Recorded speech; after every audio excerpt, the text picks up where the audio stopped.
Lấy giờ đấy um,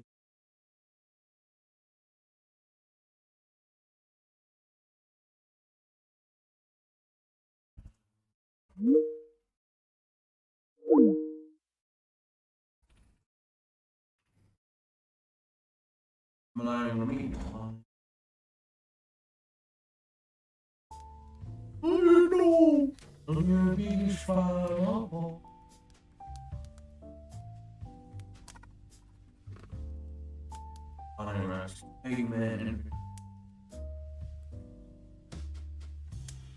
The perfect scheme to stop you from stunting my plans once and for all.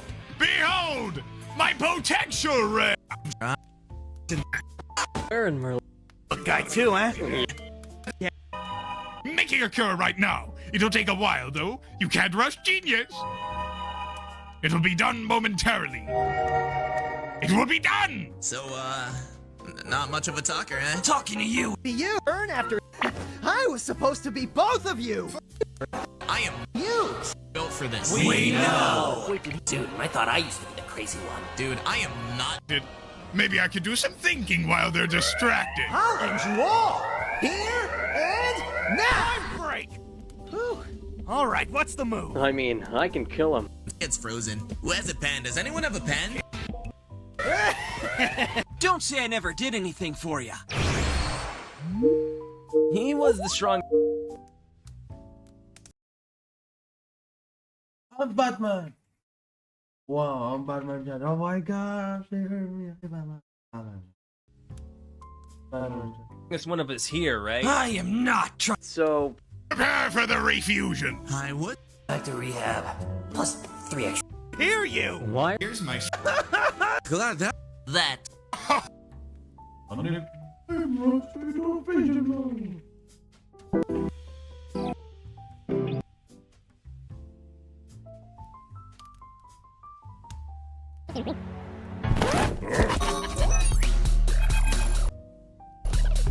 I've come to make an announcement.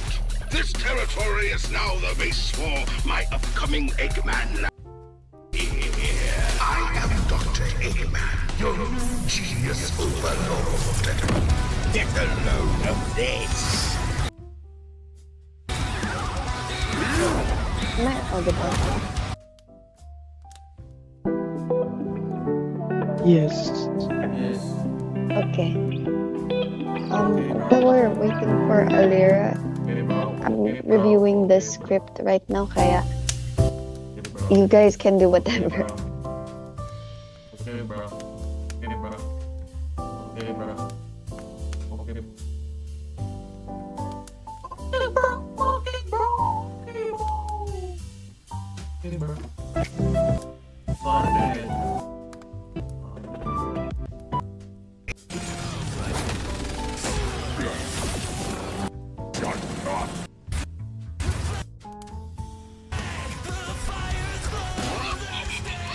You call these toys an invasion force? Let's see Toads do better. That's a decoy, idiot. In my hat. This power is without peer. It is the ultimate strength.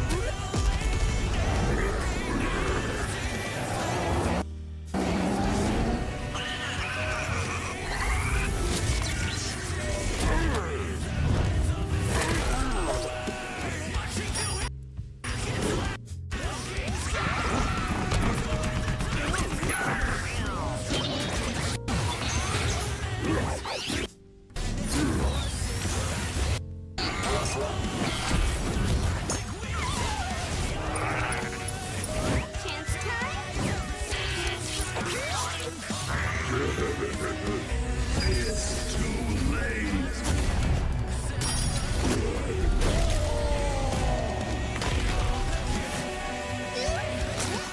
All according to plan.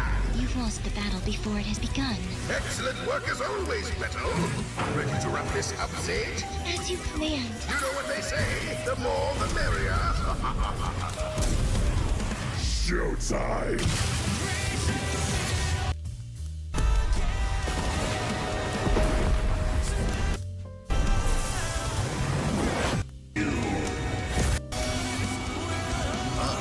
Now crash. Okay. So, I reviewed the script, so I think that's good na rin.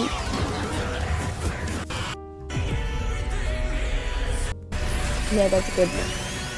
So, Lynn, are you there? Oh, yeah. So, nakita mo na ba yung script?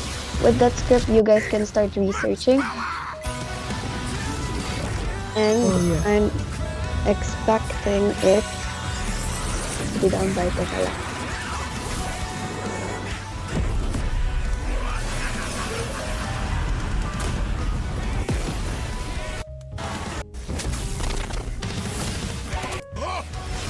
Say. So, script is done. Thank you so much, Alira and JJ, for bearing with this part. So, tapos na to.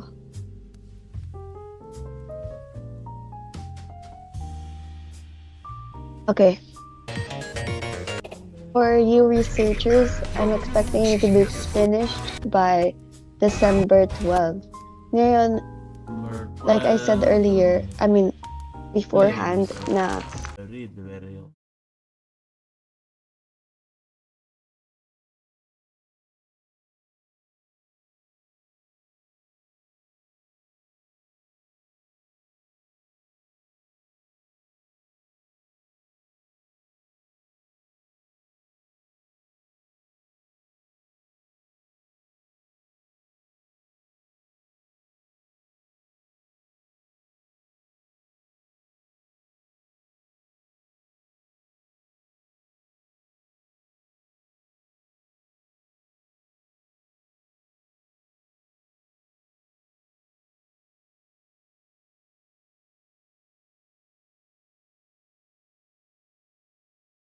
Lego.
I'm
a breaker, bro.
Okay.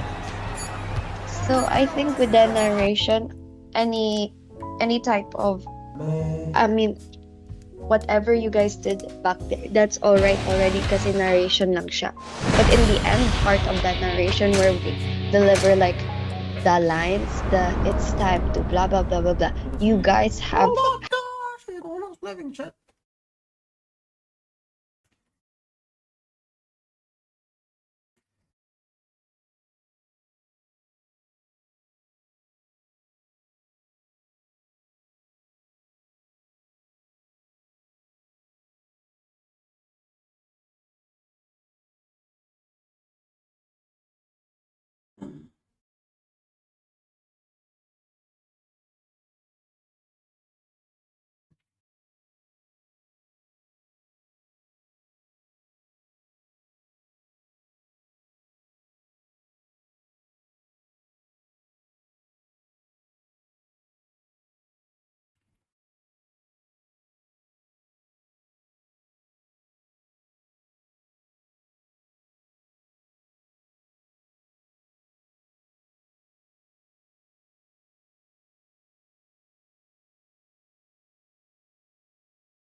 Ruby.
はい。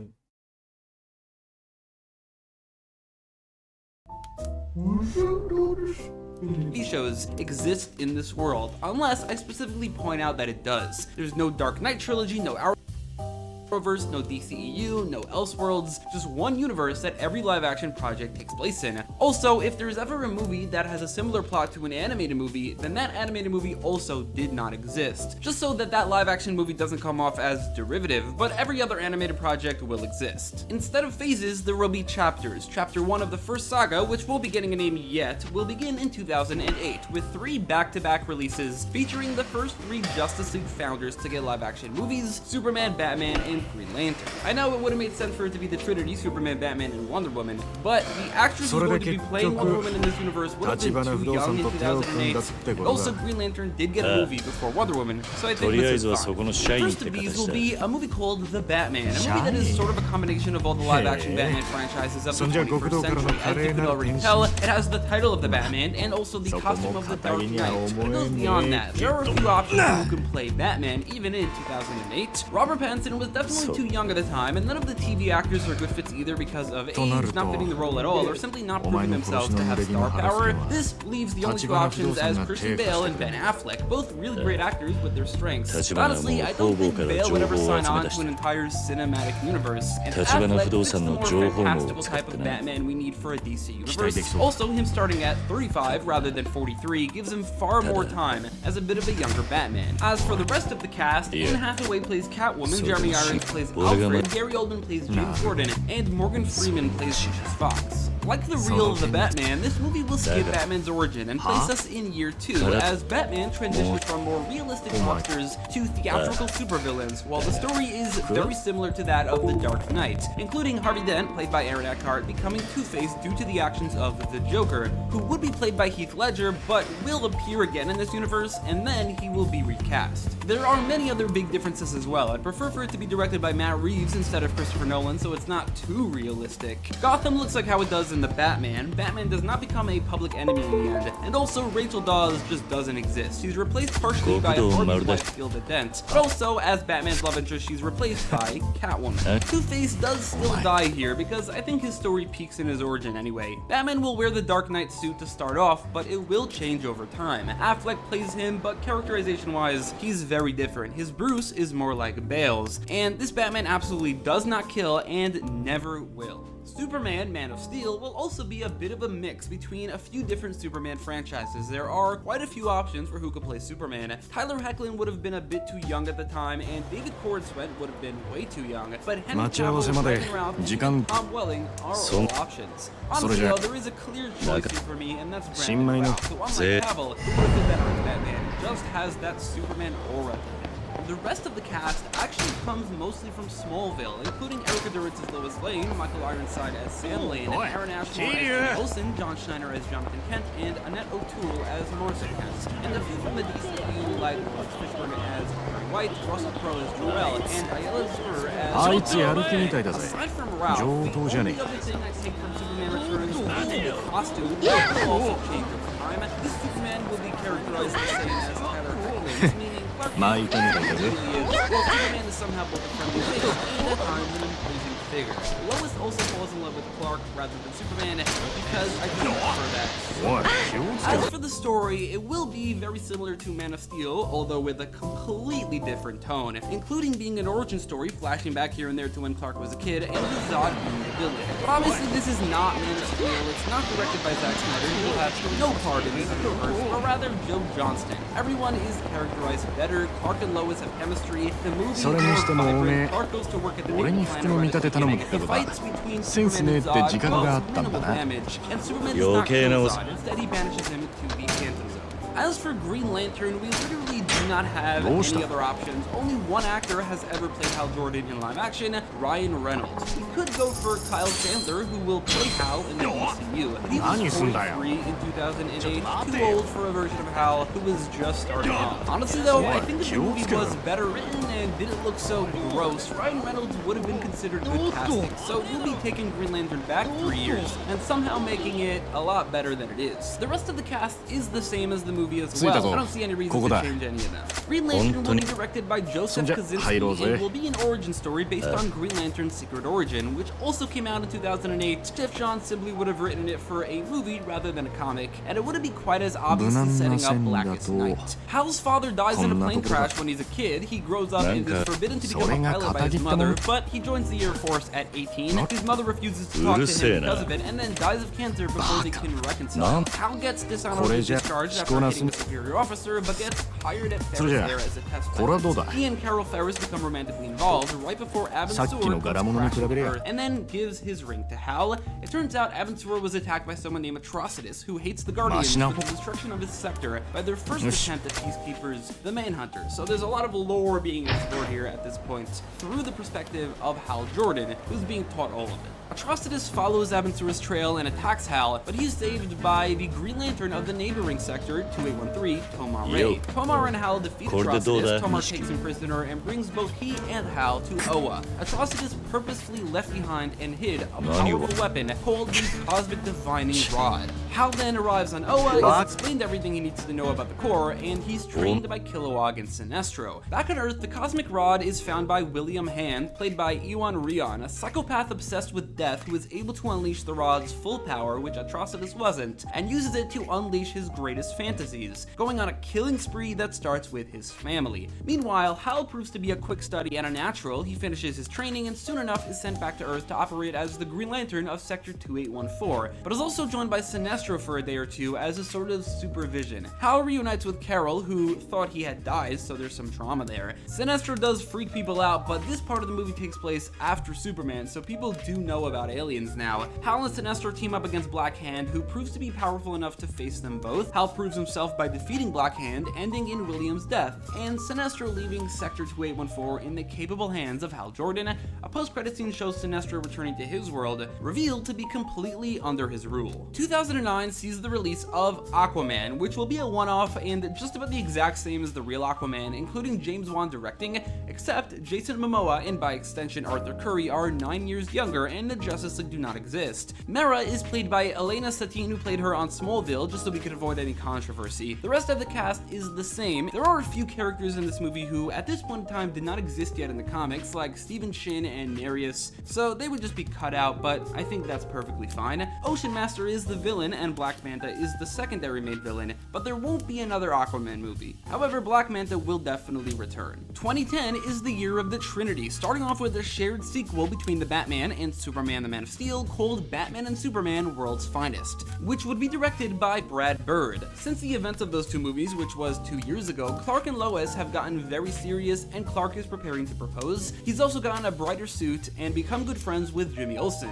The movie actually starts off with him revealing his identity to Jimmy. On the other hand, since those events, the government, specifically Sam Lane and Amanda Waller, have grown afraid of aliens and has contracted a few companies to build anti-Superman weapons. Waller, Jimmy. On the other hand, since those events, the government, specifically Sam Lane and Amanda Waller, have grown afraid of aliens and has contracted a few companies to build anti-Superman weapons. Chief among them is Lex Luthor is played by Michael Rosenbaum and builds a line of super suits that are meant to combat Superman. Secretly, however, Lex has used the bulk of the resources to clone Superman, successfully doing so. Around the same time, many mysterious murders prop up in Metropolis that seem impossible. Some witnesses claim that they were done by Superman, which is something that gets the attention of the owner of another one of those companies approached for that contract, but ultimately they denied it, which is Bruce Wayne. In the 2 years since the Batman has upgraded his suit and has faced off against a few iconic villains off screen, like Mad Hatter, Mr. Zsasz, Calendar Man, and Firefly, but so far no one is superhuman. Metahumans in general will only be introduced in just a bit. Batman's investigation of LexCorp leads him to Metropolis, where he meets Superman. They fight for like a minute, but Batman is clearly outmatched and only is able to stop the fight by calling Superman Clark.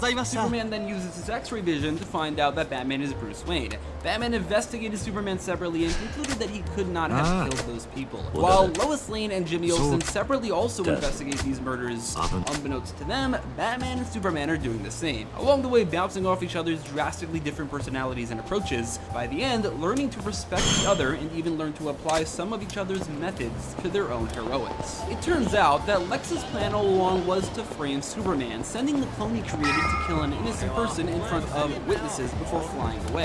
So fast enough that people can't see his slightly deformed face. At one point, Superman and Batman are led into a trap by Lex where they're seen with a lot of evidence and then framed for murder. They're both fugitives of the law. The government pours even more money into LexCorp, which was part of its plan. Lois and Jimmy eventually manage to uncover exonerating evidence, which also shows Lex's guilt, but until then, Superman and Batman are on the run from Lex in his army of drones. While Batman breaks into LexCorp, Superman approaches Lex, which is when he reveals that he didn't do any of this for the money, but rather to turn public perception against Superman because he hates him. Batman breaks into LexCorp to destroy all the exosuits, but instead he finds the clone, who turns out to be mentally handicapped and deformed. Bizarro attacks Batman, who just does his best to get away, while Lex attacks Superman with an army of exosuit drones, as well as one suit that he wears for himself. Before Bizarro can kill Batman, Batman luckily manages to find out Bizarro's shtick, that everything is backwards, which he uses to convince Bizarro that they are enemies, that Superman is also his enemy, and that Lex Luthor is his best friend. So Bizarro leaves Batman alone to go after Lex, while Superman and Batman team up to destroy the drones. Bizarro is about to kill Lex, but is stopped by Superman. Turns out Bizarro has been degrading mentally over time, but after these few turns of events, he degrades to a mindless monster who just fights Superman. Batman knocks out Lex and disables his suit, so he's taken out of the equation. Jimmy captures the Superman vs. Bizarro fight on camera, which causes a bit more property damage. Batman tells Clark from afar that Bizarro is his opposite. So Superman takes this to mean that he'd be powered by the yellow sun. To combat this, Lex gave him a red sun core inside of Bizarro's chest. Superman sees this, pulls this out, and depowers Bizarro. Bizarro then dies in Superman's arms, as his powers were the only thing keeping him alive. Lex is arrested, Superman is exonerated, Clark proposes to Lois, and she says yes, and he invites Bruce to the wedding, but Bruce obviously declines. Back in the darkness of Gotham City, and in reaction to Clark and Lois getting engaged, Bruce is kind of hit by a wave of loneliness, and decides to go on a date with a woman who gave him her number recently. He calls a woman named Julie Madison, who excitedly agrees to the date, and even suggests that they go to this circus that recently came to town.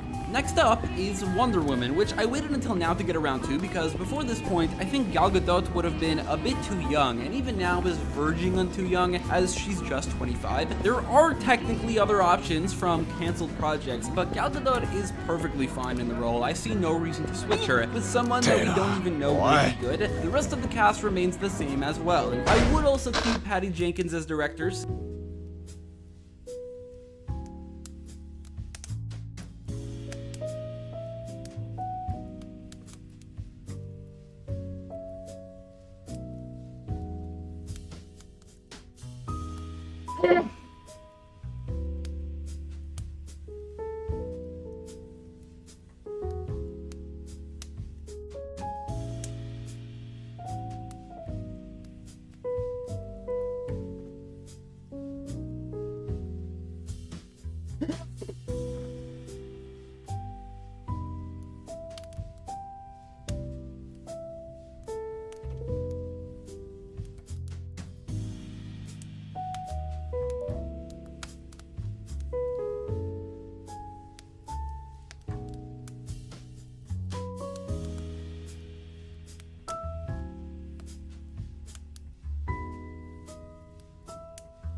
Yo. Since she did do a good job, although she's clearly proved that she's not fit for the sequel, so she will be replaced. This movie coming out in 2010 means that it predates the New 52, and therefore also predates her revamped origin that was adapted into the movie. So this Diana will be indeed made out of clay, bestowed to life by Zeus. Her costume will also have white stars on the skirt. Everything else could be the same, not that I loved all of it, but I mean not every individual movie in this universe has to be perfect. So Ares is the main villain, and I guess played by the same actor, and Dr. Poison is the secondary main villain. In the end, following World War I and Steve's death, Diana returns to Themyscira with a longing to return to man's world, while the Wonder Woman fades into being a legend, one that will soon be revealed to the world to be very much real. 2011 begins with the release of Green Lantern Emerald Knights. Also directed by Joseph Kosinski, this movie follows up on everything from the first. Since the events of Green Lantern, which was 3 years prior, Hal has spent the majority of his time in space, which has caused his relationship with Carol to become extremely fractured. Hal joins Sinestro to his home planet to help dispel an invasion by Despero, but soon learns that Sinestro has abused his power, having installed himself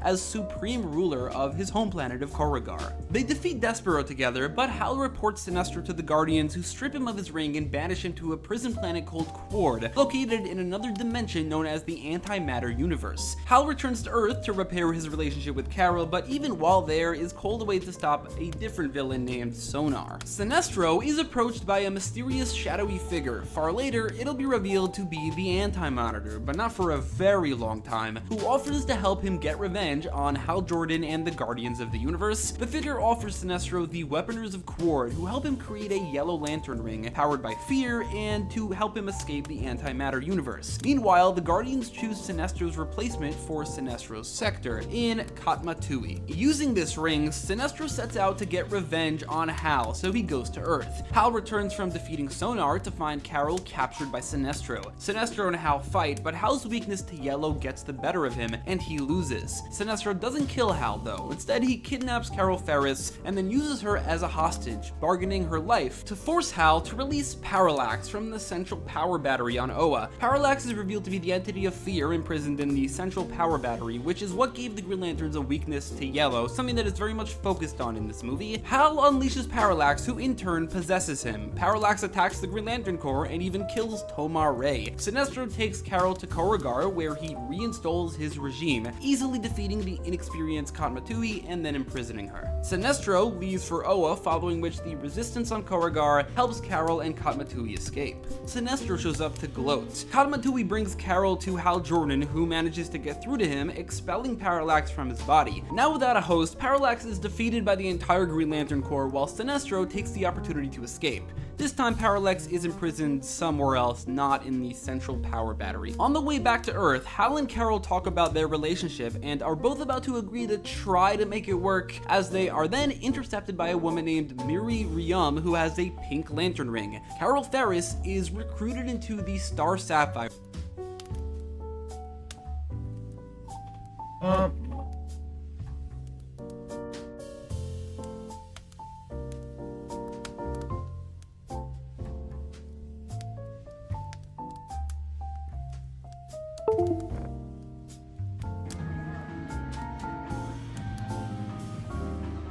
さすがに下里上下関係を経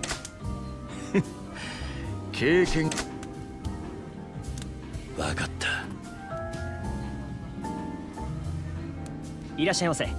ご注文はお決まりでしょう。ああ、そうだ。いや、今は何もいらない。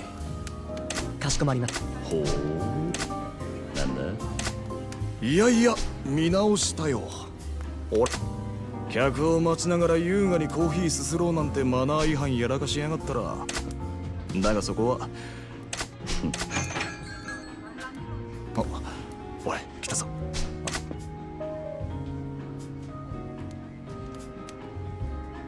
どうも、山根さん。お久しぶりです。ああ、悪いね、小田さん。なんか面倒なことになっちゃって。こちらは？うちの新人で桐生です。山野井さんよりご依頼の件、こいつがやらせた。へえ、そうですか。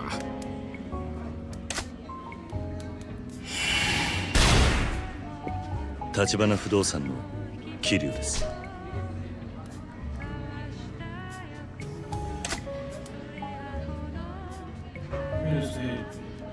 いいぞ。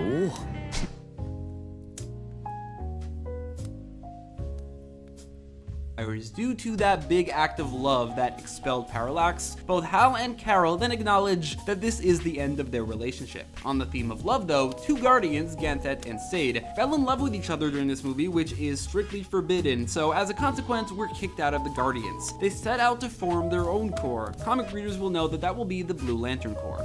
Batman the Brave and the Bold follows up on World's Finest by introducing Dick Grayson, aka Robin, who is going to be 13 years old in this movie, debuting very young and also young enough so that in the future he could still be a member of the Teen Titans. As for the actor, there's only one true candidate, Brendan Thwaites, but he was 21 in 2011, which is just too old. Instead, I'll be doing something that I'm going to have to do for a lot of the Teen Titans fan casts. Dick will be played by Asa Butterfield, who would have been 13 during the filming of this movie, and who was already an active actor during名刺交換は挨拶の基本だ。どんなに顔を打っても名刺を。 The movie begins with Batman being called to the GCPD by the bat signal, but arriving with a Robin, which shocks Gordon. This is Robin's debut. The case they're given involves a murder with a riddle attached to it. A lot of the story will be similar to the Batman, but slightly less dark and with a lot of detective scenes being more so focused on Robin, who tries to prove himself to his mentor. Actually, for all intents and purposes, Robin is the main character of this movie. Along the way, Batman and Robin also cross paths with the Penguin, who has taken over the criminal underworld with a large focus on the corruption within Gotham City, all very much like the Batman. However, a big difference is that the Riddler is played by Corey Michael Smith, like he was on Gotham, while also wearing a more comic-accurate Riddler design. After deciphering riddles here and there which take them place to place and victim to victim, they soon learn that the next victim is going to be someone named Tony Zuko, who Dick learns is the man who killed his parents. Dick, however, proves his virtue by saving Zuko's life anyway. It's also very much focused on throughout the movie, mostly from Alfred's perspective, of how much more accustomed Dick is to this life, how much more well-adjusted he is compared to Batman. The ending of Riddler flooding Gotham also won't happen. The ending will be a lot more low-key. This Riddler will have a more defined ego, as he's extremely proud of his intelligence. Much like in the Arkham games, Riddler reveals he discovered Batman's identity and threatens to tell everyone, but Batman and Robin see this as a bluff. Since his ego won't allow himself to turn something only he was able to figure out into public knowledge so that everyone knows. At some point near the end, Robin manages to outsmart Enigma. Exactly how isn't important, but this hits his ego so hard that it drives him mad, having been outsmarted by a 13-year-old boy. Not Batman, but Robin. His ego is shattered and he loses it, turning him into a more classic Riddler, right as he sent to Arkham. The Flash, directed by Matthew Vaughn, stars Grant Gustin as an very young Barry Allen. Grant will have been just 20 when he films this movie, but it's not like we have any other better options. The Miller is far too terrible, so this world's Barry Allen will simply have to be a young one. The rest of the cast includes Candice Patton as Iris West, Jesse Martin as Police Captain Daryl Fry, not Joe as the character that does not exist, Patrick Sabinoy as Barry Supervisor David Singh, John Wesley Shipp as Henry Allen, and Michelle Harrison as Nora Allen. This movie tells Barry's origin, adapting the, as of that point, very recent comic, The Flash Rebirth. In fact, that's one of the reasons, alongside that we are only now getting around to The Flash. That version of Barry's origin didn't exist until 2009, and didn't finish revealing everything until January 2010. Meaning, for this to work, they would have to begin writing the script before that final issue of Flash Rebirth and fast-tracked production, all leading to a late 2011 release. Honestly, it's entirely possible, so why not? For maybe a bit of simplification, the story could also be considered a very condensed version of The Flash Season 1, showing a young Barry witnessing his mother's murder at the hands of a speedster in yellow. His father goes to prison for the murder, and Barry dedicates his life to proving his innocence, so he goes into forensic science. Thanks to his genius-level intellect, he managed to graduate high school at 16 and quickly entered a college which he recently graduated from. Now he's a newly employed 20-year-old forensic scientist at the Central City Police Department, where he works alongside his adopted father, Police Captain Daryl Fry. More of the same beats are told from there. The Central City wing of Star Lab's particle accelerator explodes in a thunderstorm, creating a lightning bolt that hits Barry in his lab. This would later be revealed to have been intentionally done by the head of Star Labs, a man named Harrison Wells, who soon revealed to be Eobard Thawne, having killed Nora because he failed to kill the child Barry, and thus being stuck in the past. A lot of elements that are the exact same as The Flash Season 1, others are definitely different. Barry's coma lasts just 1 month, and he tests his powers by himself, being quickly forced into action to save Central City from a group of criminals who got powers themselves, the Rogues. Meanwhile, cub reporter Iris West investigates Star Labs on the hunch they sabotage the accelerator on purpose. Iris and Barry do not have a past together. During the movie, Barry visits his father in prison, gets his ass kicked by the Rogues, although they don't kill him. He's reminded of the man in yellow when he sees his own reflection running past a lake, which prompts him to investigate Star Labs himself. Meeting Iris along the way, together they question Rogues. Then, as Flash and Iris leave Star Labs, they're attacked by another speedster dressed in yellow, who absolutely destroys Barry and then leaves. Iris then finds the beaten Flash and takes him to her house to help him recover his hair. Flash then has a more experience, he then learns how to phase, pushing his limit in the process, which prompts Dawn to know again, while also forcing him in. Then, on the talking to Iris, he realizes his life, wearing red, initially the Flash into the subconscious. This all leads to a minor showdown where Dawn shows up to Barry to some random park, then explaining to Barry that this is where Barry took his spotlight, where he exposed him to the world. Thawne unmasks himself to reveal Harrison Wells, explaining he killed Barry's mother as a way to get rid of the Flash after failing to kill the young Barry, which then did cause the Flash of the future to disappear. It's here that Barry learns about the time travel of it all. After all this time, Barry is now fast enough and has generated enough speed force that Thawne can finally kill him and return to his time. They fight and Barry is still outmatched, until finally their fight pushes Barry into the Speed Force, leaving Thawne behind. Seconds later, Barry returns in a new costume and much more power and defeats Thawne, revealing to Thawne that he just returned from the 25th century. We see in a montage that Barry was stuck there. He met the Flash of that time, learned he was faking crimes to be a hero, and exposed him before finding out that he is Eobard Thawne. Barry then manages to time travel back to the present, meaning everything Thawne has done for the past decade was all to lead up to causing his own demise, and that Barry disappeared in the past on purpose. After all this, Central City builds a prison for the metahumans called Iron Heights, where Thawne and the Rogues are held. Then, as thanks to their hero, Central City announces construction on a Flash museum. That brings us to the final year of Chapter 1, 2012, which starts with the movie the chapter was leading up to, Justice League. Directed also by Brad Bird, like World's Finest was, and bringing together all the heroes of Chapter 1, while also introducing the Martian Manhunter, adapting the original Justice League founding members lineup. John Jones is played by David Harewood, and his origin connects directly to the reason for the Justice League coming together. Like it was in the animated series, Mars is invaded by an army of robots led by Brainiac. Because the robots and the Martians have no mind to read, they were caught completely unawares. Brainiac wipes out the Green Martians and shrinks their biggest city to add to his collection. John Jones, however, survives and manages to sneak aboard Brainiac's ship without being noticed, as Brainiac sets his sights on a new target, Earth. This version of Brainiac is played by Blake Ritson, like he was on Krypton, and is an organic being from Tolu who became obsessed with gaining knowledge.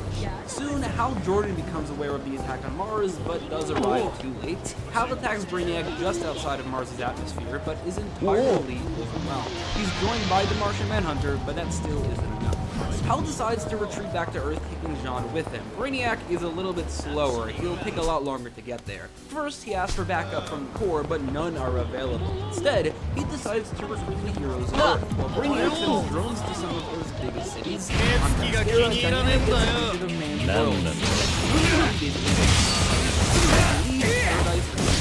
in Central City, Flash defeats Captain Boomerang, watching Iris, who he has known for a year, who introduces him to her nephew, Wallace, the at-the-time 15-year-old son of the opera. In Metropolis, Clark and Lois are planning a wedding when a broom investigate those acts. Back in Gotham, Batman and Robin defeat Killer Croc, and Superman there as well. Like Superman, Batman and Robin are to be overwhelmed, and it's until Superman and Martian Manhunter show up to retrieve him. With that, shocked to find out that Batman is powerless. How John, Batman, and Robin destroy the robots Flash sees Superman's fight on the news and shows up to help, helping Superman to destroy all the robots and then also investigate the drone. A drone also comes from Atlantis as well, also technically one of Earth's biggest cities. The robots are not quite equipped for underwater. Aquaman and a few two other Atlanteans to easily defeat them before learning of all the other drones. Aquaman then heads to the surface. While investigating the drones, Superman, Green Lantern, and Batman are all infected with nanotech that infects their minds, taking control of them and turning them against the other heroes. Superman chases the Flash, Hal and Jean fight, while Robin tries his hardest to fend off Batman. The young and inexperienced Flash is not able to defend himself, but is instead saved by Wonder Woman. Together, Flash and Wonder Woman are very much able to kill Superman. Batman, however, manages to break through programming as he was just about to kill Robin, while Hal's immense willpower is what saves him. Superman, however, was infected with double the nanobots, so he can't quite fight it off. When the heroes who are in Gotham find out about the fight between Flash and Wonder Woman and Superman in Metropolis, they decide to go join, while Robin stays behind in Gotham. Jean joins the fight, while Batman takes Hal to Lois, bringing her to Superman to get him to break through the programming, which fully works. The heroes then compare notes. Superman, as it turns out, recognizes Brainiac, having learned from his AI father that while Krypton's destruction was inevitable, it was sped up by someone named Brainiac, who shrunk and bottled the city of Condor, which caused the already unstable planet Krypton to explode. Purposefully so, as Brainiac wants to collect all knowledge and make it so that no new knowledge can be created. With Brainiac on his way, the heroes decide to join forces to stop him. They are soon joined by Aquaman. The heroes decide the best course of action is a preemptive attack on Brainiac's ship. The Justice League, as I'll refer to them from now on, fly up to meet Brainiac halfway and infiltrate his ship. This turns out to have been Brainiac's plan all along, as the League are led into a trap. Brainiac let Jean live, and he let Jean aboard his ship, and then also implanted the idea in his mind to bring Earth's heroes to his ship, because he knew a full-on attack on Earth had an unacceptable 50% chance to end in his defeat, because of Earth's many heroes. As the League are trapped, Brainiac's ship finally makes it work, and he unleashes a full-force invasion, targeting Metropolis as the city he plans to shrink. Brainiac fails to account for the magic of Aquaman's trident, which he uses to break them out of their trap. The League head to Metropolis to save the day, while Batman remains on the ship to look for something. Batman finds the bottled city of Condor and races to get it to Brainiac. Superman takes Brainiac on one-on-one. Aquaman, Wonder Woman, and Jon Jones fight off an army of drones, while Hal and Barry try to destroy the machine Brainiac put around Metropolis to shrink it. But unfortunately, they all fail. Metropolis gets shrunk down with most of the heroes inside it, which also angers Superman to the point where he pushes his fight with Brainiac too far away from Batman to help, and Brainiac wins the fight, stabbing Superman with a kryptonite dagger. He floats Superman's dead body in front of the door. Brainiac has won. He got Metropolis and now sets out to destroy the rest of Earth, easily hacking into Earth's defenses and unleashing all of Earth's nukes back on Earth. As all hope seems lost, the Flash does something he was not able to do since the events of his movie, time travel, this time doing it a bit differently, rewinding time rather than going back in time. Barry rewinds time to the moment the Justice League came to Earth, changing things up a bit, takes temporary command, telling the League they don't need to defeat Brainiac, just distract him, but they're gonna need Superman to destroy the shrinking machine. This time, Superman and Flash go to destroy the machine, Green Lantern and Martian Manhunter fight Brainiac, while Wonder Woman and Aquaman fight the drones. Superman and Flash do destroy the machine, joining on the fight against the drones as well. Brainiac does overwhelm Hal and then Batman shows up, releasing an army of Kryptonians from Kandor on Brainiac, who infect him like a disease, destroying him from the inside. The Kandorians, however, are weakened by the kryptonite Brainiac was carrying, so they return to Kandor, now never able to leave again, or they will die. Unfortunately, Brainiac reroutes his consciousness into a clone of himself on a ship, leading into a little bit of a more simple fight. Brainiac and a mostly destroyed army of drones facing off against these 7 members of the Justice League, complete with a team-up shot. The drones are all destroyed. Superman takes the city all others from the forces of solitude and somehow the Justice League form and Renegade bring that ship of the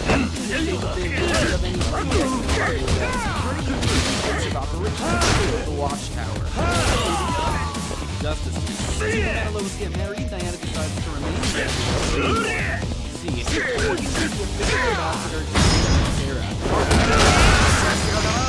Hal Jordan tells the Guardians about all the threats Earth has faced lately, convincing them that he could use some backup, and the Guardians agree, explaining that they're going to send a second lantern ring to someone in Sector 2814. Flash returns to Central City to find out that while he's in the hospital, having been hit by a bolt of lightning during the invasion.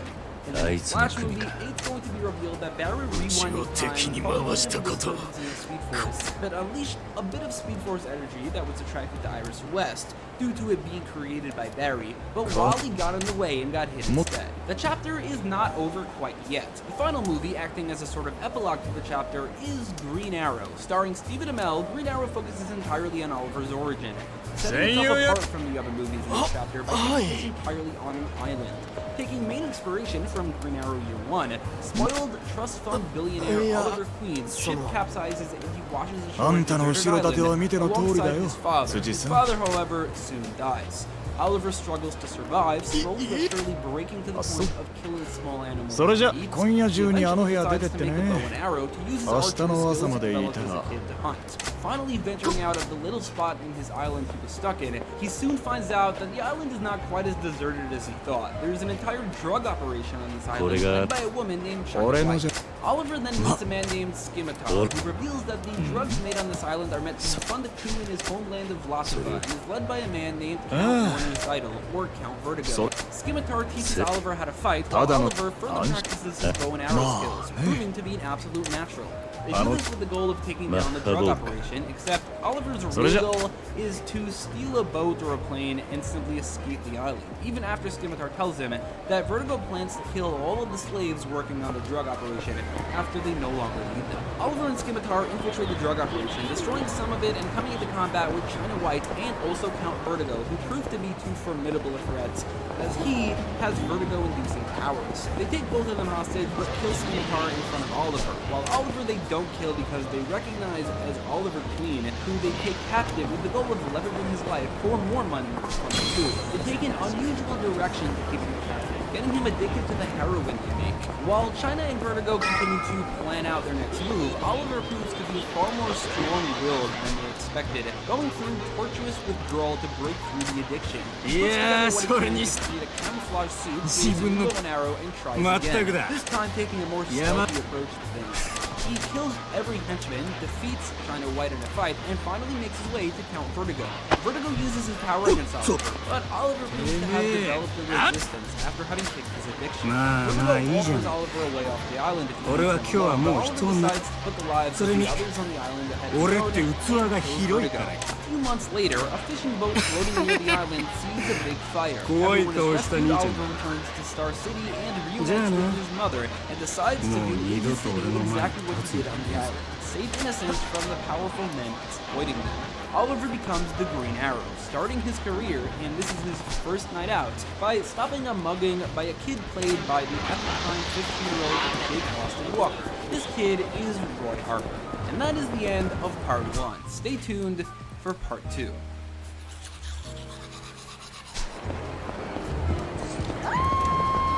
Well, that shouldn't be part of your morning routine. Healthy gums don't bleed. If you're seeing red when you brush, it could be a sign.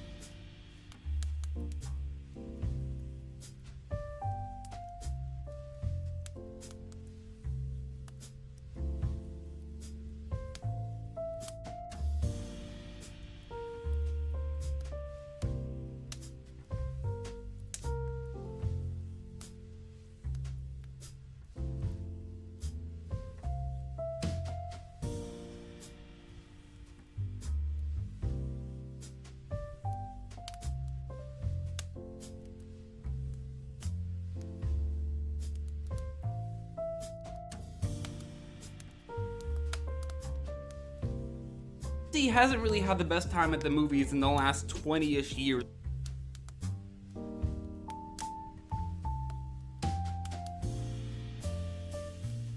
On paper, the DCU should have had an advantage from the start over the MCU because they had access to their entire universe and nothing was off limits. Meanwhile, the MCU was forced to create a universe without its most popular characters, no Spider-Man, no X-Men, and no Fantastic Four. But ironically, this might have been the best thing that ever happened to Marvel, as it forced them to think more creatively and forced to initially focus on their second most popular team in the Avengers, and after that, they made some household names out of Ant-Man, Doctor Strange, Black Panther, and the Guardians of the Galaxy, and made Captain America and Iron Man, as well as even Thor, on the same level of Batman and Superman in terms of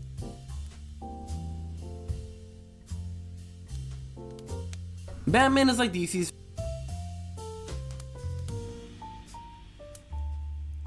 Something I've seen as a relatively popular meme online in certain communities is replacing the Arrowverse with a Marvel version of it, with The Flash replaced by Spider-Man being by far the most common use of this meme. I've also gotten some comments asking me to make a video doing something like this, and so that's what I'll be doing. This video can be considered a companion to a video I made previously called What If the MCU Was As Poorly Structured as the DCEU, where I looked at a hypothetical world where the MCU was the MCU instead, or the Marvel Extended Universe. In this same world, 1 year before the MCU started, the Hawkverse began, with most shows airing on the CW, which isn't a joint effort between CBS and Warner Brothers, but rather CBS and Walt Disney. Year 1 of the Hawkverse goes from 2012 to 2013 and has 1 season, just Hawk Season 1. Okay, so obviously the character I decided to go with as a counterpart to Green Arrow is Hawkeye, which is the obvious choice seeing as they're both the resident archers of their universes. But beyond that, they're also both very early recruits for the main superhero teams of their universes, and they both have prominent romantic connections to another hero. Hawkeye isn't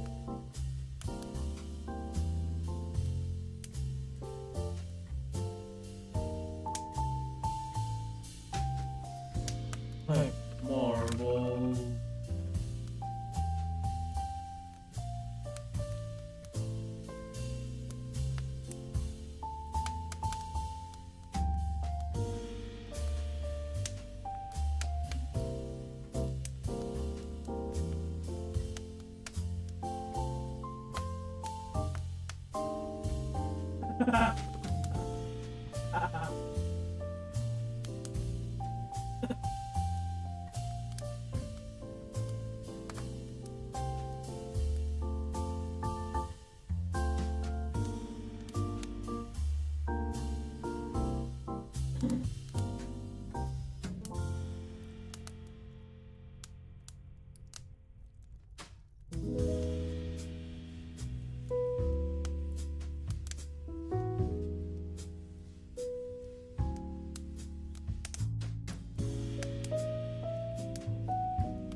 What's going on, guys?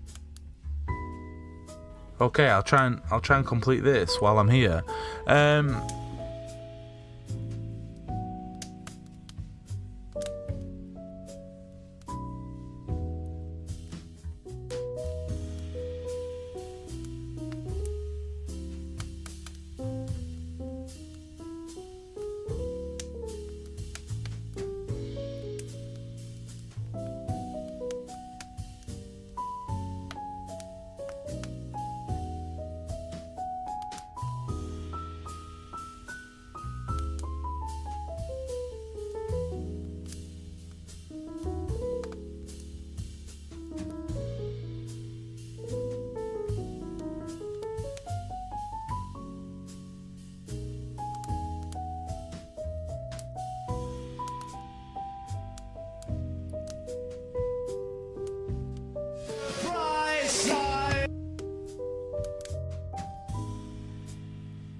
a perfect counterpart though. He has a much more limited supporting cast, rogues gallery, and comic stories to pick from. Doesn't really have a definitive base location, and the backstory really doesn't match up, which is important since 5 seasons of Arrow had origin story flashbacks. For that reason, I did consider others like Iron Fist, who, like Oliver, wears green, is rich, and was stranded somewhere where he was trained. I also considered Daredevil, who did kind of start a TV universe in real life, has a similarly sized rogues gallery, and was kind of Green Arrow's counterpart in the ME video. Ultimately, no character fits perfectly for any character in the Arrowverse, but Hawkeye fits the best. Arrow made some drastic changes to Green Arrow's lore anyway, so we're going to be changing Hawkeye Harper, but Kate is a relatively new character. Roy has been around for just as long as Oliver, and so for that reason, Roy's counterpart will be Hawkeye's original partner in the comics, Black Widow. Debuting in this season, killed by scientific theory of being out this debuts as only to be brought back by a woman from his third, which Chavez both learned is a vigilante named Black Tarantula alongside the DA of the district, Hawkeye Lives.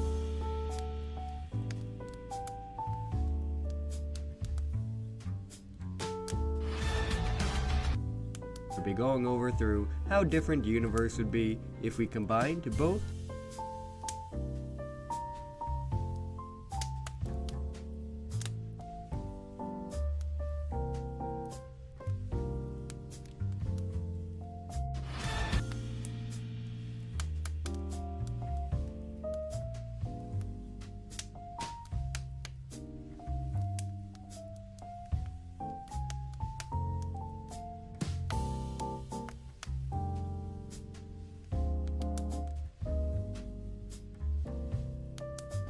Five.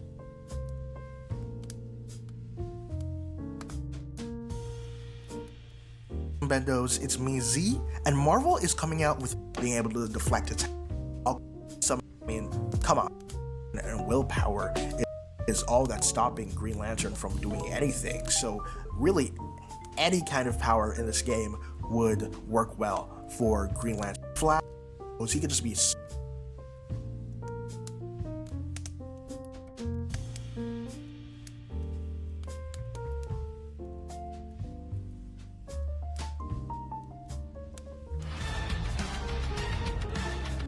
spared by Wonder Woman, so he is able to take the unconscious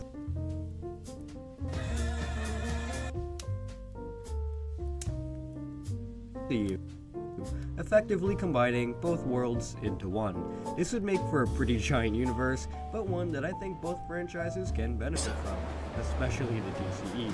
So, today, my bud Ethan and I are going to be going over through how different the universe would be if we combined both the MCU and DCEU.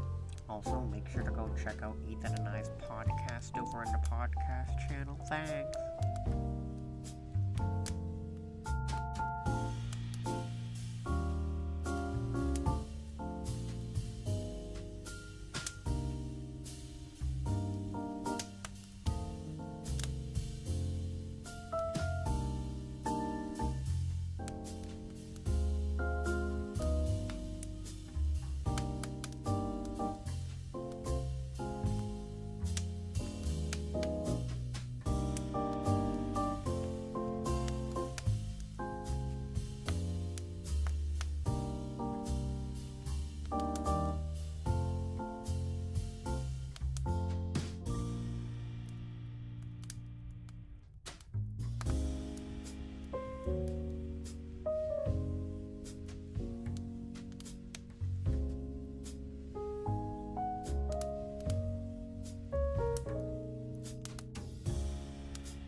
One year ago today, I posted a video.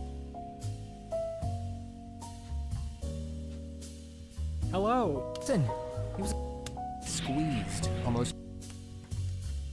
psychic espionage, Cold War in Rotten whiskey.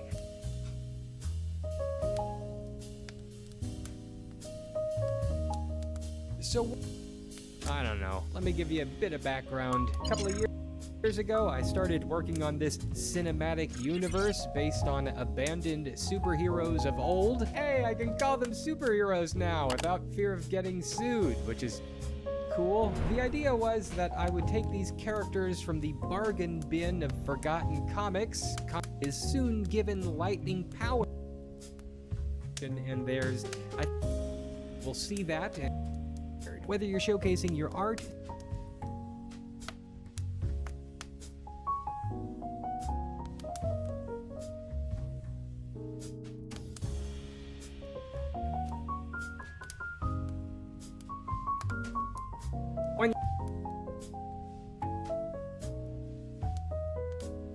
When I was 11.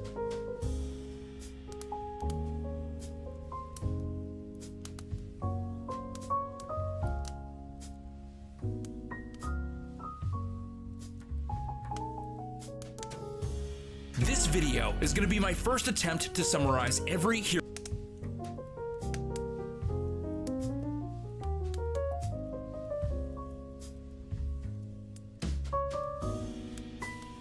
Here's our most spicy chips and salsa. Thanks. Can we try this?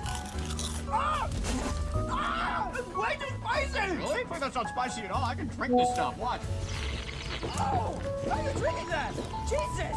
Oh, wow. Lick the bowl clean. You see that? How did you do that? You're more Mexican than I am. Yeah, I guess so. Ay, disculpa, ¿hablas español? Oh, damn! I wish I did, but I'm sorry I don't. Okay. Yo puedo hablar en español. ¿Cómo te puedo ayudar? Gracias. ¿Me puedes dar direcciones a la Victoria's Secret más cerca? Necesito una tanga nueva. Sí, está al otro extremo del centro comercial. Sal por esta puerta y baja por el pasillo. No te lo puedes perder. Ay. Ok, pues, si me quieres llevar a cenar unos de estos papi gringo. Since when do you know Spanish? I've always known Spanish. I'm a big Duolingo guy. Surprised you don't know Spanish. Yeah, me too. You make me look bad out here, bro. You're more Mexican than I am. Excuse me, does either of you have kids? Look, my son has a rash and I don't know what it is. I'm sorry, ma'am. I don't have kids. I can help, ma'am. I have 10 kids. What the? Whose kids are these? That just looks like an eczema rash. My youngest son, Jose, has it. Jose? That is not your child. Just rub a little bit of cream on there. It'll go away in a week. Oh, thank God. Thank you so much. Hola to Tio Justice. Hola, Tio Justice. Hi. Okay, now go play on the patio. Oh, bye, niños. Jesus Christ! 10 kids? You're more Mexican than I am! Everybody freeze! Immigration and Customs Enforcement! ICE? Yep, I heard there's an illegal immigrant. Hey. Oh, man, they found me! What? Going back to your own country, buddy! No, please, I'm in America! I know a Mexican when I see one! He's not even Mexican, he's white! Take the illegal away! And put those kids in cages! Get over here! He's not Mexican! The Mexican chip.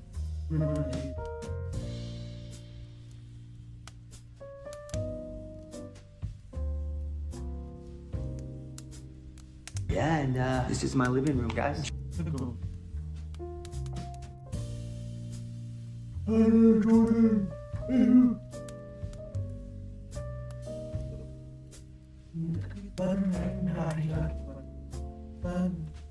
This man has a superpower that enables him to stop time.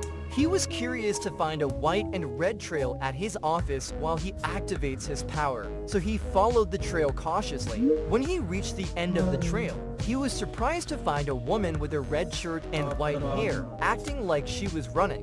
When he took a closer look at the woman, her eyes met his eyes, and suddenly, the woman broke free from his stop time ability.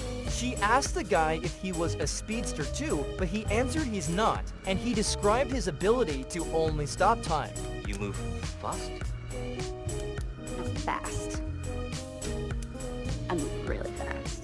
He confronts her about something that she stole from him, but she refused to give it back to him, but interrogates him instead about his special ability to stop time. Something to think about when you get back on your feet. But I am on my feet.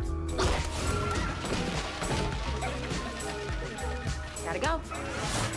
This man has a superpower that enables him to stop time. He was curious to find a white and red... How old are you in real time? 20. Look, this ship only has one captain, and that's me.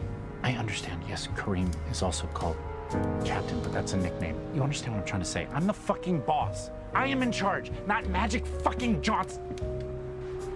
Finish. Irvin! Irvin, now that's... Get the fuck off, you fuck off. Coach, are you losing control of the team? Coach, what's happening with you? I'm sorry, I can't... Do not ever do that to me again. You humiliated yourself out there. You disrespected me. You disrespected your teammates. I will not have it. That's it? I am sick and tired of your horseshit attitude. And if it happens again, you will be sitting on the fucking bench next to me. Might as well. Excuse me. You ain't using me right now. I might as well sit me down. If you sit, it will be my choice. If you play, it will be my choice. You done? I want to be traded. But this ship only has one captain, and that's me. I understand, yes, Kareem is also called Captain, but that's a nickname. You understand what I'm trying to say? I'm the fucking boss. I am in charge, not Magic fucking Johnson. Finish. Irvin! Irvin, now that's... $1,900? I don't have $1,900. That's all right. Maybe your parents will help you out. I'll just give them a call. Wait. I'll get the money. Oh, you can't get your money. I know you got a summer. You just want to be free. We'll just call your parents. No, wait. I'll get a summer job. $2,500? No, the estimate was only for $1,900. Well, that, my young brother, is why they call it an estimate. Close to, kinda, could be. And I estimate you get about 2.5 months to get me my money. Mr. Weed, I can fix it. No, I don't have a lot of time, but I got a couple words for you. Look here. Here's about half of the money that I owe you for your car.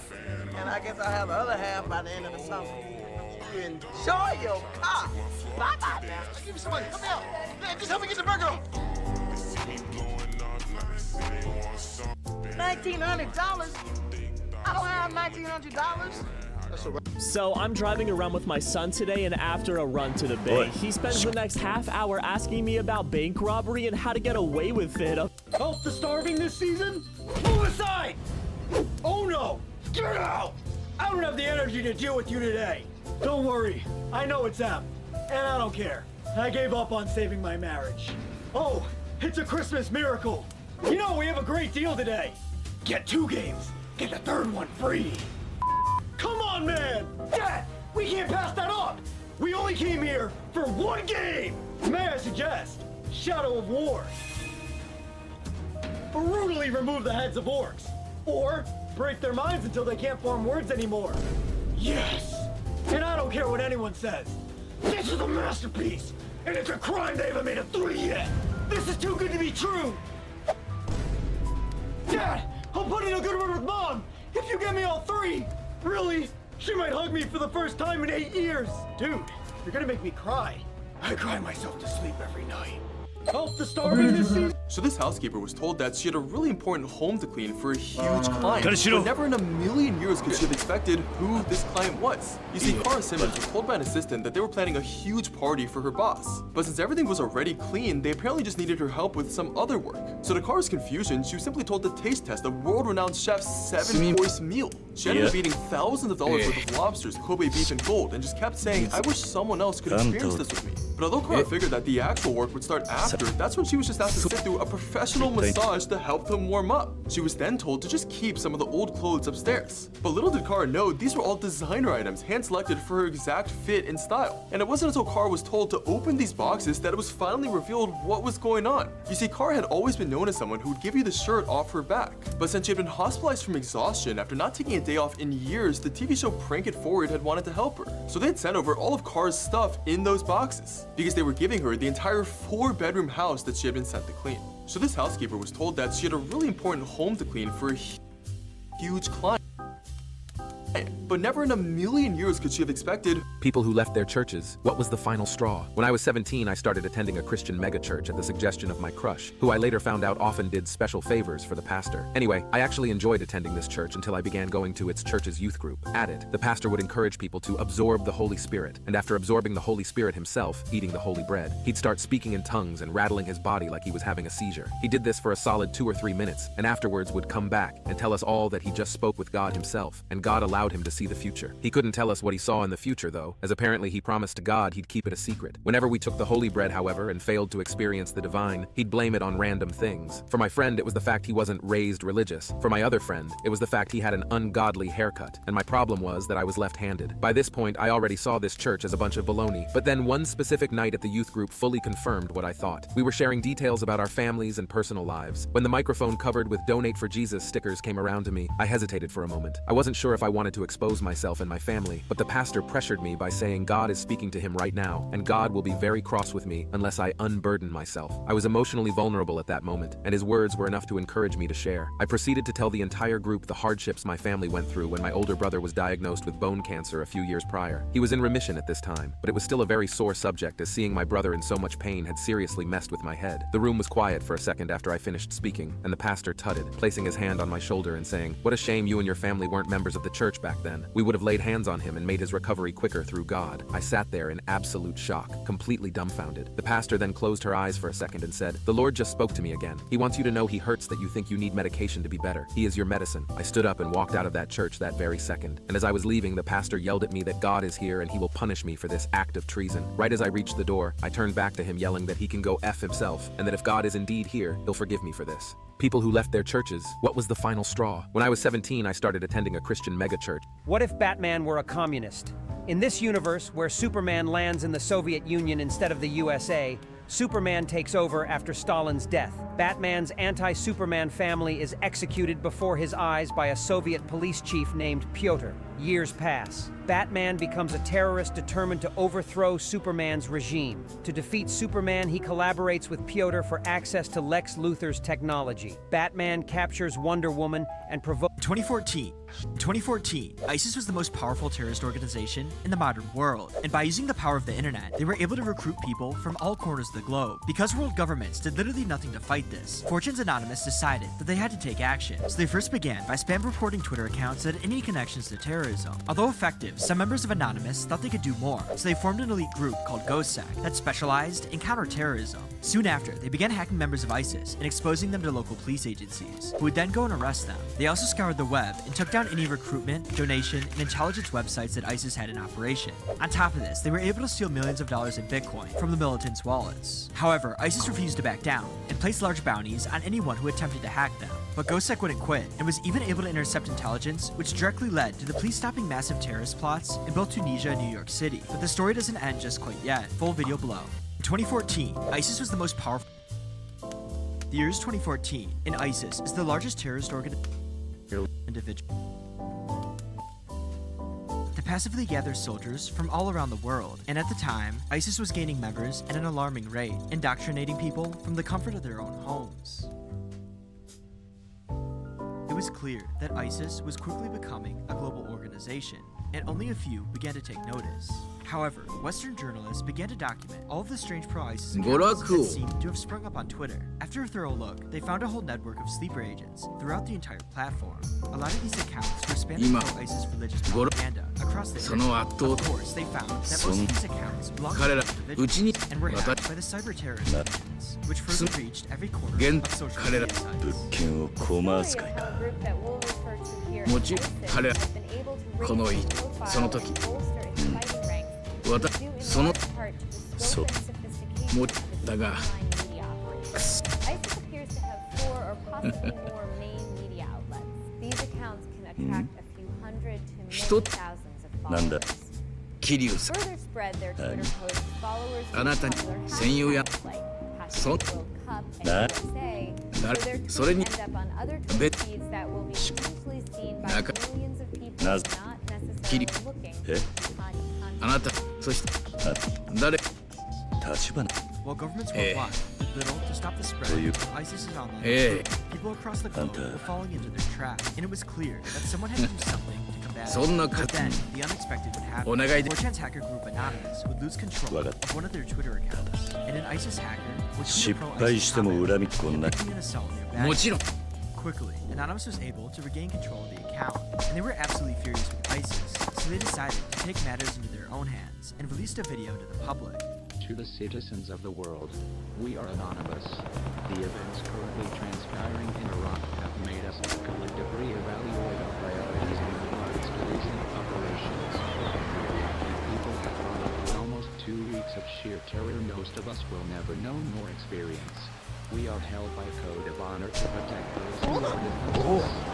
Inside the world and the real world, these savages who have no original humanity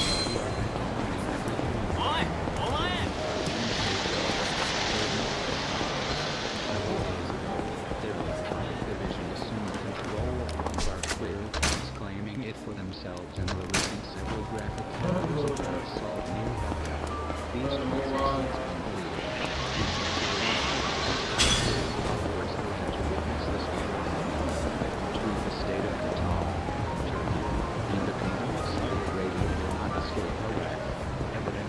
Your continued support and supply to ISIS. If this does not promptly stop, we will be forced to unleash our entire legion against your pathetic excuse of a cybersecurity. And to the United States, another attempt at fueling your military-industrial complex for the sake of security and democracy will be grounds for our complete assault against your virtual government infrastructure. This is only 148. This is a... Okay, we got this. We are Legion. We do not forgive. We do not forget. Expect us. I've been playing these kind of clickers. Quite literally, everything that Anonymous hated in this world, the thing. From their extreme ideology. And you know, both me and Total Biscuit, we actually like Star Wars Galaxy Heroes, even though we shouldn't, but we do. And like it. Well, no. The recruitment. If Anonymous could put an end to ISIS's online recruitment, this is only 148 megabytes. It would no longer have their steady flow of volunteer soldiers. Let's get a 5-star. Countries around the world. Hashtag Operation ISIS would then be born, and Anonymous would get to work systematically pursuing these social media accounts to take them down. When they found an account that was clearly compromised or had ISIS propaganda, they would then spam reports out a list of accounts for the public, so that more people than ever would be combining their forces to spam report all these propaganda accounts on social media. Because Anonymous has thousands of members from around the world, the barrage of reports would quickly result in bans. On top of this, there were users looking for these accounts around the clock. As soon as the American Anons headed to sleep, the Europeans would get to work. Then later, the Russians, and even Australians. It was literally a global movement. ISIS could barely keep up, and their army of propaganda accounts was rapidly depleting. From Twitter to Instagram to even Facebook, Anonymous was able to take down hundreds of thousands of these accounts, saving countless amounts of lives while doing so. Even though Operation ISIS seemed to be going well, everything would take a turn for the worst on the 7th of January 2015.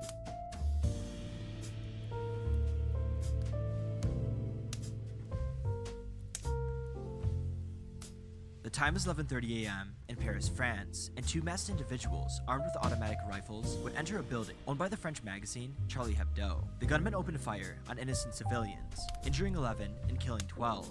After the gunmen fled the scene, a manhunt was launched to find them. It would take nearly 2 days, but with the help of Anonymous, French special forces were able to track them down, and after a long firefight, they were able to eliminate them successfully. However, during this time, the attack was followed by several others, creating mass panic and civil unrest in France. After police raided the homes of these attackers, they found out that they were terrorist foot soldiers recruited by ISIS. Along with this, they discovered that Charlie Hebdo was specifically targeted because some of the cartoons they released mocked ISIS religious beliefs. Even though it was just harmless jokes, ISIS thought differently and made many people within that organization pay with their lives. This created an uproar within France, and millions of people, along with 40 world leaders, would all come together for a vigil in honor of the dead. But it wasn't just that. It was a movement where people gathered in unity against ISIS. But these demonstrations not only occurred in France, they happened worldwide. Because of the attacks, Anonymous released another video. Greetings, citizens of the world. We are Anonymous. Operation ISIS continues.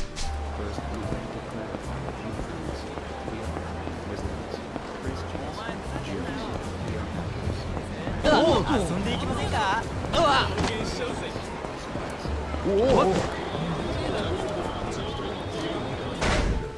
workers, clerks, unemployed, rich, poor, we are young or old, gay or straight. We wear smart clothes or rugs. We are hedonists, ascetics, joyriders or activists. We come from all races, countries, religions, and ethnicity. United as one, divided by zero. We are anonymous. Remember, the terrorists that are calling themselves Islamic State, ISIS, are not Muslims. ISIS, we will hunt you, take down your sites, accounts, emails, and expose you. From now on, no safe place for you online. You will be treated like a virus, and we are the cure.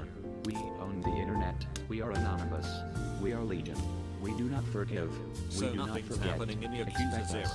and your objective says that Yamanoid... Leaders of Anonymous declared war on the violent Islamic extremists, and with people around the globe by their side, more people than ever were now fully committed to destroying any online presence ISIS had. So they continued to report and destroy accounts that had any association with these terrorists, and they were making some real progress. But some members of Anonymous wanted to take things to the next level, and they felt like they could do so much more. The internal governments were good at launching complex attacks across the globe. They were virtually useless in managing ISIS's vast presence in cyberspace. One user in particular, the screen name of Sebastian Dante Alexander, decided to gather some of Anonymous's hackers who were extremely passionate about taking down ISIS, and even included some ex-members of the US military and former intelligence agents, along with IT and media professionals. They created a new hacker organization, which could also be seen as a subgroup within Anonymous, called Ghost. This organization had one goal: to conduct open secret against the Islamic State and obliterate any other terrorist group online. Since GhostSec had specific goals to accomplish and had a more organized they were able to get a lot done in a short period. After hacking numerous social media accounts and intercepting intelligence, GhostSec was able to track down potential ISIS operators. After they found these individuals, they would hand them over to the FBI or anti-terrorist organizations who would take care of the rest. And at one point, GhostSec even intercepted a terrorist plot in Tunisia where they were planning a bombing in the Moumet Market, a crowded area where many locals and tourists visit. GhostSec ended up intelligence operators within the United States, and soon after, they were able to make several takeaways, which extinguished their prey altogether. But this wasn't the only information GhostSec was able to recover. According to some of the communication they intercepted, Bruce which was only 2 days after the attack in Tunisia was meant to happen. Due to the secrecy behind this operation, details on what ISIS was planning are scarce. However, after receiving and in your pocket, although GhostSec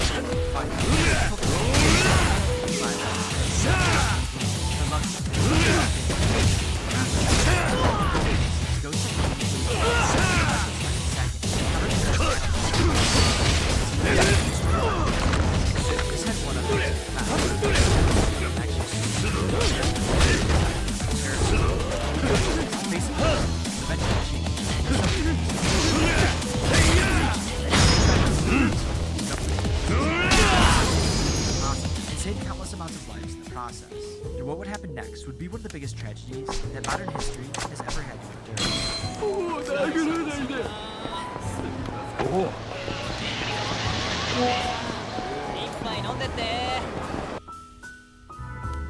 The usual routine of a Paris Friday night.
Anonymous from all over the...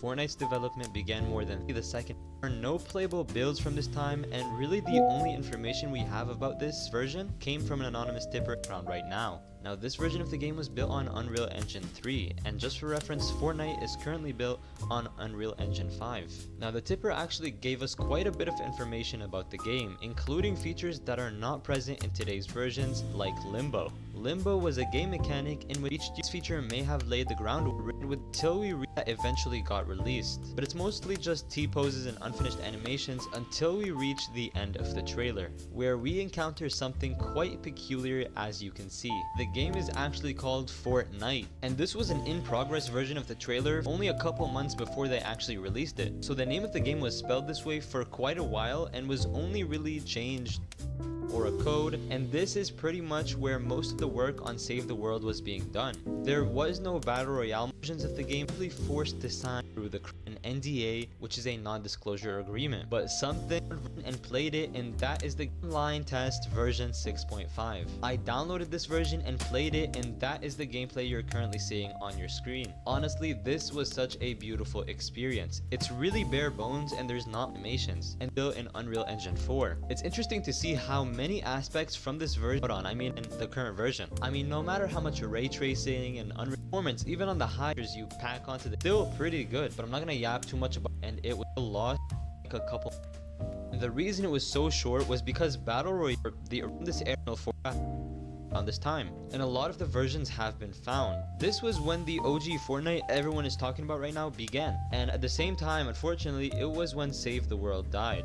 I think it's really interesting to see the evolution of Fortnite as a game, because the original vision of the game that they worked on for 6 years from 2011 to 2017 was really all thrown out the window, and even today Fortnite is trying to get away from the hopes of my Rocket League. I mean, just the other day they released a trailer for a new first person mode that honestly reminds me of Overwatch. So I mean, we got the Lego, we got the Guitar Hero, we got the Fall Guys, we got the Rocket League, and now we have Overwatch in Fortnite. And after playing the test versions from 2016 and also playing the OG season that just came out, I gotta say that the game will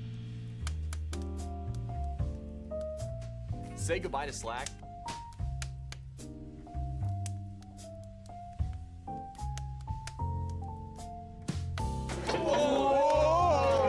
This is a sport. One of the quote is like the instant equivalent.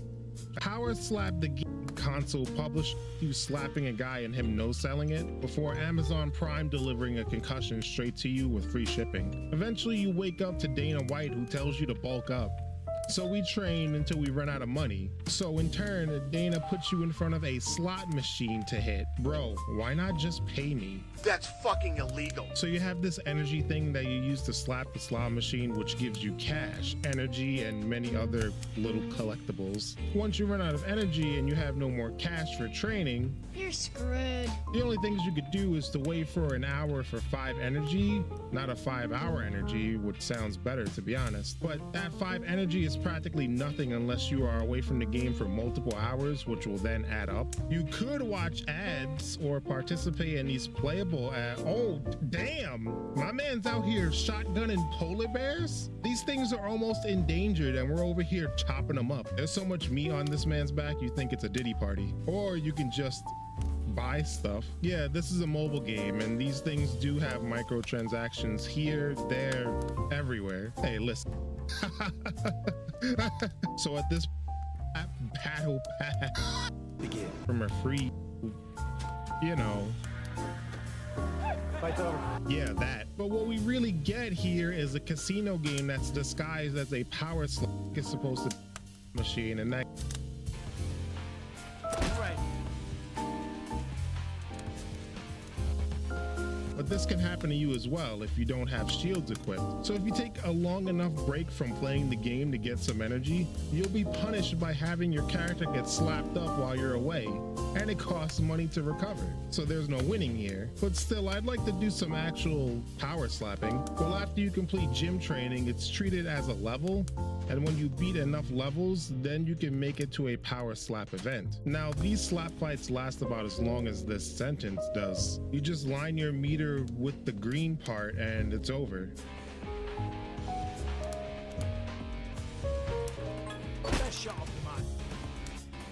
And as soon as you win, Jesus gives us a sign that he's up there by dropping a new slot machine down from the heavens. If you get far enough, there is this alternative way to play.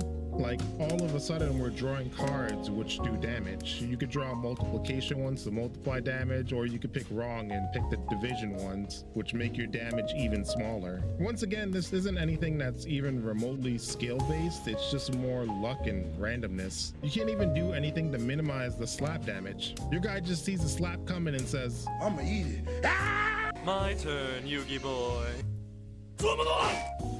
He's dead. So this isn't even really a career mode. This is like that gambling thing in Legends of Wrestling 2, but instead make that like 95% of the game. For a mobile game, it's all right. I got really lucky in point and somehow hit for 1.5 billion. I didn't spend any money on this game, okay? But not spend I've ever played and power slapped it in earlier ones. Earlier versions of this game is actually like what you'd imagine a power slap game to be like. There's actual training and there's power slap fights with coin flips to see who goes first, defense and rounds. What the hell happened? If I had to guess, this version of the game performed badly, so they revamped it with all these casino to say coincidence. I just saw a power slap video on a reel and I just decided to say, hey, power slap so they can Mike Tyson style. It's just I'm genuinely surprised it's this active. But in any event,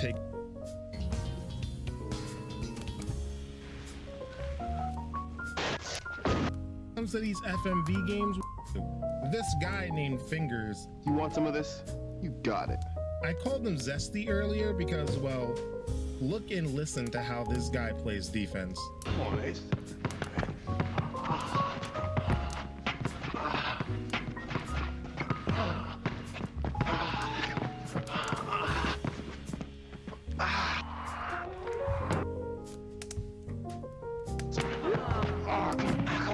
I ain't going out like that.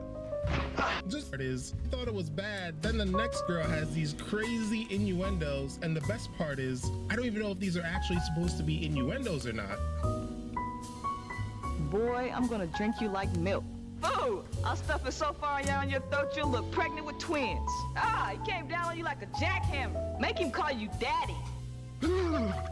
What the hell kind of game is this? See, white man can't jump. Ah! Everyone unsubscribe.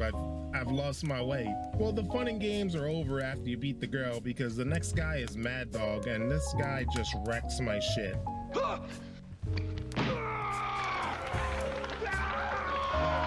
I feel like there's hardly any openings against this guy.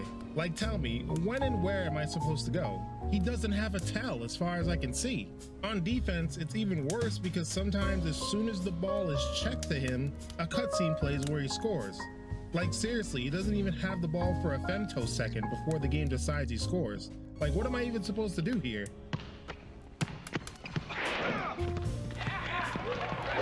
This is #1 bullshit. After finally scraping by Mad Dog, we face Smash. Ball. Now take everything I just mentioned with Mad Dog, but Super Saiyan multiply it by 50 with this guy. I can't do anything against this guy and his jazz hand defense. At least with Mad Dog, I can try and shoot the ball immediately, but this guy just blocks you, and let me tell you, these are some of the most hellacious blocks I've ever seen in my whole life. What did you think would happen?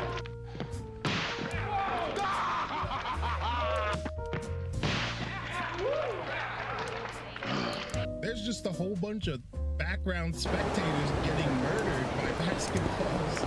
Let's get that.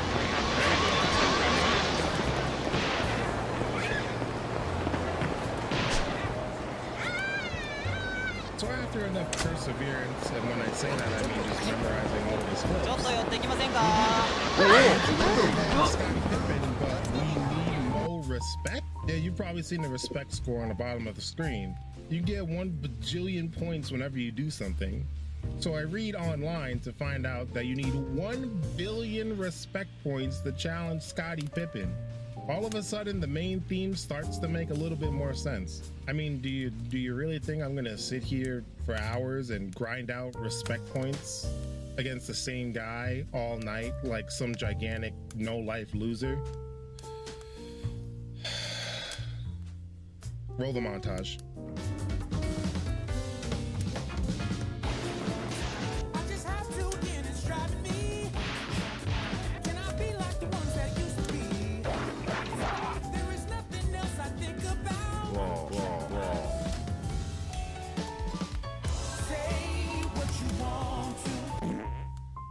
Points to make Aretha Franklin more respect.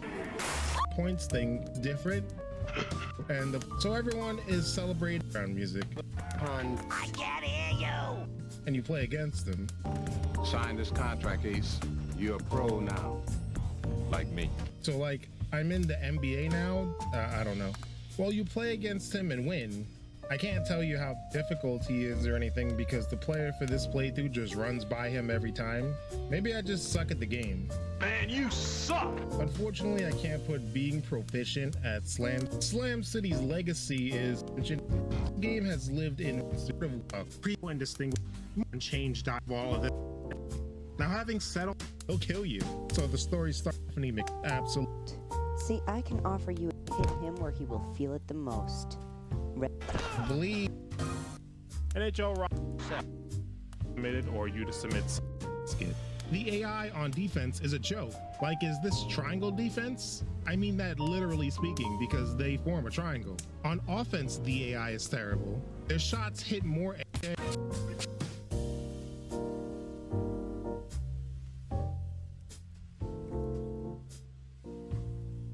Bach.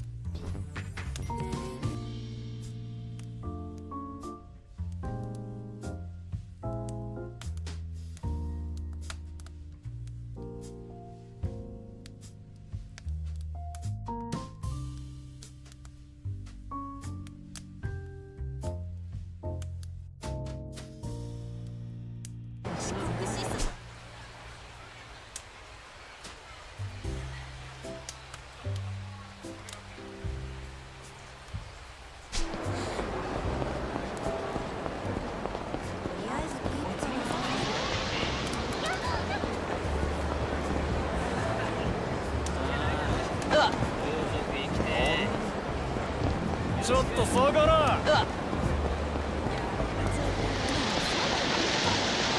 逃げんな。いやし早えよ。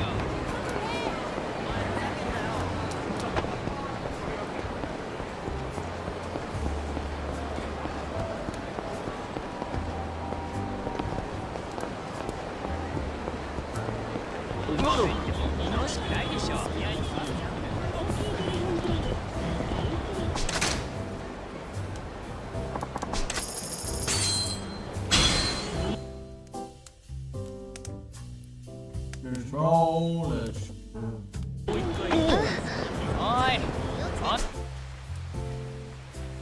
兄さん、うちで遊んでって。ねえ、ちょっと寄ってって。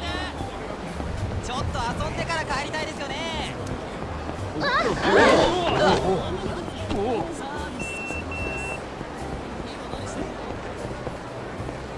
い、待てよ。よかったじゃん。聞こえてんだな。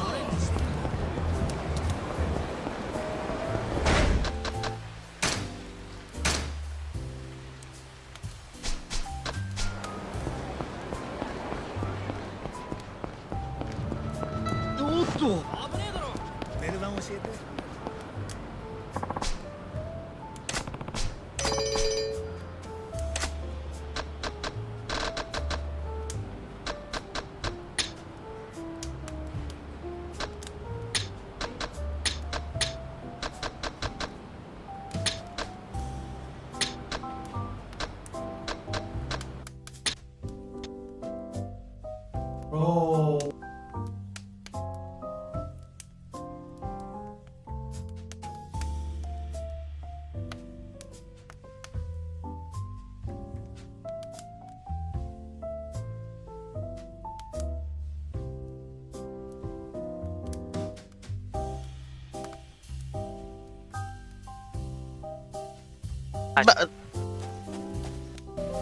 Game na. Running. A little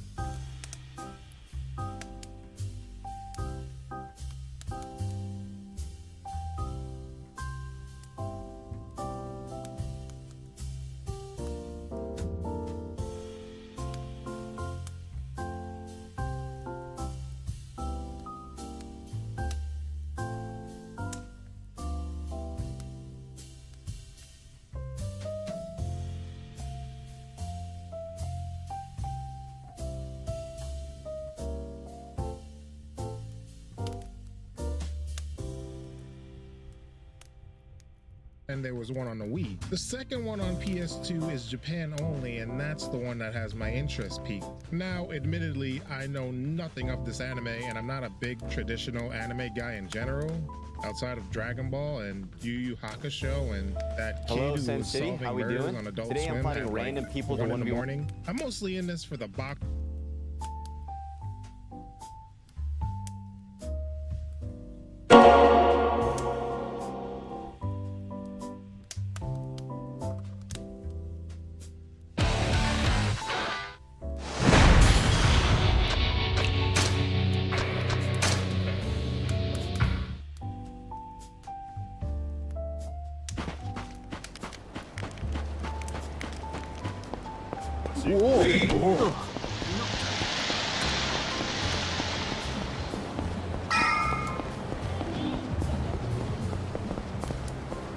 Yo. ああ、これでいいんだろ。よし。で。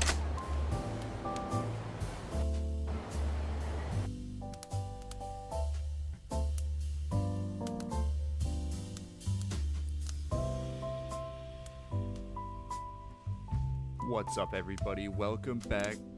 22. That is not normal. Okay, let's buy stone pickaxe, iron pickaxe, some more blocks, and iron. Hello, everyone. Wait, stealing the rank to my account. Yeah, so that's pretty much how a classic Minecraft account stealing scam could work. And today, I'm gonna let these scammers think they got me, but at the very last moment, instead of letting them complete their scam, I'll just thank them for the prize and see their reaction. But what I didn't expect to happen in this video was for a scammer to get so frustrated he actually admitted to scamming. But you might be wondering, how can I get the prize when the scammers never actually give it to you? Well, I have a very simple solution. Yup, whether it's a rank or a client cosmetic, I'll just buy it on my own. But in order to pull this off, I first needed to actually find a scammer. And believe it or not, the amount of scammers in lobbies on Hypixel has decreased significantly, which would make finding one really hard. So I decided to ask my Discord members to send me usernames of any scammers they came across. And they delivered. So now that I had Discord usernames of more scammers than I could ever think of, I DM'd every single one of them asking for lunar cosmetics, rank upgrades, and even the Minecraft experience cape. And it didn't take long until I got my first response. I don't have right now, but I will give it to you. Promise. And after he made the fact that he wanted to scam me very, very clear, he asked me where I got this info from. So, being the chill guy I am, I ignored the message and just kept acting like a kid who really, really wants lunar client cosmetics. And surprisingly, it worked. He sent me the scam link, then he called me a few times, and after the 4th call, I finally joined.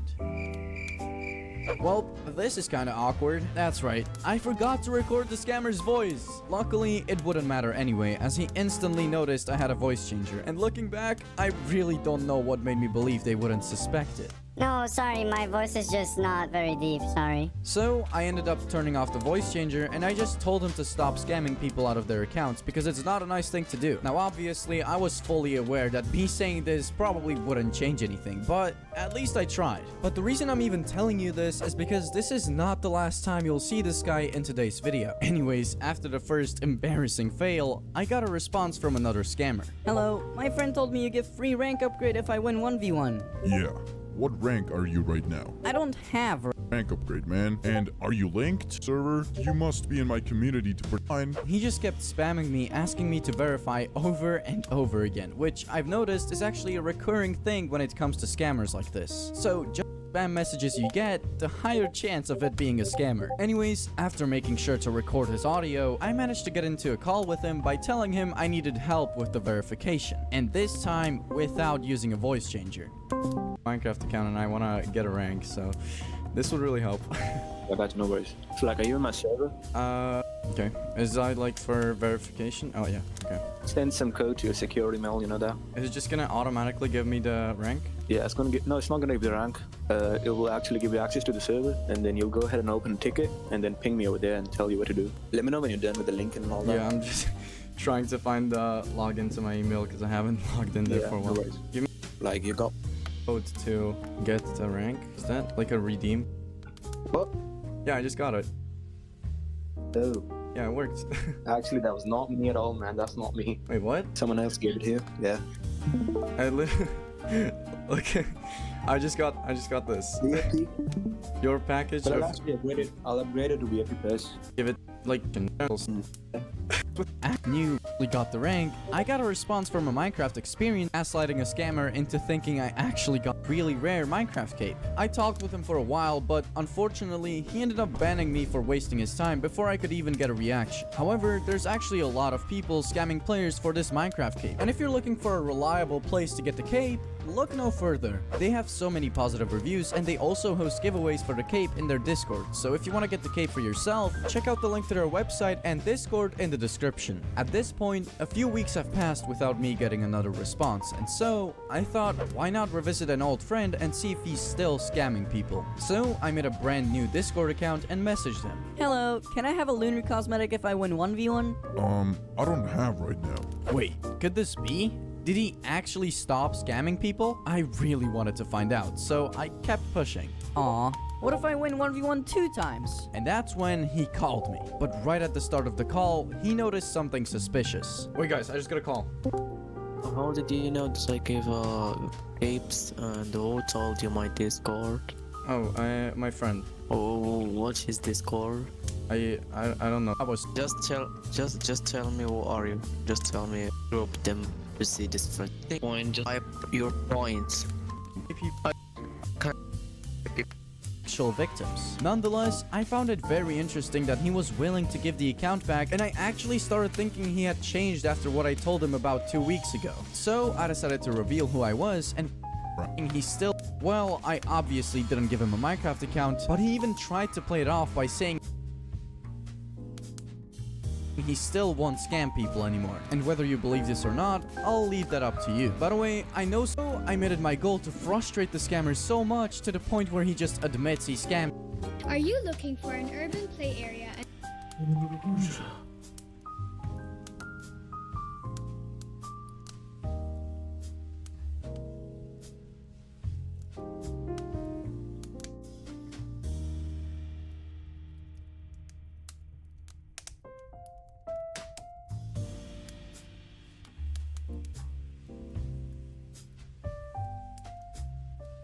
Your cosmetics if I win 1v1. Is this true? Yeah, of course. Which friend? Bro, not this question again. What normal friend would recommend?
Oh,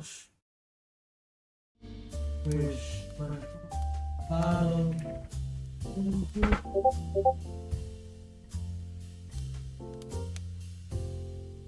bodies down.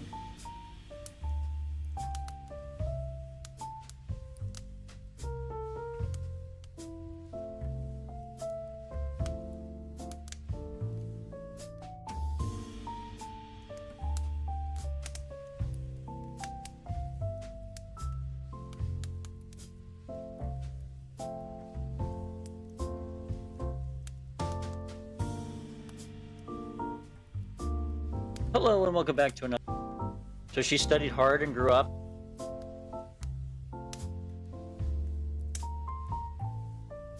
Alright everybody, today item. Oh, let's hey, hold look at regular products first. Just on counter That's a black op if I've ever seen it. Anonymous SIM card. Okay, so it's a lot of just counterfeit money. Accurate. Experience and have no connection to the story or the characters. Maybe that's an interesting angle for this video, or maybe you'll wish a quicker death on me because of that fact. In any event, here's Hajime no Ippo 2, Victorious Road. Now, jumping into this game, it looks good for the most part. We have fighter introductions, the animations all look good, and so do the arenas. I guess the only thing you can criticize is the character models looking a little odd. I mean, look at this dude. This is a 100,000 yard stare if I've ever seen one. This guy has seen some shit, and I ain't just talking about in the boxing ring. You best believe if I had a dude who was looking at me like this, I'm throwing in the towel, I'm throwing in my gloves, I'm throwing in the trunks, I'm throwing in my mouth guard. Literally anything that signifies me giving up. I'm straight up power walking my ass out of there. They can also look a little weird when they're moving around with the animation. It comes across as a dude in a mascot suit sometimes. This isn't just exclusive to this game. There are a ton of games that are based on 2D cartoons that struggle to translate into a 3D environment. Shout out to, quite frankly, every early to mid 2000s Cartoon Network and Nickelodeon game. So you can't really give the game too much flack. But let's talk about what's important, the gameplay. Now stepping into a fight at first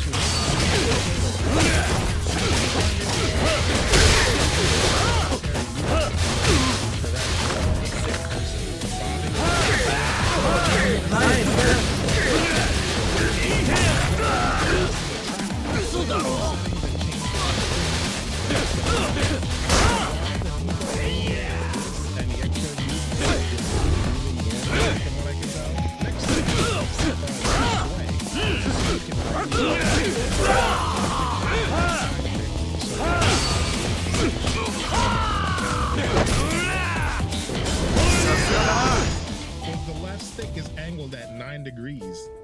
By default, like this had to be a prank by one of the developers. I don't see a reason to do this. I angled mine at 90 degrees so left and right can be forward and backwards. After doing all that, you can get into gameplay. This is a pretty damn fun game of boxing. While you can easily assume that the game will have brainless combat, you'd be wrong.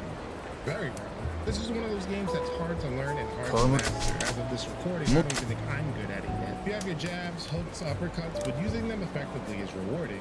Different inputs with the punch button get different results. Like leaning and throwing a hook will give you this punishing overhead. Pushing the stick in forward, then pressing the jab button will throw a step-in jab. Sidestepping and throwing a hook is almost guaranteed to get a stumble if you connect with it right. あんたの後ろ盾は見ての通りだよ。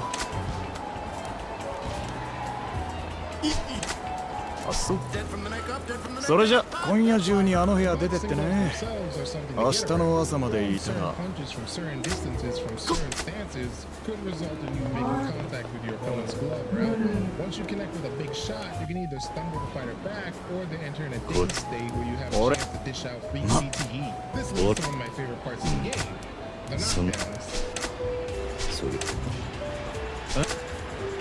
それただの血あんまあねあのまあ僕それじゃYou have knockdowns where the character's T-bowing. You can knock down someone into a Fortnite revive pose. And my favorite, you can just have these guys chicken dancing.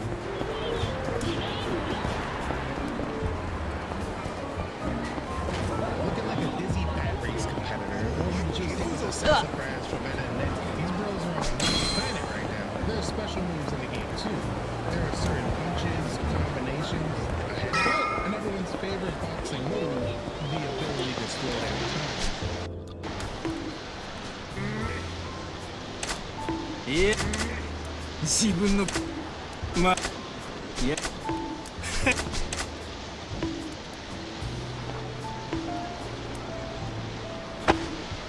おっとまあそれに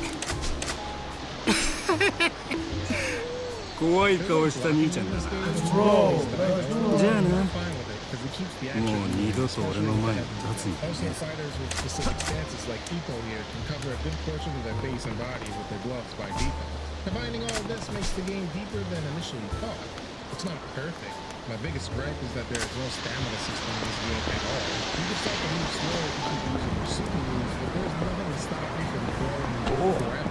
And the CPU in this game keeps throwing and throwing and throwing and throwing and throwing and throwing and throwing. I know it was an intentional design choice to keep you in the action, but you should be punished for throwing this many punches and having a percentage that's way more than my grammar percentage for this very script. Of course, there are minor gripes. When you get knocked down, it's up to the game to decide if you get up or not. And there's no instant replay, which makes getting a thumbnail harder than it needs to be. Come on, Japanese exclusive game that was released 2 decades ago. Weren't you specifically thinking of me and my YouTube channel when making your game? There's this arcade mode. I think what's going on here is that you're playing through the important fights in the series. The fights are fun. They have a little bit of a difficulty curve problem. There are certain fights I breeze past, then there are certain fights that take me forever. I guess this is tradition on this channel at this point whenever I play a combat sports game. But when I go up against this guy, he just wrecks my shit. This dude was like the last boss because he's killing me like Isaac Frost. Yeah, right.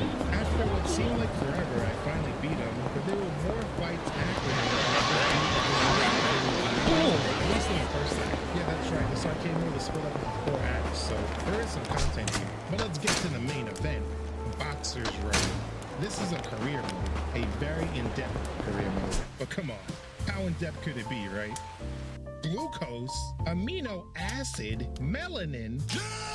Yeah, I've never heard of a fatty acid rating in, well, anything. But before we get to that, we create our guy.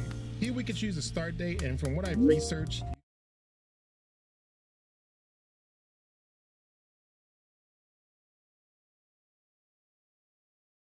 main career mode. This is the part you may want to get a guide, whether it's this one on GameFAQs or one of these other ones. It's optional and you can experiment on your own if you want to.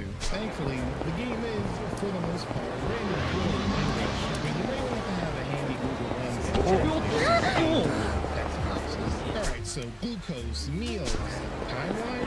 What is this? Windows Movie Maker? Writing itself is not really a gigantic emphasis in this mode. It's mostly about getting to the right itself. You do that by filling up your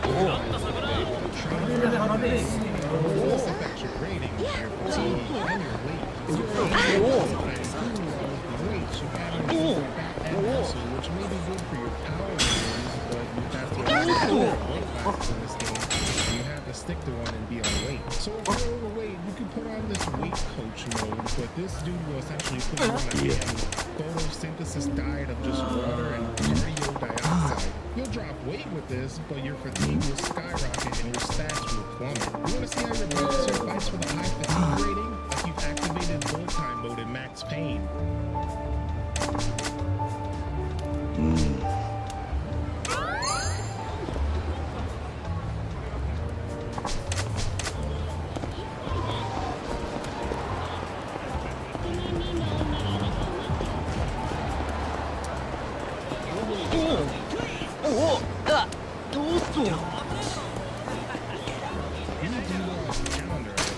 Having days off a couple times a week can help out with the whole fatigue thing. Also, keep in mind that to fight someone, you can look at a video of your own and see what this guy's made of. What the hell is this little dude trying to fight this big guy for? Yeah, that went about as well as I expected. Should be an easy win for me.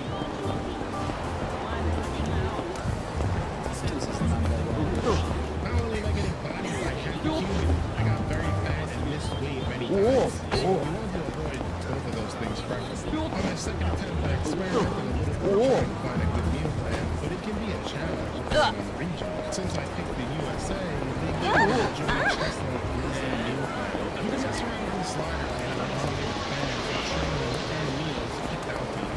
But I only recommend those at the start since you have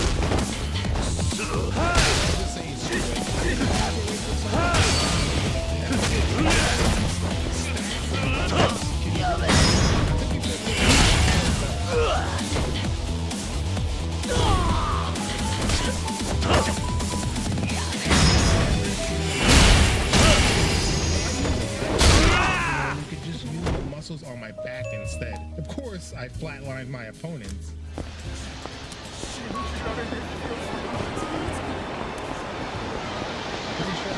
vegetable that wasn't part of my income. So it's like the greatest thing on the face of the earth. But I got lazy and missed weight at heavyweight, which ended my game. How do you even miss weight at heavyweight? That's like getting a 100-year prison sentence and actually living to see the end of it. Nobody was expecting that shit.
Golf.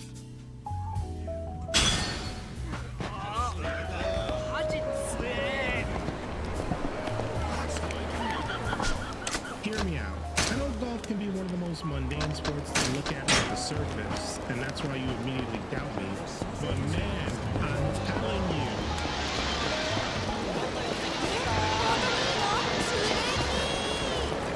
This is a golf game. So let's crash on into some of these games. So I'm not talking about Tiger Woods. And normally I hate this kind of stuff, but considering this is one of my regular videos and I paid for a good portion of these games, if you enjoyed this at all, feel free to pretend that Abby's golf club here is your mouse cursor and the head she hits is the light bulb.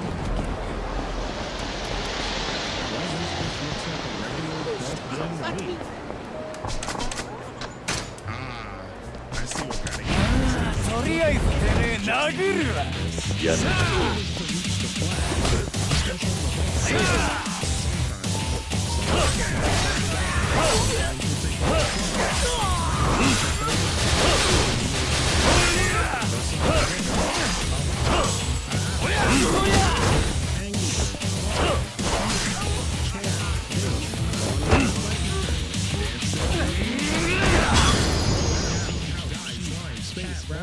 trophy, archer, Olympics. When you enter, no idea what you'll be playing as. I mean, I'm hammer throwing toast into a toaster in a golf game.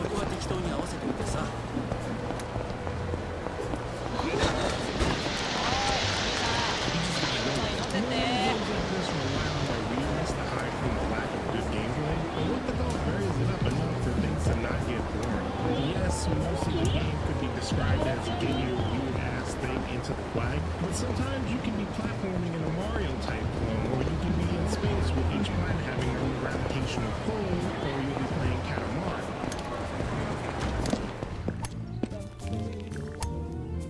Kire-san, Shono Marina desu.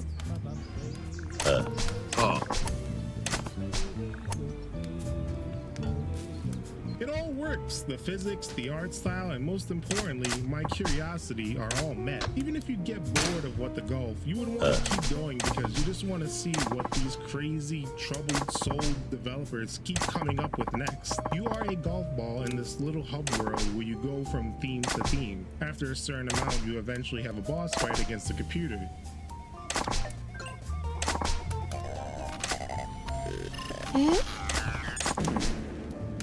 Each level has alternative objectives that you can do if you want to be a completionist. After the campaign, there are even more things you could do, like a 2-player mode, other themed adventures, and even a level creator if you want to play what other crazy bastards create. Or you yourself could be that crazy bastard and create what you want. While I can see criticisms of the fact that the game is just silly, who cares? If you looked at any type of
Hello everyone, since Miss isn't here.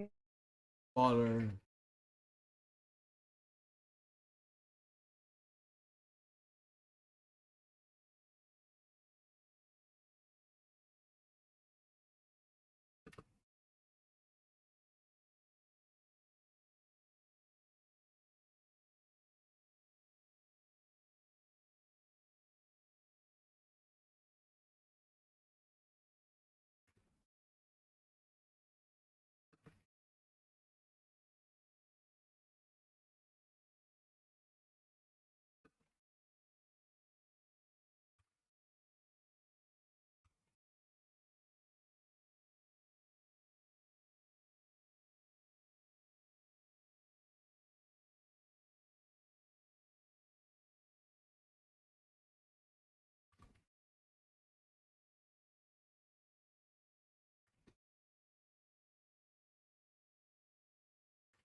Like, bro.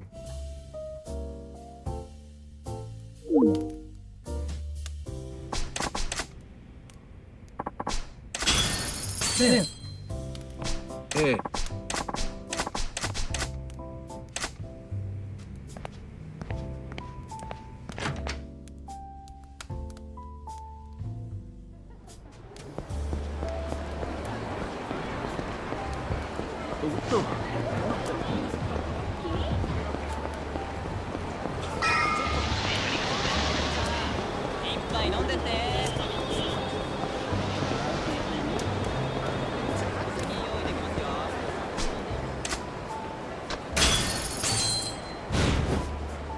この金でどうだ。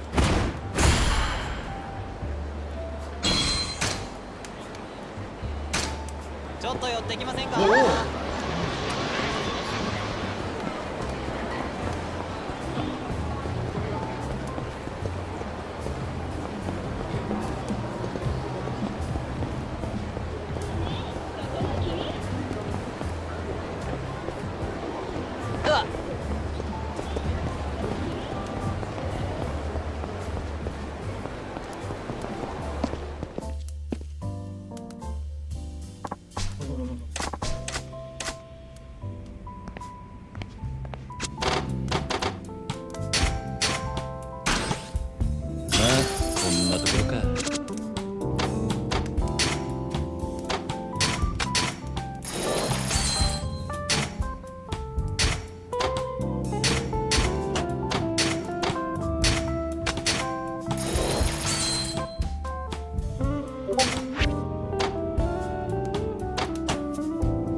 Oh my god!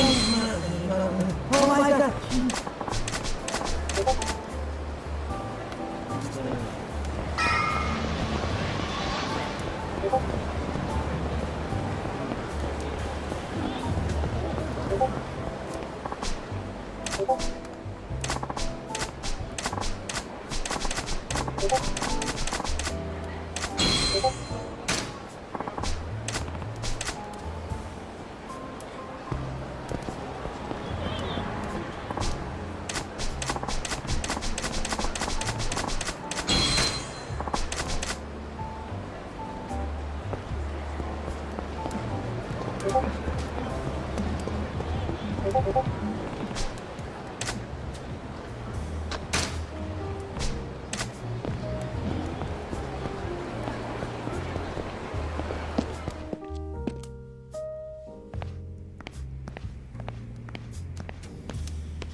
お前に任せた。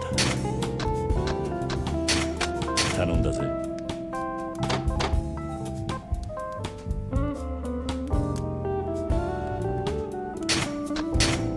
お前に任せた。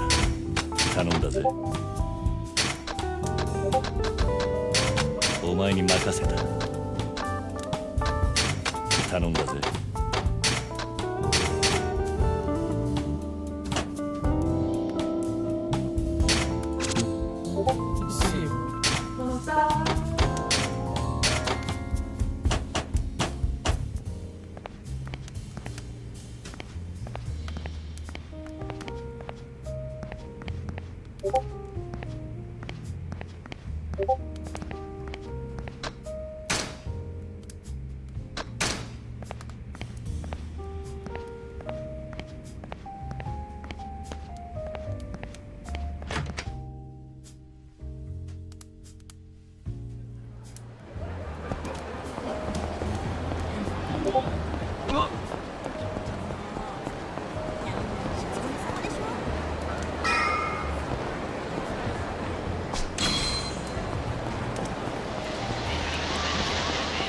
ちょっと寄ってきませんか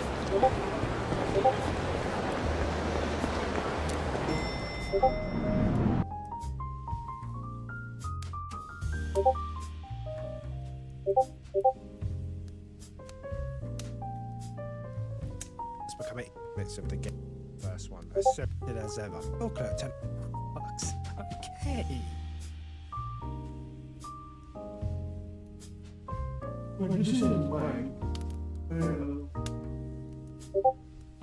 What is going on, ladies and gentlemen, and today I have a very special video for you. I'm going to be putting Dexter Morgan into the Gotham universe. Think of it like the MCU multiverse, where Dexter travels to Gotham City. Now, since there's so many villains in Gotham City, I'll only be covering a select few. Also, if I miss any villains you'd like to see me cover, please leave a comment below. I'm always down to make a part 2. But for this video, we'll be diving into the Joker, the Penguin, Hugo Strange, and Two-Face. So welcome to the city of Gotham.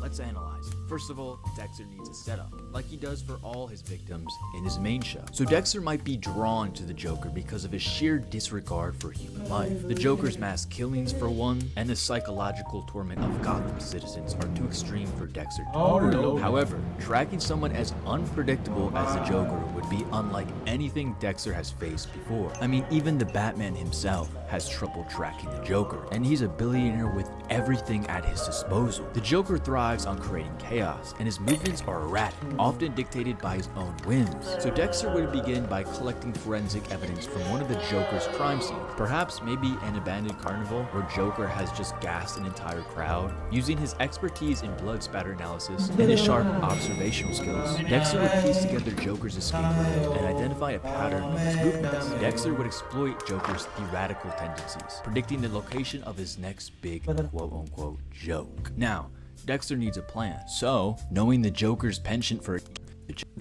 get the fuck to that. On the table, the Joker wouldn't beg or plead because that's just not the Joker. He would mock Dexter, trying to break him mentally. He might even laugh about how he's corrupted others, comparing himself to Dexter. But Dexter's focus would remain sharp. He would recite the Joker's crimes, each murder, each act of terror, while carefully wielding his blade. Despite the Joker's attempts to rile him up, Dexter would ensure the kill is clean and devoid of emotional outbursts, symbolizing his control over his dark passenger. But then again, this is the Joker we're talking about, and even in death, Joker might have the last laugh. Perhaps Dexter finds a hidden gas trap in the room, or a message mocking his moral code. Because if the Trinity Killer could have his last laugh, then the Joker could easily. Our second target for the video is the Penguin. The Penguin, Oswald Cobblepot, is a very different kind of villain, one who hides behind layers of legitimacy while orchestrating crimes from the shadows. Dexter would infiltrate the Penguin's world by getting close to one of his lieutenants. He might pose as a low-level criminal or even use his forensic expertise to frame someone in the Penguin's inner circle, creating chaos within the ranks. Now, Dexter would also exploit the Penguin's greed and vanity. He might pose as a Perhaps maybe he exploits a rivalry within the Penguin's organization, creating a scenario where Penguin feels the need to meet someone alone. I don't know. Dexter would stage a fake assassination attempt or lure the Penguin into a secluded area, and then, you know the rest, the kill. So on the table, Penguin would be far less cooperative than Joker. He might even try to bribe Dexter, offering money, power, protection. But we all know that Dexter does not care about that stuff at all. All he cares about is the victim that's on his table right now. Target 3, Hugo Strange. Hugo Strange's obsession with criminal psychology and his experiments on Arkham's inmates would put him in Dexter's crosshairs. However, Quite recently, because Dexter would we've know had that Strange spotty is no internet for ordinary like target. His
paper. いらっしゃいませ。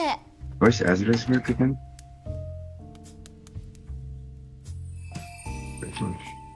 I think she pasted it in the chat. Wait. Yeah. I'm not sure.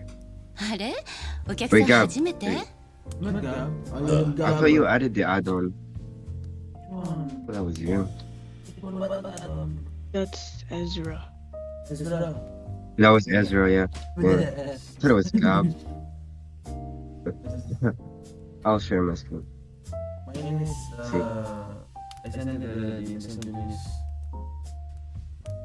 This is kind of the same as her work. I thought this was you. Then I saw the fencer. You're the hippo. Oh my gosh. Oh my god, bro. Let's go to the paper. I'm blind.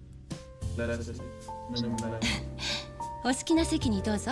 You have to get like 8 again. Wait, where's your work? There you go, right here. Right, this is your work, Lens, right? Yeah. Oh, that's cool, that's cool. Wait, where's your part, Gab? Where's your conclusion, bro? Oh my gosh. Yeah. I thought you added it in here. I forgot to add it there. Where did you put it? What part is that? It's brain. It's science, right? 上してんじゃねえよ。 Oh, this is... Wait, what? English. Do you have the link? I'll send the link to you if you want.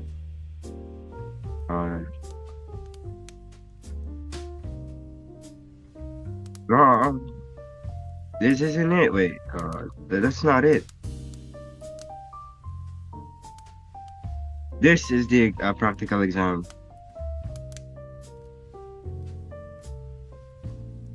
What do you mean, bro? Alright, let's go. I'm gonna copy paste, I'm gonna copy her work. I'm gonna put it right here so we have something to base it on. What do you mean? So how are we gonna do this? Like, how are we gonna divide this? Do you still have no ideas, guys? How about you, Vince? I cannot hear what you're saying. I'm sorry. Wait, Gab, I can't hear her. I'm sorry, what did you say? I don't know how we're gonna divide it since Ezra's part. I think it's just so long. I don't. Oh. Wait, the add-on. Actually, I don't know. Yeah, it's actually quite hard, yeah. Because like, we have, wait, can we extend the 2 paragraphs? Is it like 2 paragraphs at least? Or 2 paragraphs maximum? I'm not sure. Wait, can you ask? Maybe I can ask if we can, like, extend it. Like, give it 1 more paragraph. Yes. What is yours? Wait, I said doctor accident. I said doctor accident. You said the doctor accident. Can you add 1 more? This? Or this?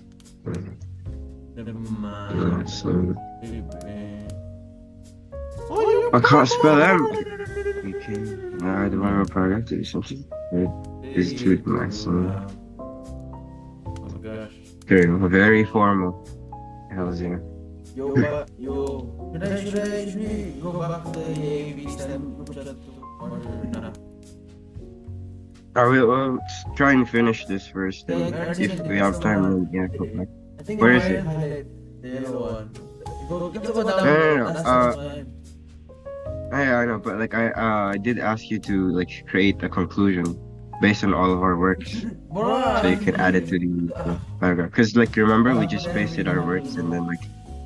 If you put everything in together. No, Make a conclusion. That was there already. What that conclusion? Yeah, you're supposed to create a conclusion. For that? What I mean? Yeah. No, not just here, but for all of it. Like your work, my work, Lynn's, Ezra's. You can do it. Your work, De La Cruz, and mine, Cruz. Also in Ezra's. In Ezra's. You mad? Oh no, 2 is the maximum. No, wait, that's actually quite hard.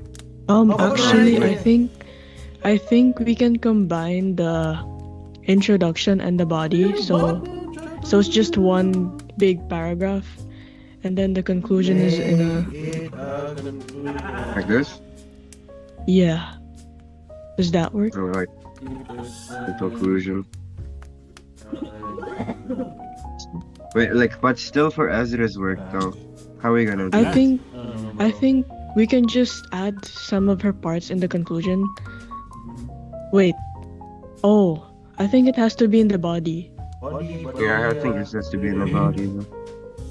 I think the conclusion we can focus more on the effects, maybe. And then we'll just add this thingy. Cause like, look, even one. No, oh no, that's two sentences. I thought that was one sentence. That's like too long. The use of technology. Wait, how much can a paragraph have? It can like. A paragraph, it's like at least 5 sentences. Because if you go lower than 5, then that's too short. It's not full. So I think we can do more sentences. No, but no more. Oh, sorry. Continue. Oh wait. No more than 5 or 6 sentences. Or we can update it. You guys wanna go for 6 sentences? So that's yeah, sure. Check names. Kristen and Anastasia.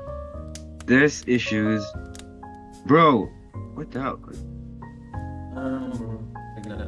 How many sentences are these? I don't know. Wait, what? 1, 2. Bro, you're supposed to make 3 sentences only. You overwork and you complaining. Or here, wait, this is in conclusion of doubting. 1. 5. Empowering teenagers with accurate information and providing necessary security. That's our part as well, okay? Raising security knowledge that we use, but also to countries. This is good now. What do you think, Linz? I mean, it's a conclusion. Check first. It's alright. Yes, it's alright. You're alright. Anyone? We can ask Mario to proofread it. Yeah, proofread it. Definitely. Most definitely. But if we're gonna ask her to proofread it, we might as well just do it once we've had like everything in place. No, bro, I can't do it. I'm retarded.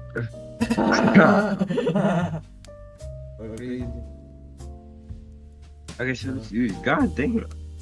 How many sentences do we have? I think I did 4 and you did 3, right? How much did I do? Sorry. I think we have 2 more sentences to spare. Yay. Okay, let's do this. There's some alarming. I wanted to know. She'll identify reviews the fact that easier. Which part do you guys want to add? How about you, Linz? Everything, bro. I wanna add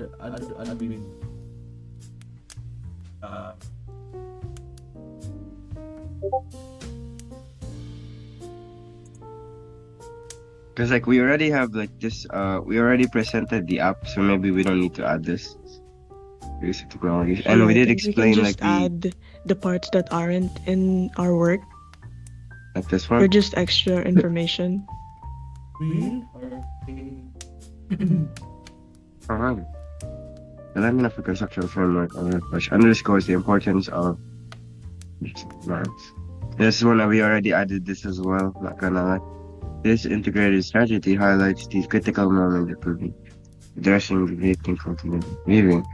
Also on protection. I think we didn't I think yeah, I added this, but I think her work said it a bit more clear.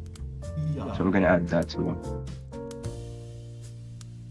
After it's caused by vehicles that may want to report as are undeniable.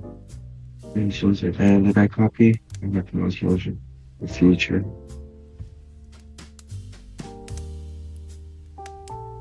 Oh, you did good. Yes. Do you want me to copy your, I don't know, your conclusion and just add it here? Where did you add your conclusion again? Oh yeah, no, it's on Bro, are you blind? You need glasses. I literally just told you I'm retarded. But you're blind, bro. Hey, what's that? Blind. Alright, I'm just gonna add this there. Wait, so Linz, are we gonna separate this? The conclusion and I know. So like that.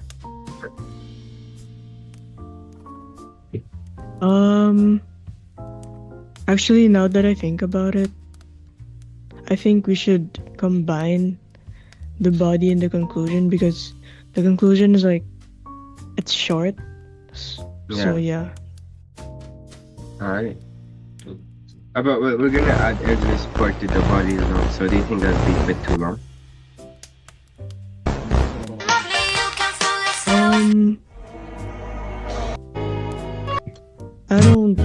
I think it's okay. Alright.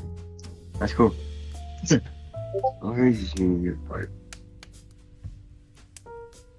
Where is my part? I combined it and I forgot. Addressing this issue was... Where's my part? I forgot.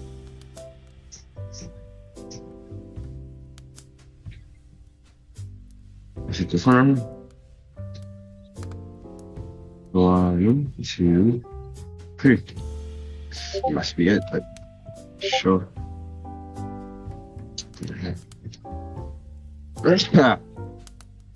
Filters. So it's gonna look like this.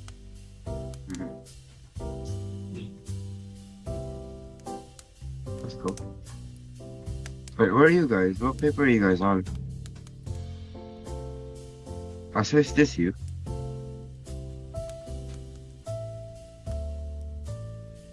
Oh yeah. You're the iguana? I think so. Iguana! Attack! How about it? What the hell? Are you a Wolverine, bro? Yeah, but you the Wolverine?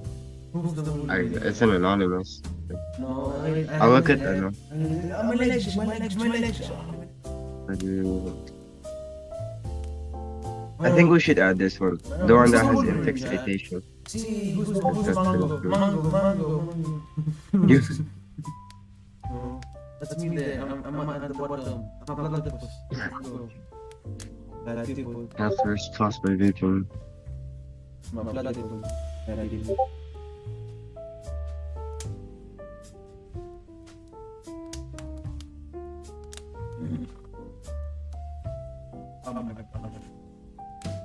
Maybe we can add this to the intro actually.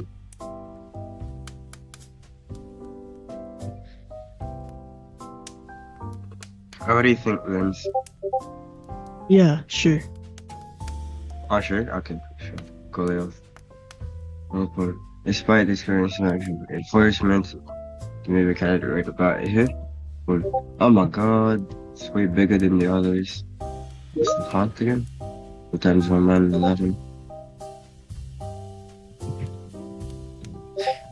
Okay, so despite the country's current regulations, the lack of effective enforcement, the targeted marketing continues to expose teens to fiction of vaping, the issue identified with use. E-cigarette legislation looks increased minus possibility to this product as a result, burden of harm and teen sanctions. Alright. Alright, cool.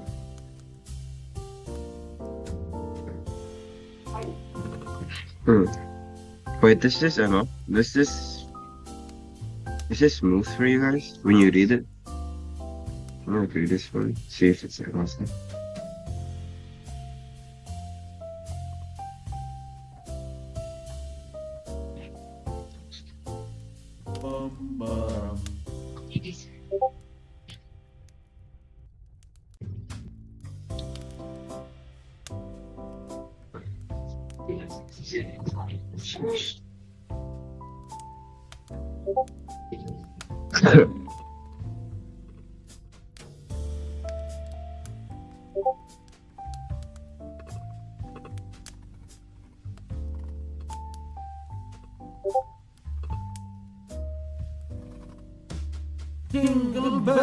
jingle bell rock. Hells yeah. Yo, Gab, you reckon we can add this to the conclusion? Because this kind of like, yeah, it kind of is the conclusion that she added. She has body. She has body in conclusion. Who's the buddy? What do you think? Can we add this to your work? Mr. Jingle Bells. Hey, Oh man. Oh, he muted. Oh my god. Why are you annoying? The meeting is in adjourned. You're free to visit without being on hold anymore. Thank you. Oh, okay, we can leave the call.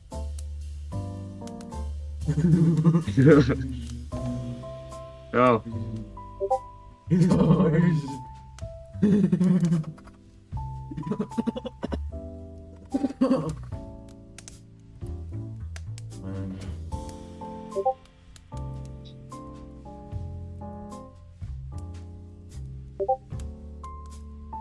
Okay, Gab, you there? Did you just reply? I believe you just laughed. Okay, so it's fine. All right, cool. Then let me get your work again because I keep losing it.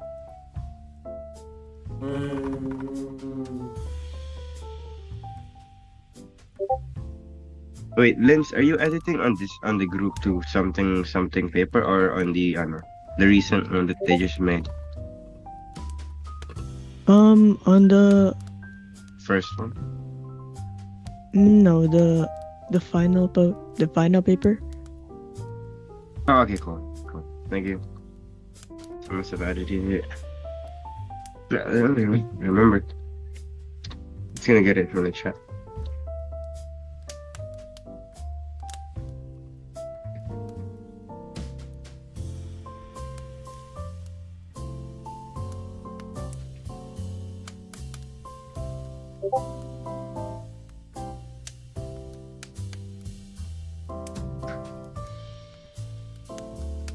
Okay, let's go back to Gab's work. Not gonna lie, Gab. What? I kinda wanna test this one. Test it out. Is it alright if I like put this on AI generator thingy detector? I don't know. Not for Gab's work, but for all of us. Cause like when I combine stuff, suddenly it just turns AI made for some reason. It's crazy. I don't get it either. Do it now. Detect it right now, bro. Conclusion. No, bro. There's generations. Like effectively. No functions for your life version is called wrong. I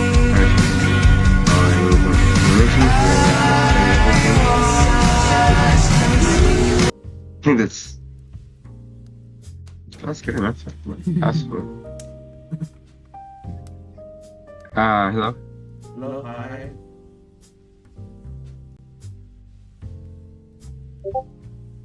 You guys there? I just wanted to know if you guys find this smooth, you know? Like if you read it, you wouldn't notice that we just combined the parts together. I'll just read it. Alrighty. While you're doing that, I'm gonna see if it's, AI made. Let's get it started. Let's get it started. It's 10% Oh, it's 10% AI made. I told you, Provide human use with accurate information. God, that's your part.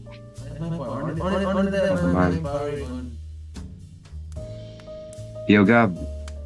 It's only 10%, baby. Yo, Gabriela. Only 10% Gabriela. Only 10% AI made, bro. See, I told you. Technically, what? It's allowed. Hey. It's allowed.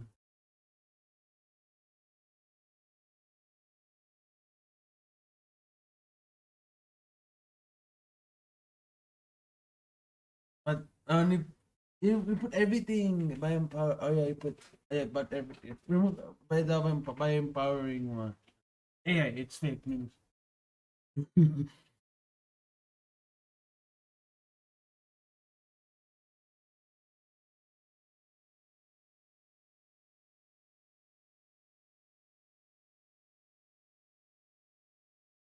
Come on. How about you edit it yourself?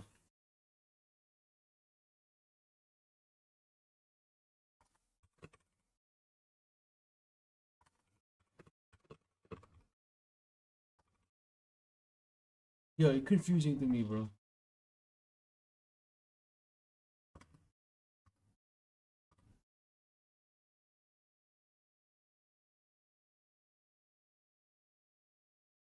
Okay, okay. Wait. I don't see it, bro. I'm blind. Hey, yeah. I don't know. I did everything. I don't want to. I don't want to read. I don't want to read. The rise of teenage vaping in the UAE has brought up health and social concerns with numerous states. Continue. Where will I read? Tell me, bro. You're not telling me. I have to leave the Google Me. Okay. Have to have easy access to vape products. The health risks caused by vaping, especially the younger people, are undeniable despite the country's current regulations. The lack of effective enforcement and targeting marketing continue to expose teens to the dangerous and long-term health complications caused by vaping. The issue notified reveals the fact that the e-cigarette legislation has increased minors' accessibility into the product. As a result, the burden of harm caused by both nicotine. Bro, you did me. I knew it. But nicotine.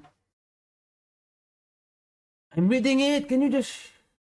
In conclusion, adopting the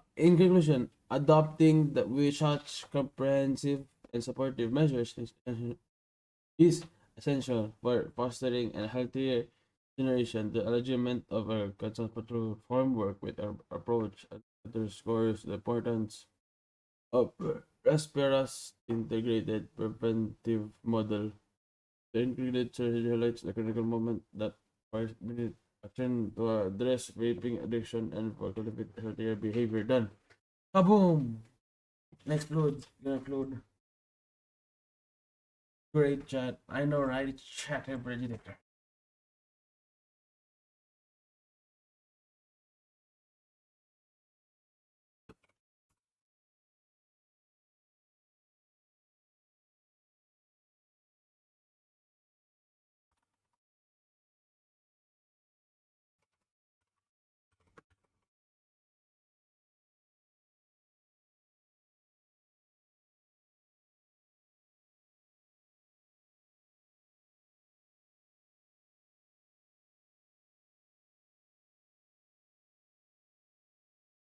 Got the review.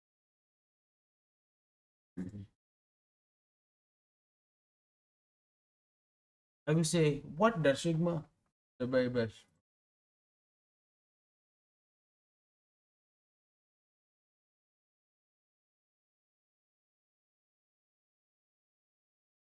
No, yes, I agree. Oh, because you're a side burner. You have a burner. Go now? We can go now or what? Okay, yakuza na. Bye-bye. It's break time. Let's go. La la la la la. Your mustache is fake, bro. If you don't have a mustache, imagine having a mustache. Bye-bye, Linz. You better stream after class. You better stream after exams. You promised me. You better ask Prince to join us because he's the Sigma man. Sigma man. Okay, I'm gonna go now. Bye-bye. Eat your lunch, bro. You better eat your lunch. Yeah, bro. Bye-bye. See you later, bro. After class. Bye-bye. Boy. Oh, no wish.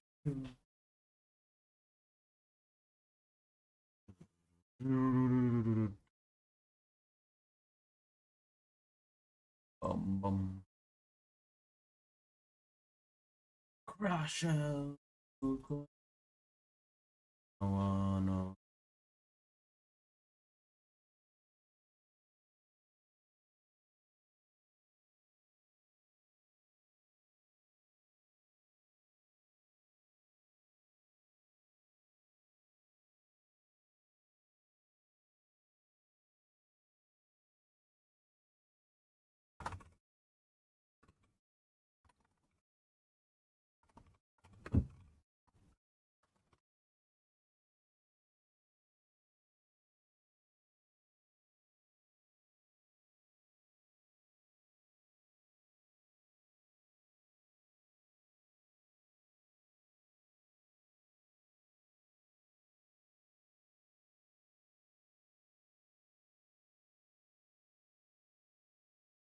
Do I look like cheese? Where's Mr.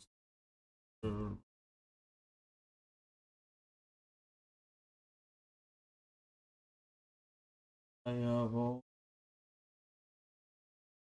jingle bells, jingle bell rock.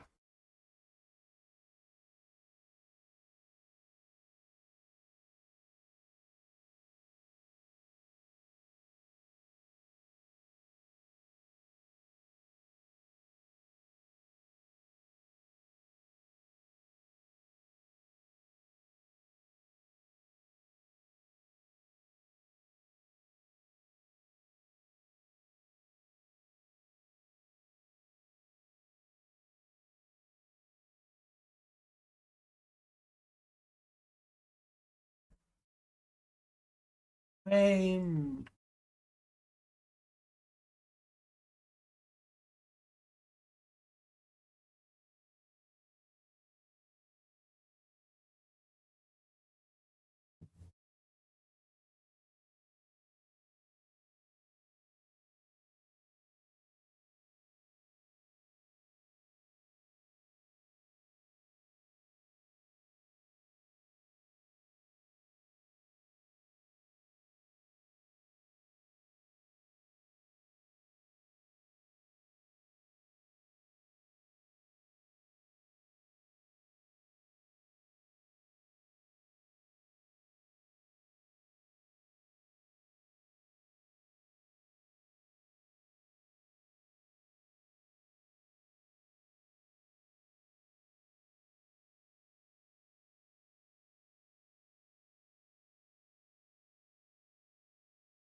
The sun beams in the world. Loris.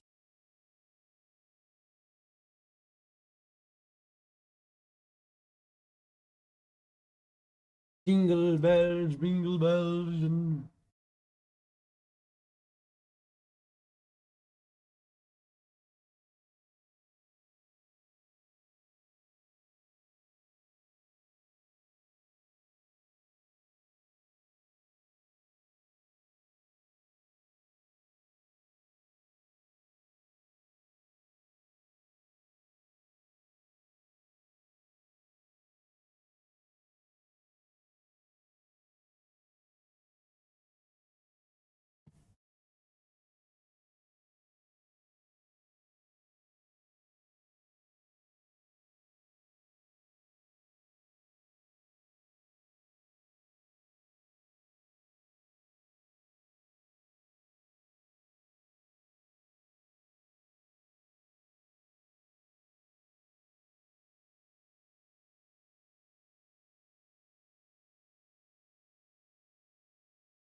you don't get.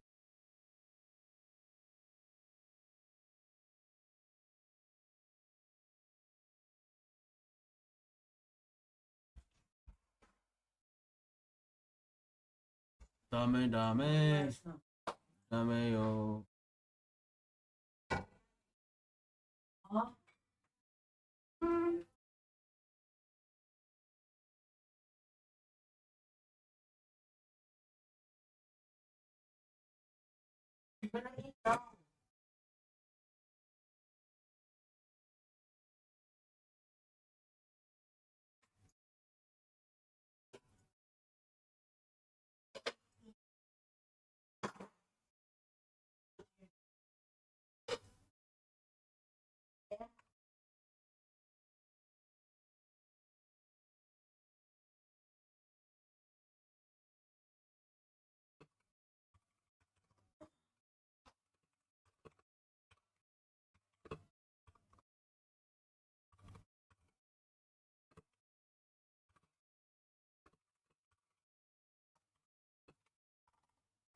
Bond.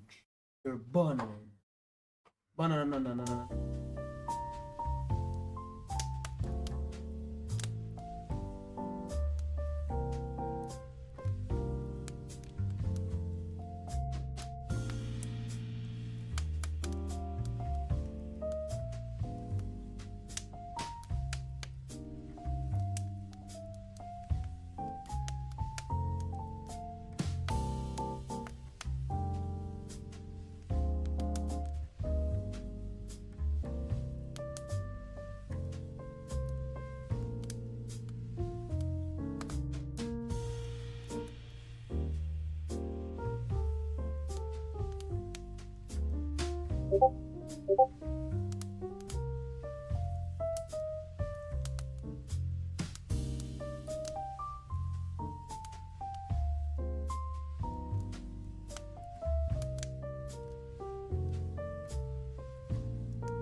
그래요?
Why?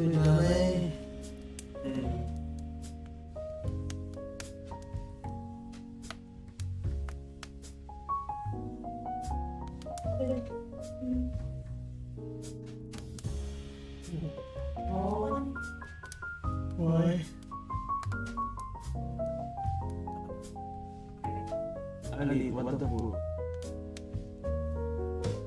What's the food?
Oh my god.「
今度はユミちゃんにも会ってみたいな。歓迎するわよ。あいつはまだ学生だよ。でもなんだったらここでバイトさせてやってくれ。おい、ユミにこの町でホステスさせんのか？人気出ると思わねえか？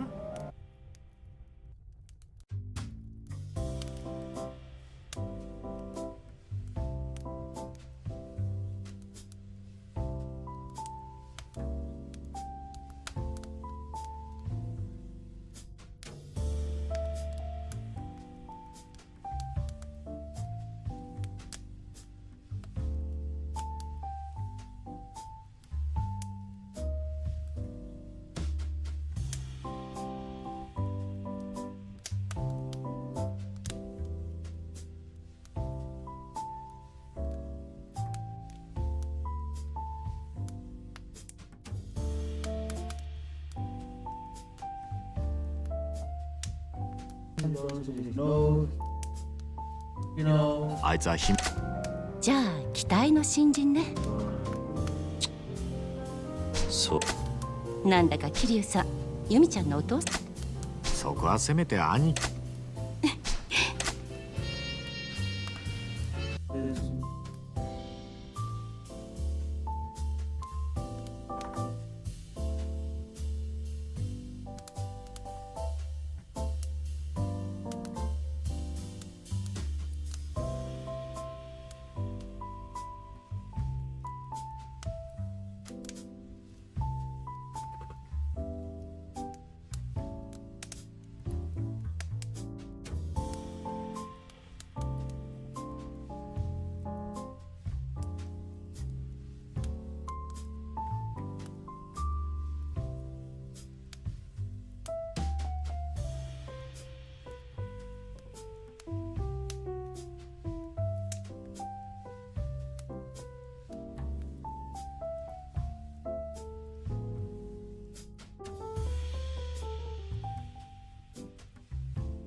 それにしても橘不動産の小田って言ったか？ちょっと遅いんじゃねえのか。どうする？もう一杯の？いや、待つよ。先輩をほっといて俺だけ出来上がっちまうわけにもいかないからな。なんだおめえ息子これくらいでな。その常識がねえのがおめえだったろうが。言ってろ。ねえ、それならカラオケでもどう？いいね。歌う歌う。バカ。それじゃ酒飲んでんのと変わんねえだろう。つうか、カラオケならこの前も。じゃあお前は聞いてるだけでいい。俺が勝手に歌うから。それならいいだろ。仕事上がりの時くらい固いこと一個なしよ。歌ってる間に小田さんもきっと来るわ。しょうがねえな。よし。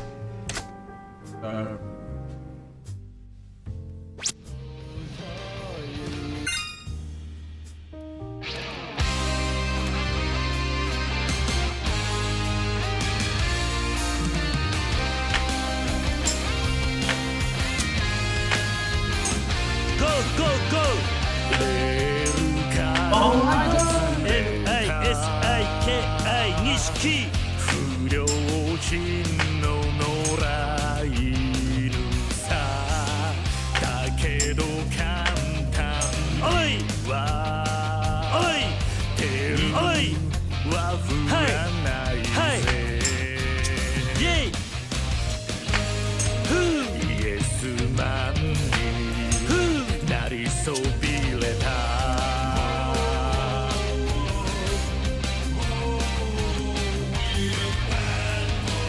悪に残されたのという名のジャスティスをベーキンだろうベーキンだわ壊せ切り裂けてんだねもうベーキンだろう六法全書じゃ縛れ波乱分子さ振り上げた握り拳が俺たちのジャッジメン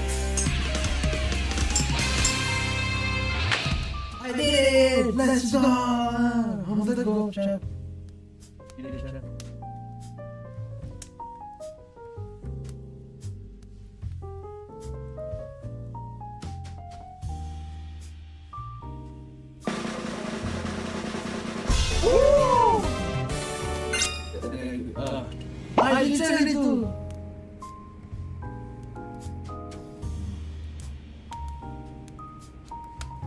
I did okay. Okay. Okay.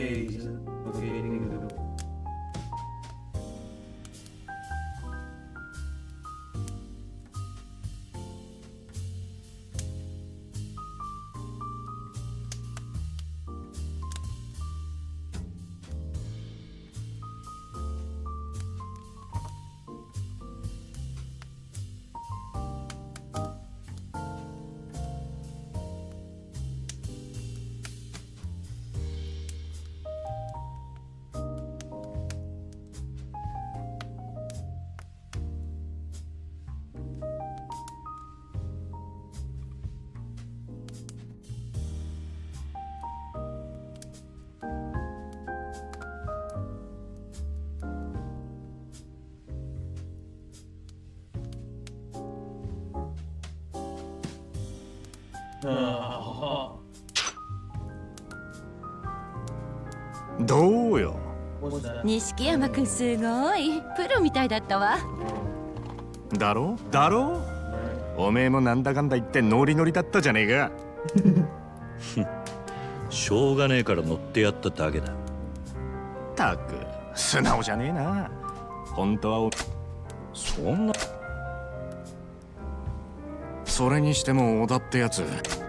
ほんとね。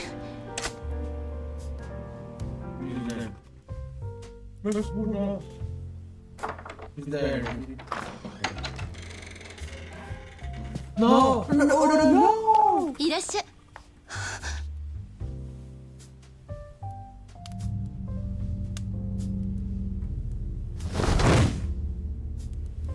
オーダー。Not oh no! Oh dude.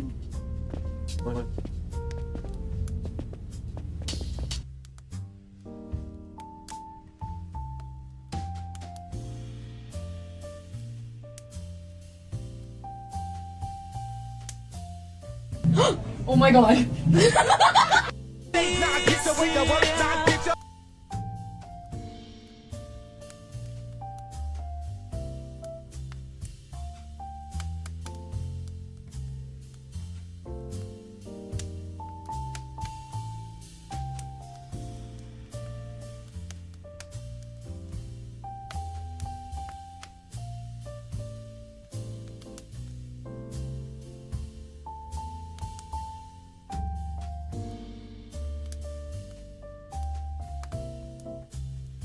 Now OKK guarded by Battle. Warren flares the screen. OKK gives it.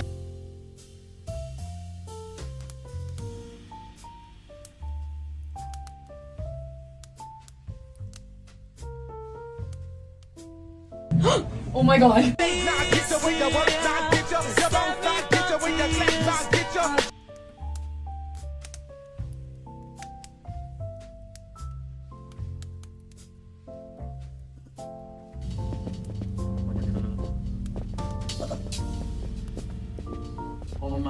よう元気そうだな阿波野の兄貴なんでここに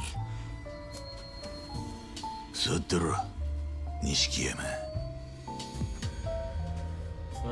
こいつらに見覚えあんだろ桐生その説はお世話になりました桐生さんお前ら戦友やのお前らが小田をやったのかその前にお前がうちのしのぎ邪魔したんだろ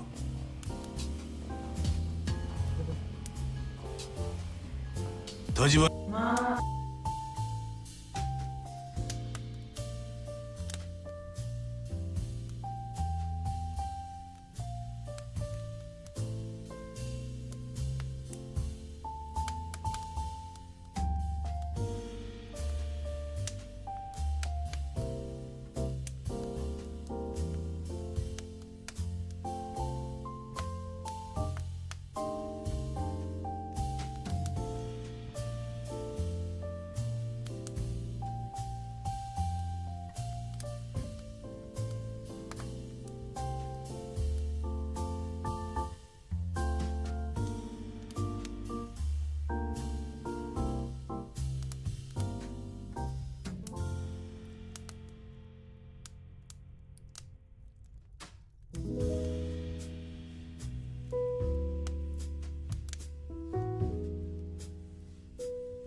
不動産で言えこそこそ登場会に立てついてる連中で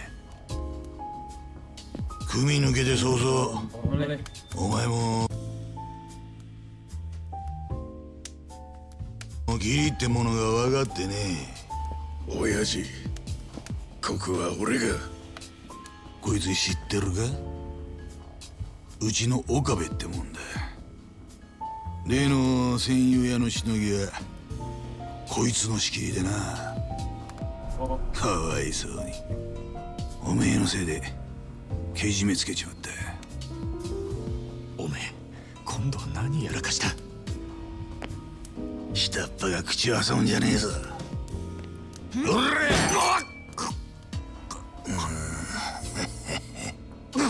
錦いや俺がこちらの片木さんと話してんだろうが。錦山よガキがシャシャラ出てくんな。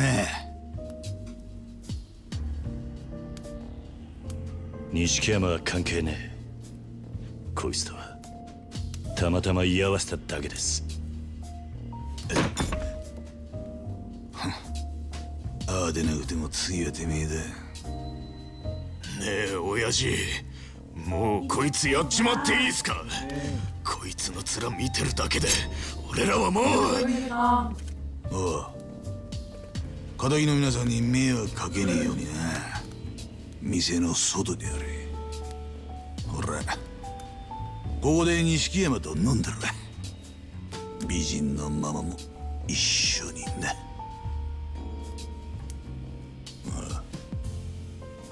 来いや桐生。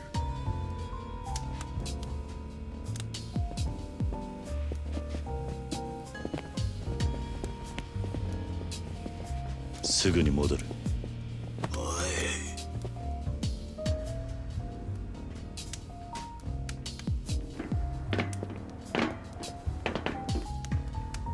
そんじゃあこっちはこっちで楽しくやろうや。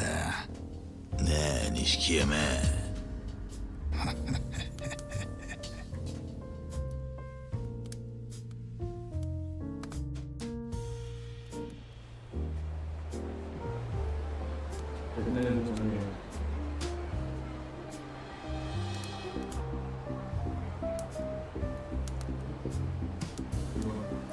俺はよ、お前が正気とは思えねえんだ。死に急ぐのは勝手だがよ。もっと周りに迷惑かけねえようにしねえとな。何つったってんだ。土下座しろや土下座。なんか勘違いした。あんたらに詫び入れる気はねえよ。やる気なのか。そうかよ。面白いなお前。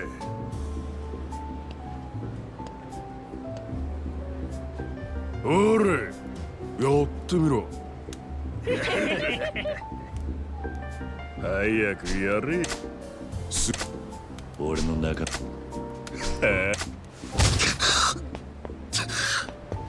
めえ！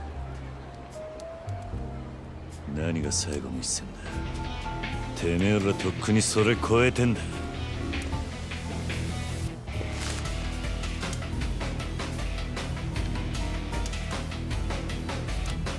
行くぜ！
切るてめ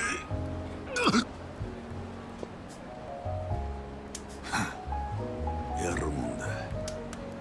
クゼの兄貴も手焼くわけだな。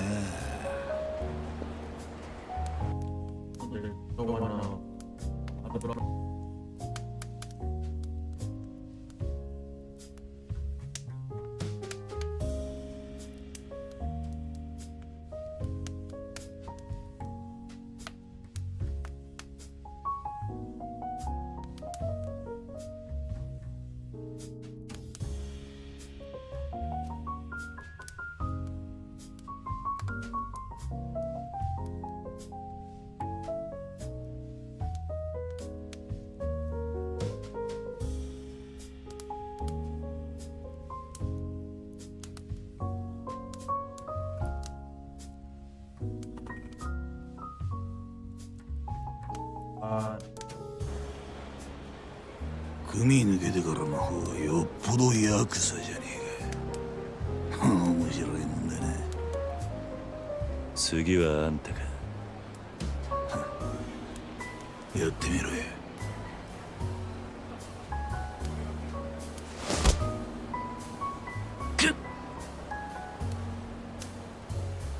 桐生よ、おめえなんで立花ほど。何？分かってるぜ。風間の頭に指示。俺がわざわざこんな山で出張ってきたな。おめえが立花不動産と絡んでるって聞いたからだ。頭の息がかかったおめえがな。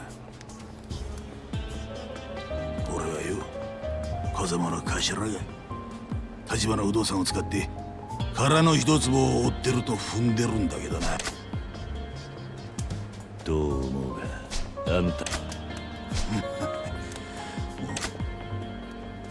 立花不動産、もう殻の一坪のも。そうか、まだか。ねえ、いい。おめえの目を見りゃ。勝手になあ桐生よ、俺に立花不動産の社長と合わせろ。やつはうまいこと隠れ回ってるようでな。青にはおめえに仲立ちしてもらうのは手っ取り早い。俺はもう堂島組を抜けてる。あんたに指図される義理はね。やってくれりゃ戦友屋の剣は水に流してやる。それともこのまま的にかけられていくか。堂島組傘下の全組織からだ。無所に逃げ込んだとしても無駄だぜ。死ぬまで追い込む。それも楽に死ねると思う。やってみろ。ちゃんと頭使って聞いてるか。これはおめえだけの話じゃねえ。その次はおめえの兄弟も始末する。錦山のことだ。このままじゃあいつはおめえのとばっちりだ。助けてやれ。あんた立花に会ってどうする気だ。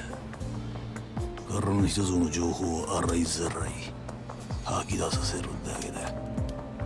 その後部外者にはご退場願う。つまり殺すってことか。朝まで考える時間がある。立花渡すかおめえが死ぬか、どっちか選んで国や中に連絡しろや。返事がねえ時は狩りを始める。獲物は当然お前の首だ。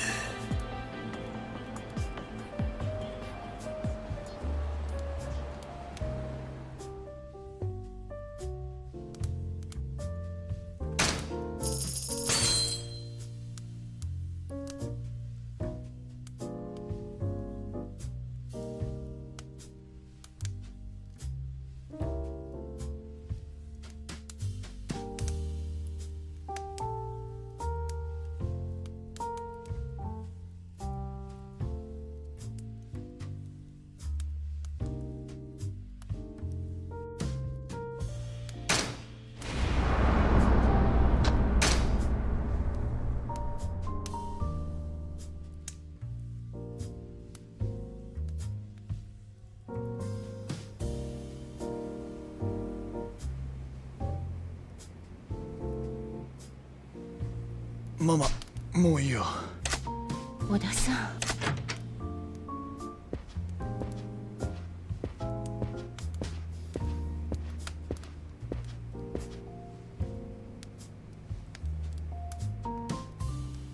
桐生、すまねえ、兄弟。俺はまるでお前の力になってやれなかった。いや、それはこっちのセリフだ。結局お前のことまで巻き込んじまった。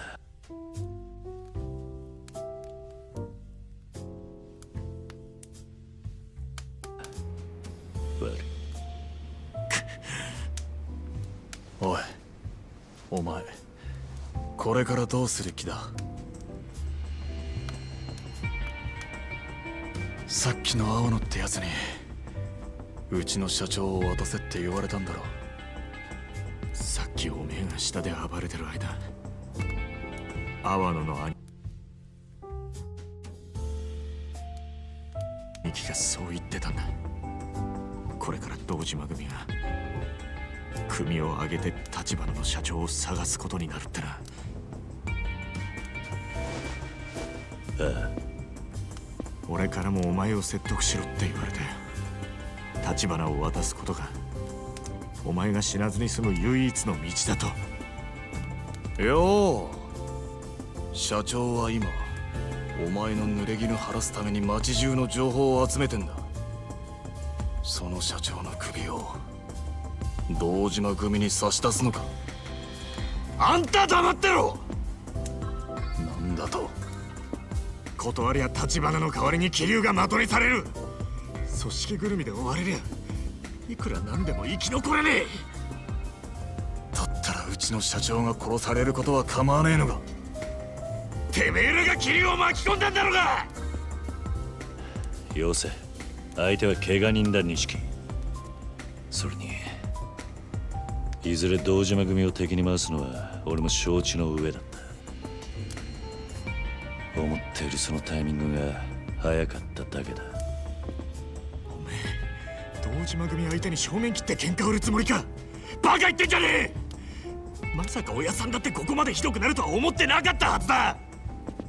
それは確かにそうかもしれない。もともと立花社長は堂島組と正面から勝ち合う前に例の殻の一粒をかっさらうつもりでいた。堂島組にとってあの土地は10億じゃ効かねえ価値があるんだ。それをうまく使えばうちも神室町の一角を担う組織になれる。堂島組でさえやすやすとは潰せない組織に。ただこうまで早く堂島組の幹部に目つけられちまうとはな。阿波野の兄貴を甘く見すぎだ。あの人クセなんかとは比べ物にならねえよ。切れ者だ。とにかく社長と話してみる。ママ、電話貸してくれ。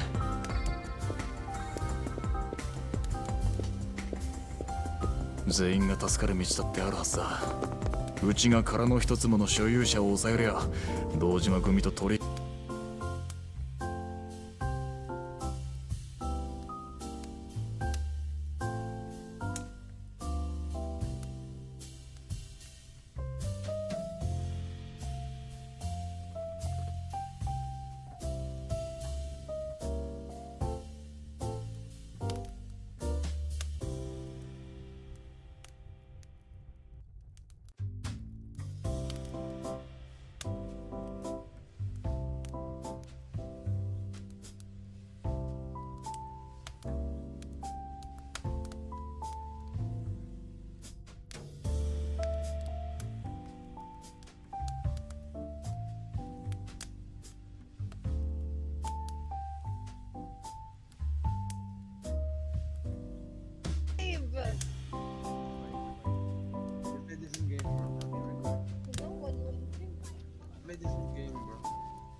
Yo, Timmy.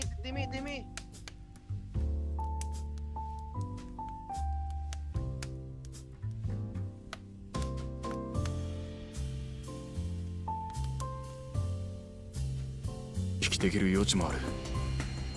あといいがよ。社長、小田です。今桐生とセルナって店にいます。ええ、それで堂島組の青野が社長を渡せと桐生に持ちかけてきました。はい、うちが殻の一粒を追っていることにも気づいてます。だから社長は今すぐ身を隠してください。俺はもう桐生は信用できないと思います。社長を堂島組に売るかもしれない。おい、ちょっと待て。いいんだ錦。でもよ。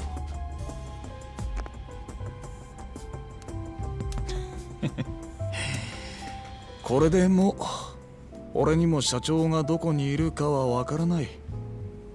くそ！悪く思うなよ。騒がせたな、ママ。怖い思いをさせてすまなかった。うちの心配なんて。それよりこれからどうするの？おい待て、桐生。おめえどうする気なんだよ。今さらジタバタしても始まんねえ。もともと組を抜けた時は一人でやるつもりだった。まずはクゼを捕まえて俺の濡れ衣を晴らす。振り出しに戻ったな。バカ野郎、この状況でそんなことできるわけねえだろ。それでも俺はやるしかねえんだ。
申し訳ございません。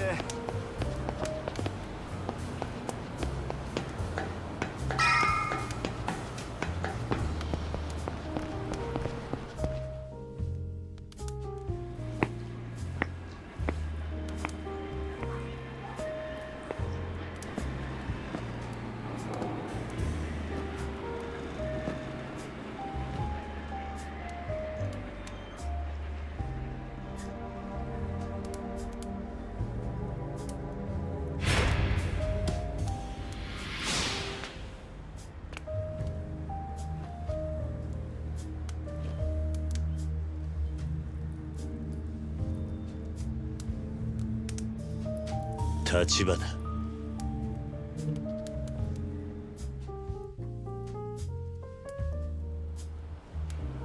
なんでここに？警察が調べ尽くした現場です。分かってる。うちの情報網を使ってクゼを洗いました。ですが。どういうこと？つまりあなたに殺しの濡れ衣を着せた黒幕は今私が掴んでいる情報。ええ、ですがご心配なく、堂島組がうちの動きに気づくまでもう少し。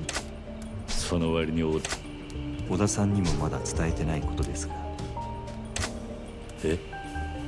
訳あってまだ接触はできていません。ですがその人物をうちが抑え、殻の一粒を手に入れれば、堂島組が我々に土地を売ってほしいと頭を下げることになる。この土地の価値はそれだけの力を生む。無理な相談でしょうか。殻の一粒の持ち主。一日ください。ただしあんたを今阿波野に売り渡せば。あなたがそういう人なら明日連絡します。どうかそれ。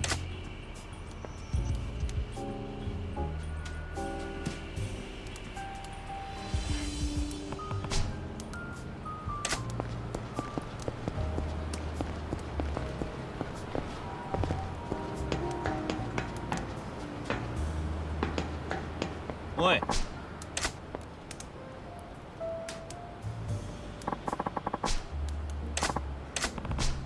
おい。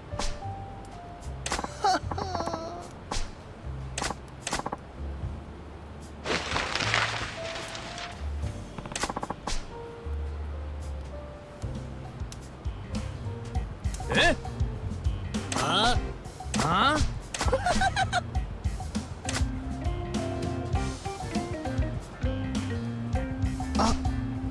いや。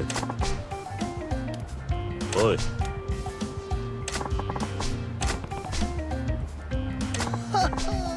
あ？ゴー。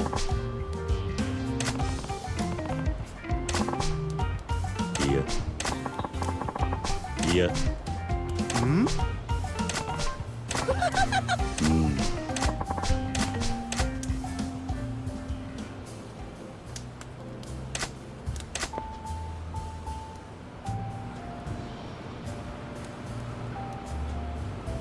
おら！そら！そら！あ？そら！おら！おら！お前らおら！お前らどけ。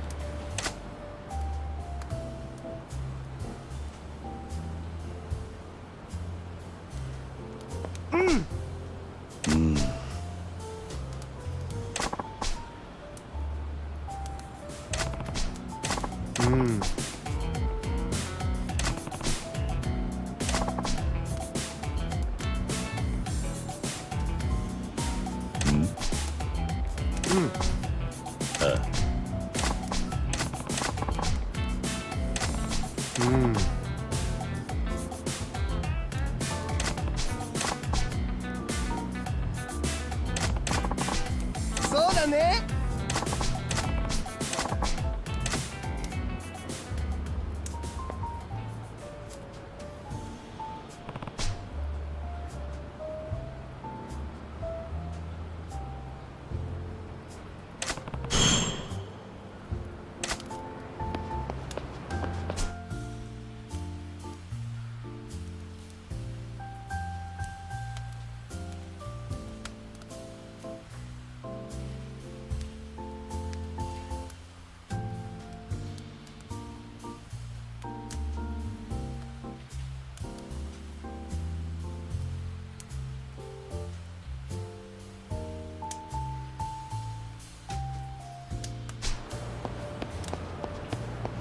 ああ。え？あ？え？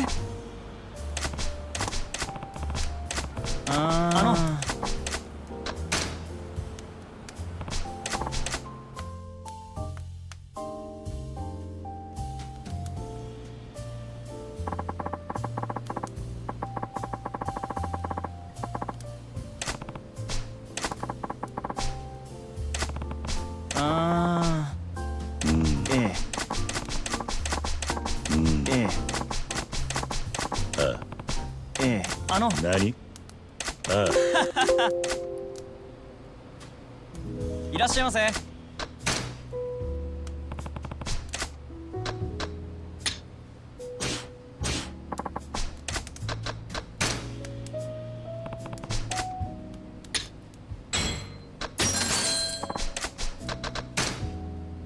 ありがとう。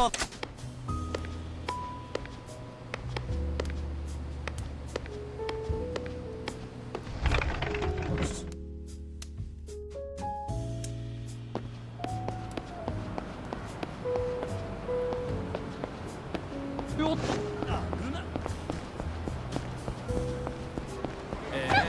かったじゃん。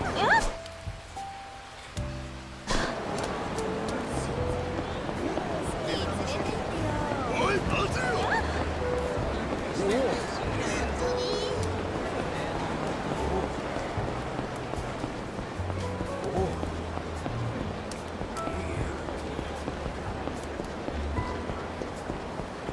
社長さん、社長さん。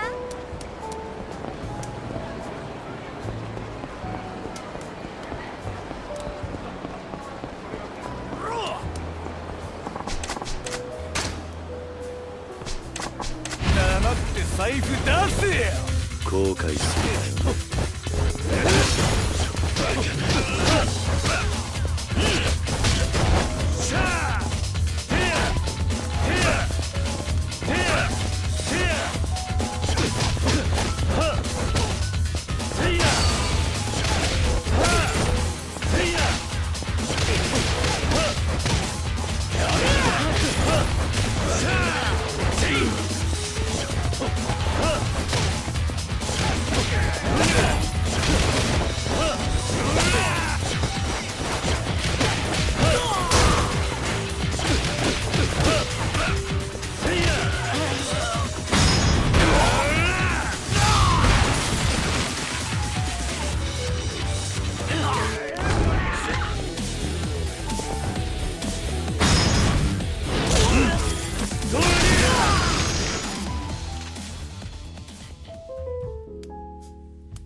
すいませんでした。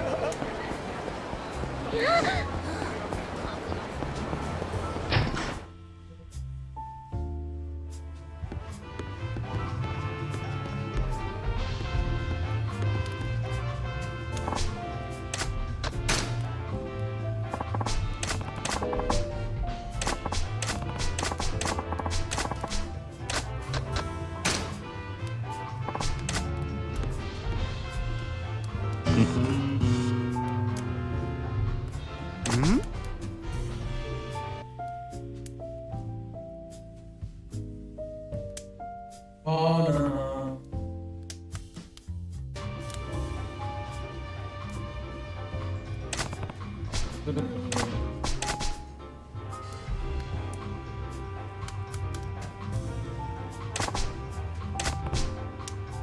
違うよ。何？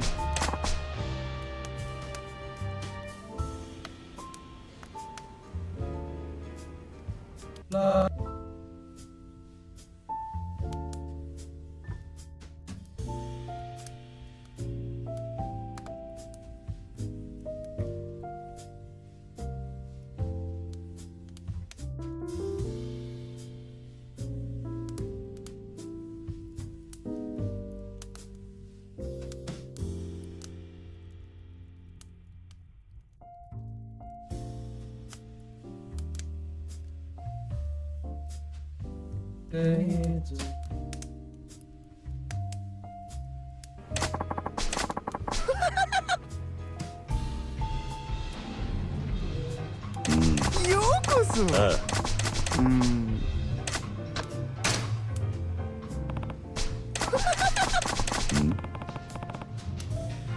あ。いや。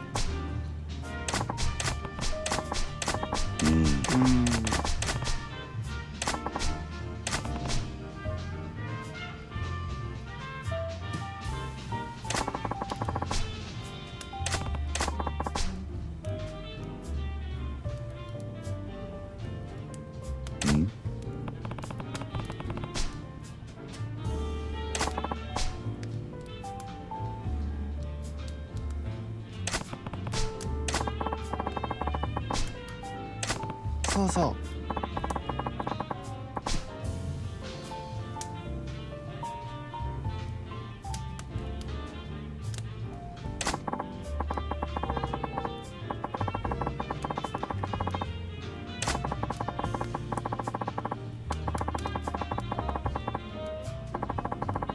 そうだな。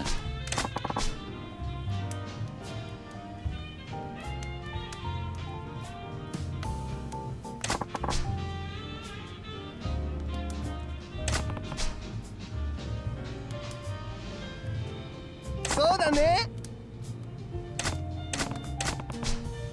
いや。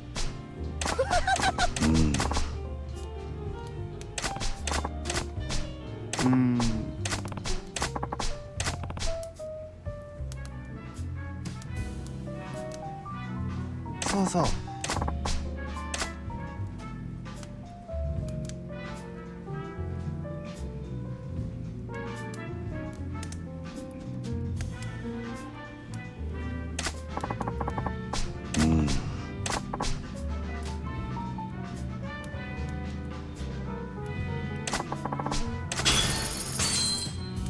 何？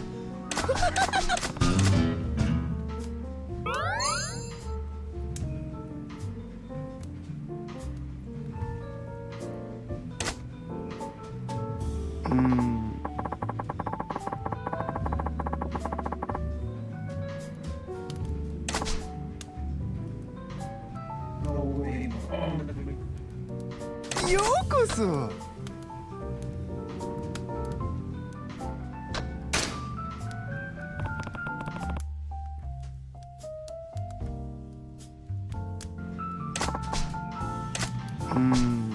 何？よ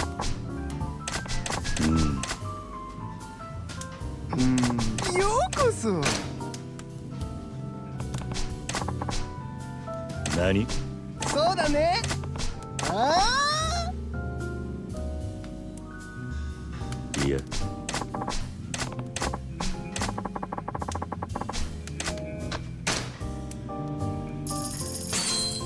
取引成立。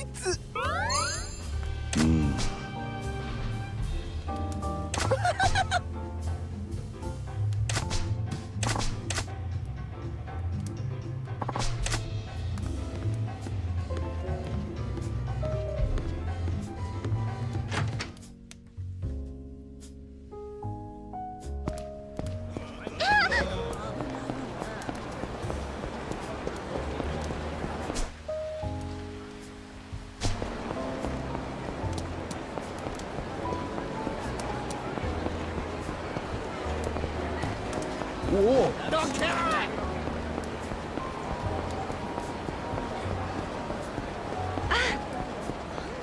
おっ、ちょっと下がら。なあ。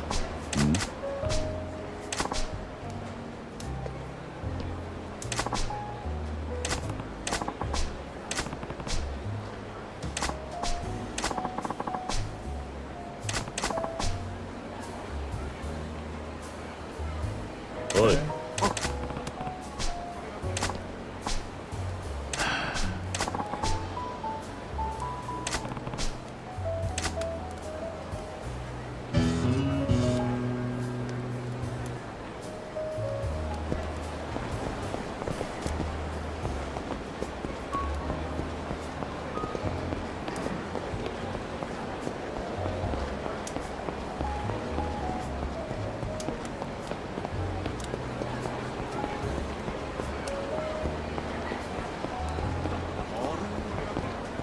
ちょっと下がら。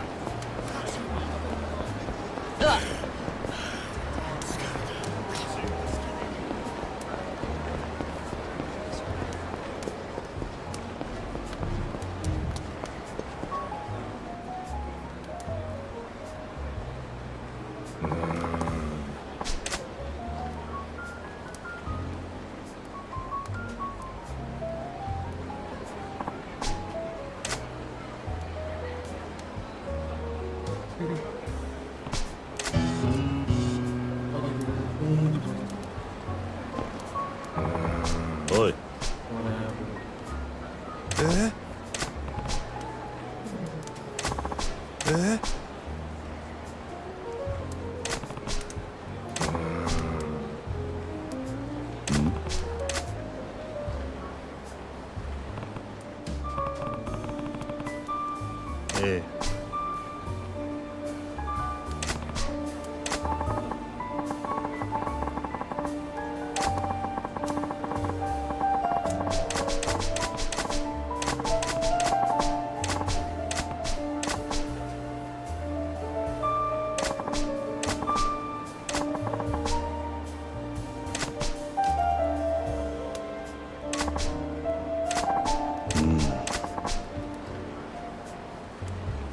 ええ。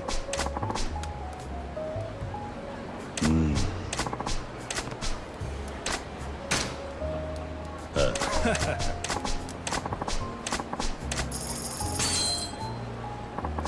あ。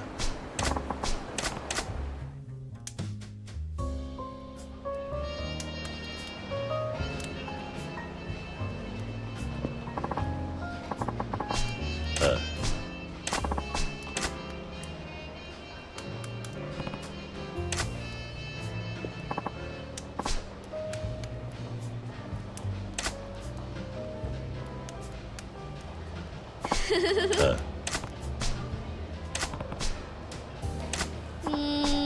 あ。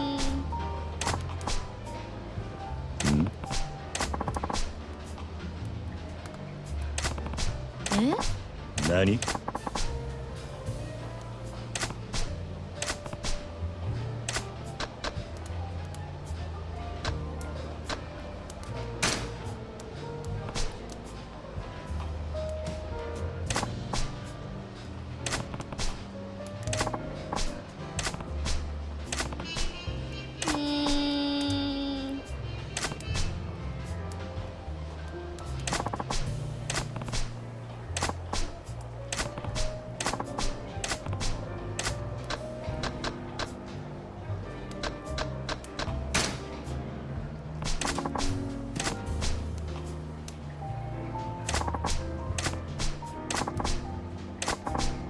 あ。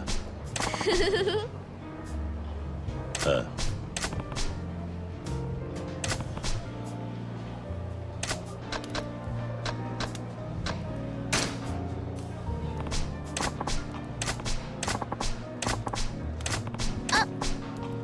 いや。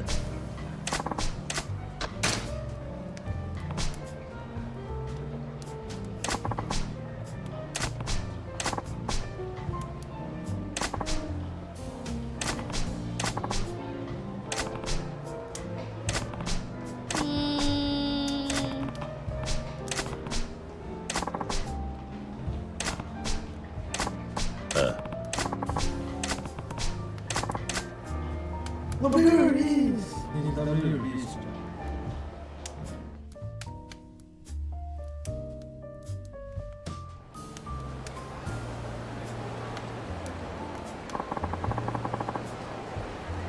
あ。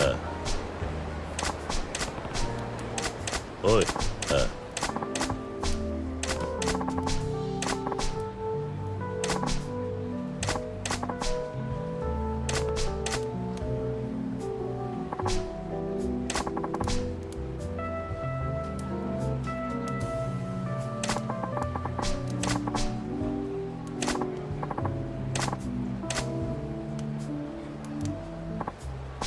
何？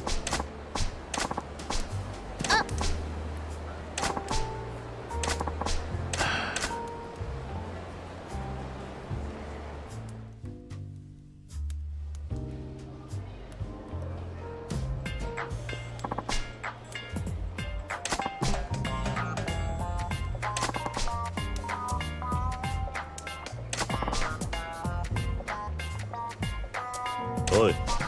ええ。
何？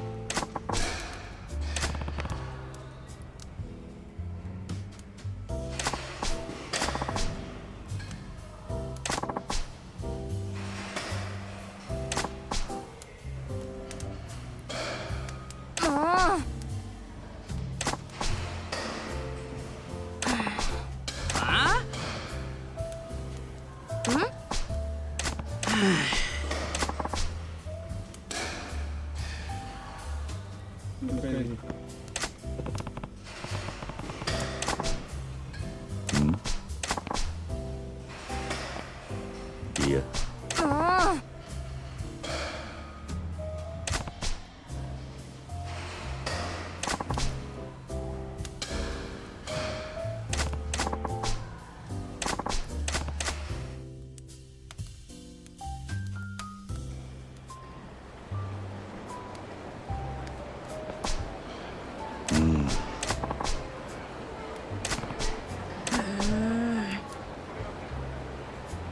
いや。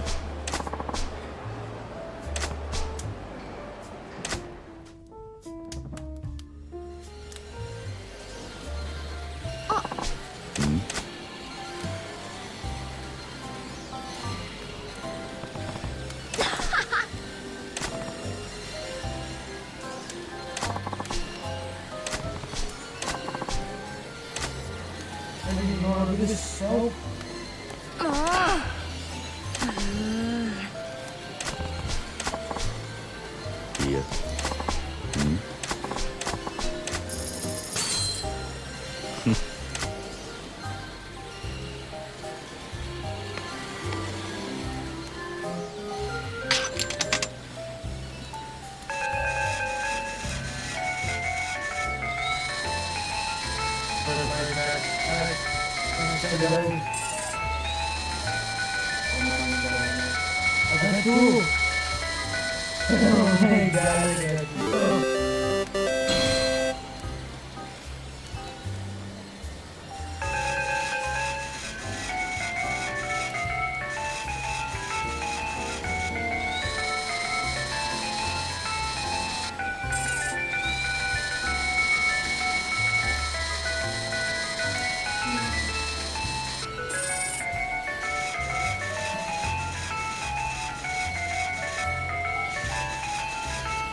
いや。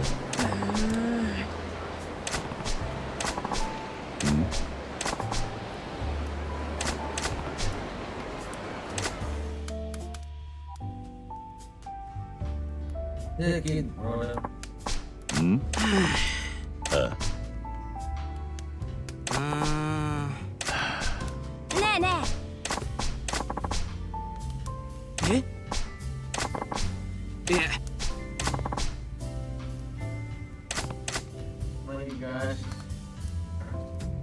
ねえね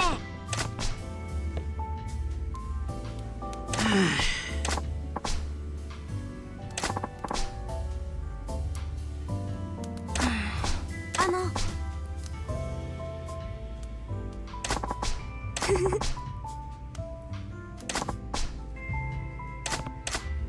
Oh my gosh.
ちょっと下がら。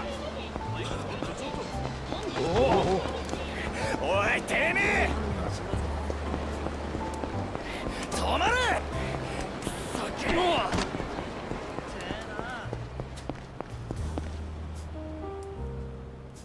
おい。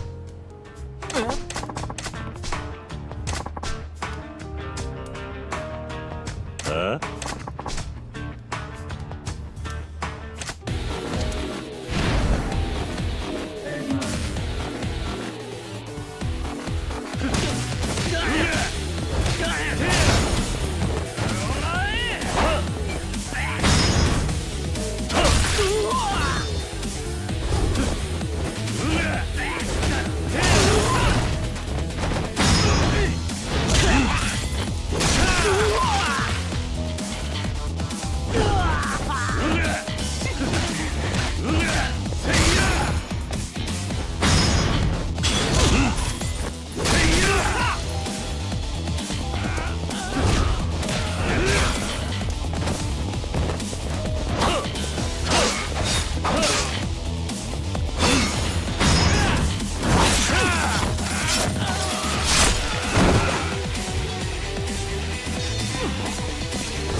？Word.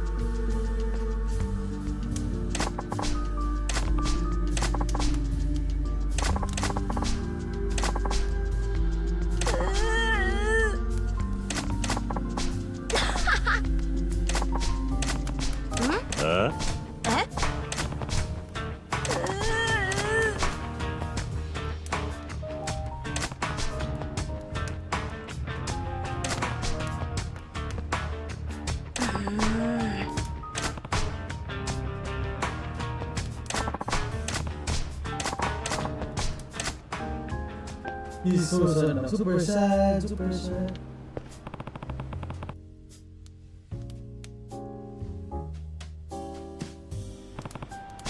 あ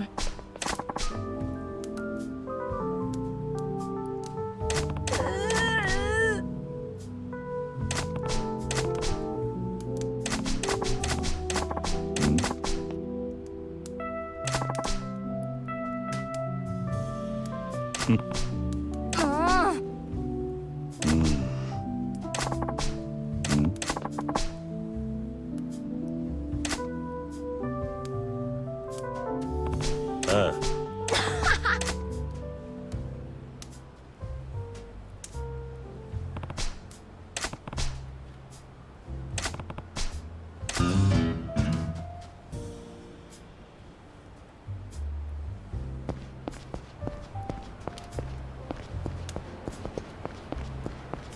おお。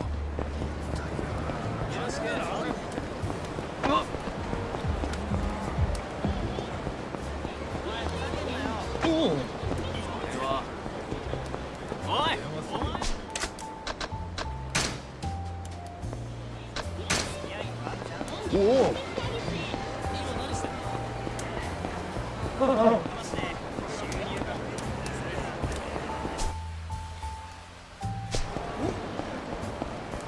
おい、待てよ。聞こえてんだろ。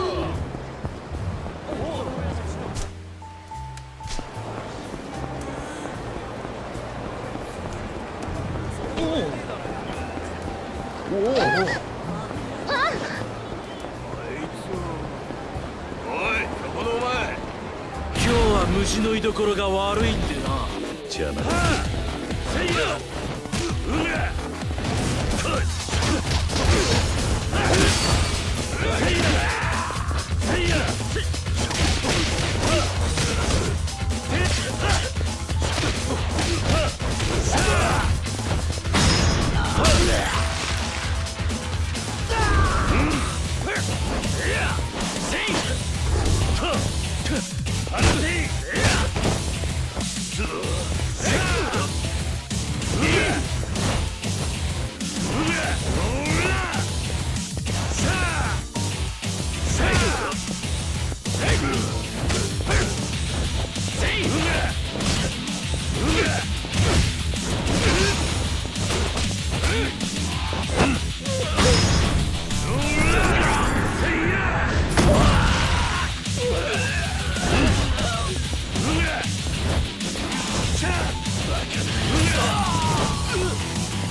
勘弁してくれ。この通りだ。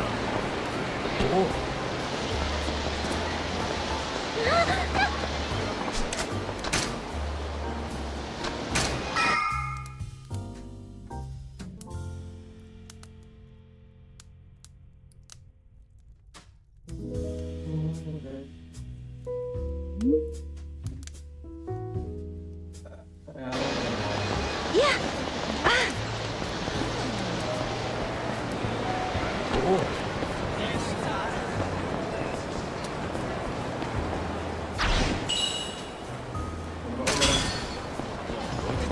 ちょっと遊んでから帰りたいですよね。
ってけ。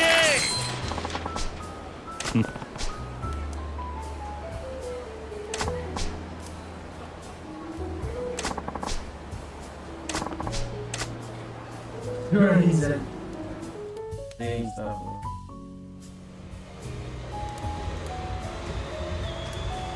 Look at this, bro.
Whoa.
Good afternoon, everybody. You may leave since this is completion week. Thank you.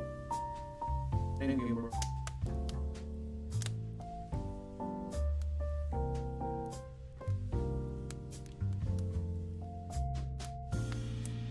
Bye-bye.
Bro, it's not now.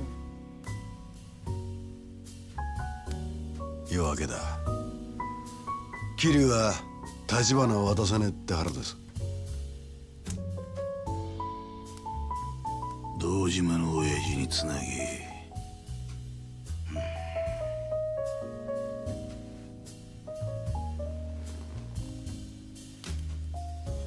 親父。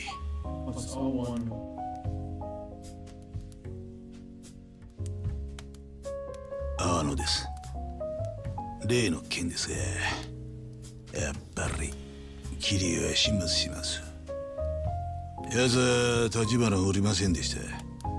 堂島組に義理書いたけじめはきっちりつけさせます。では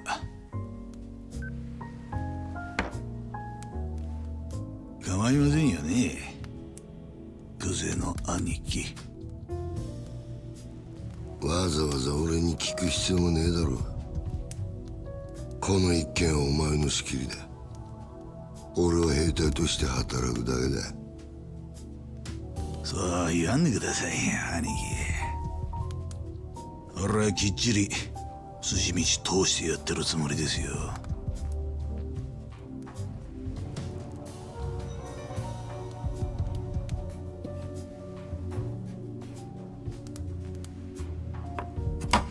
それについて風間組にもご理解いただけますよね、柏木さん。どういう意味でしょう。元はといや桐生は風間の頭が拾ってきたわけです。堂島組でそのガキ始末すんのに、風間組には特にこの事務所ごと振るってもらわなきゃ筋が通らねえ。違いますか？いえ、おっしゃる通りです。だったらそろそろ始めましょうよ。そうだな。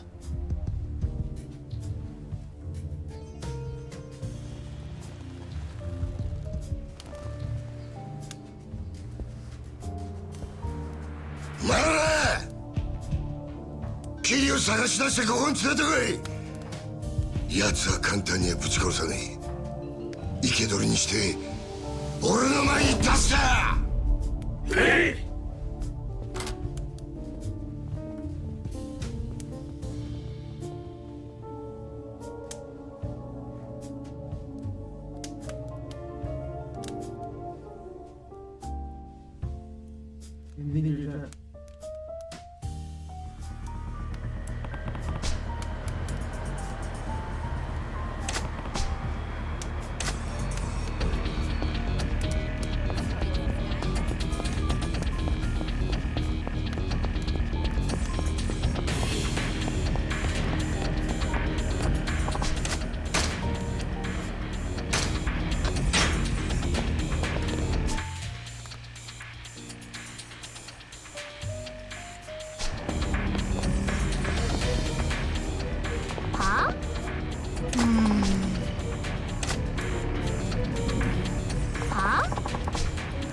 ちょっとお前待てよ。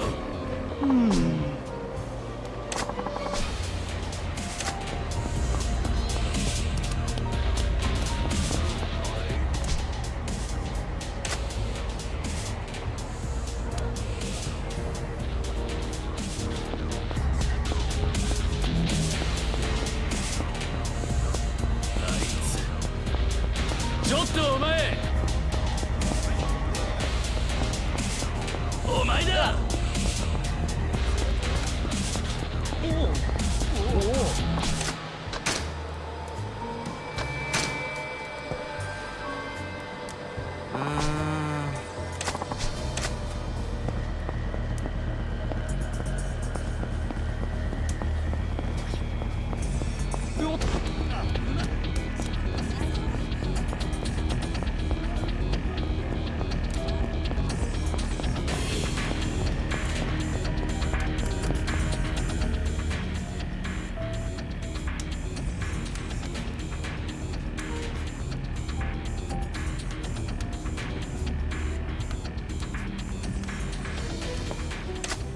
おい、人集めてこい。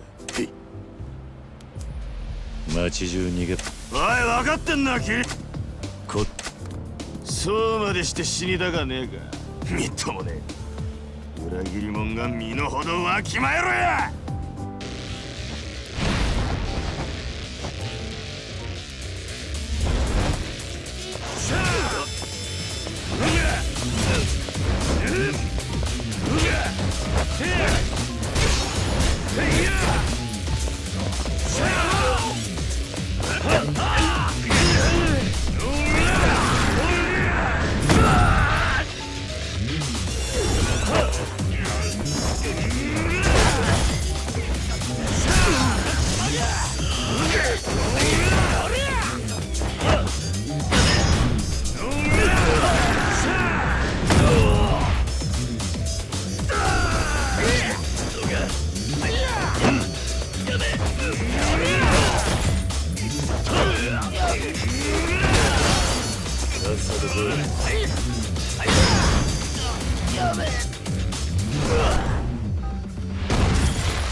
だ。ここまでだ。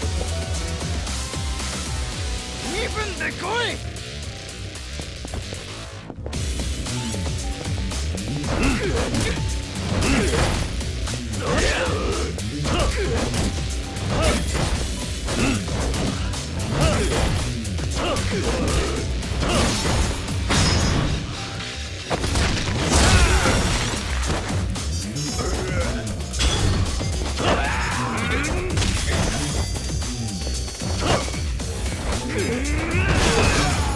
さっさと来い。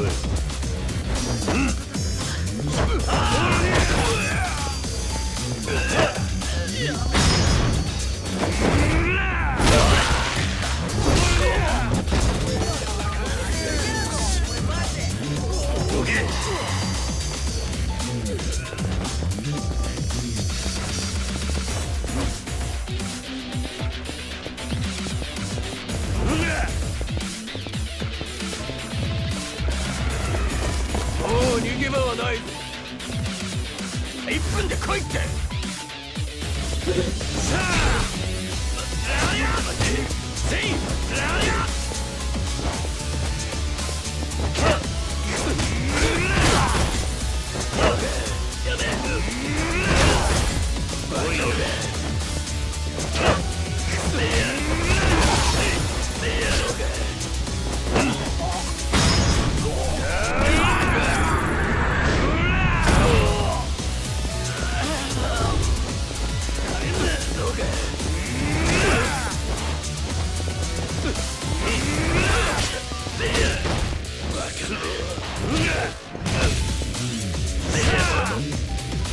せい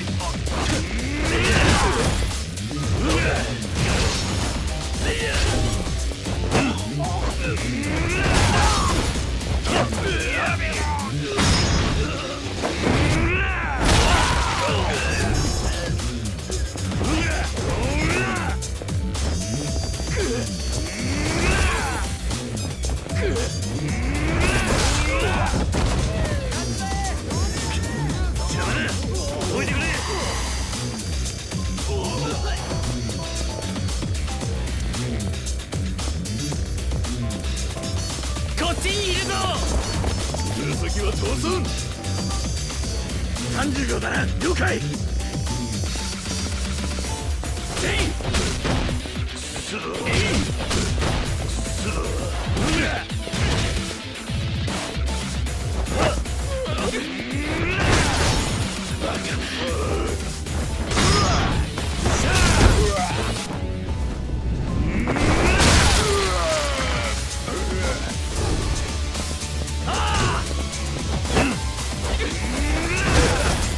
来いよ。来いよ。言わないぜ。1分だな。分かった。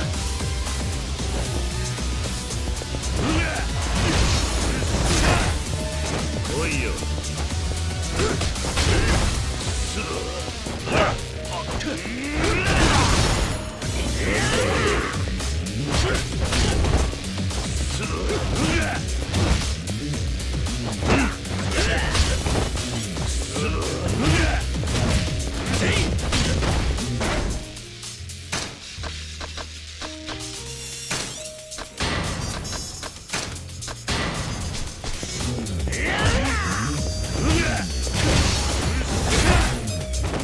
来いよ。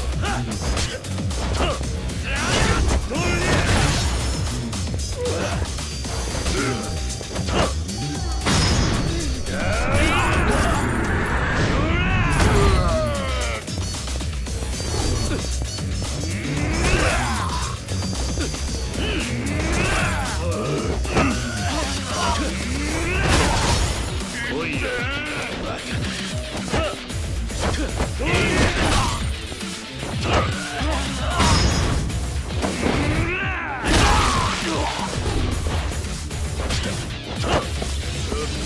やっと見つけた。確保しろ。いい加減観念しろ。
嘘だろ。さっさと来い。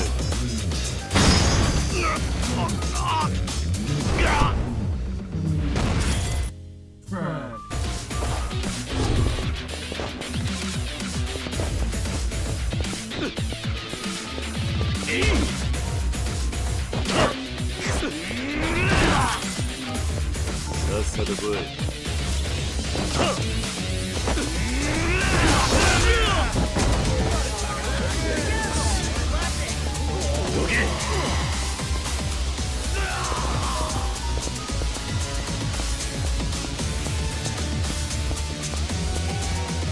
いたぞ。桐生は俺のまでだ。とにかく30秒で来い。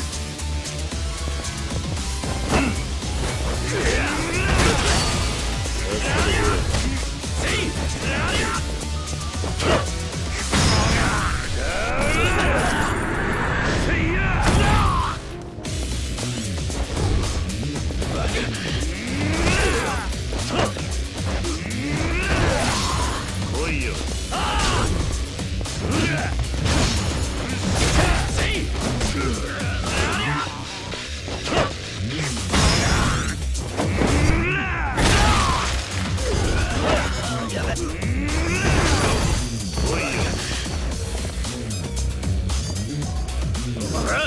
覚悟しろ。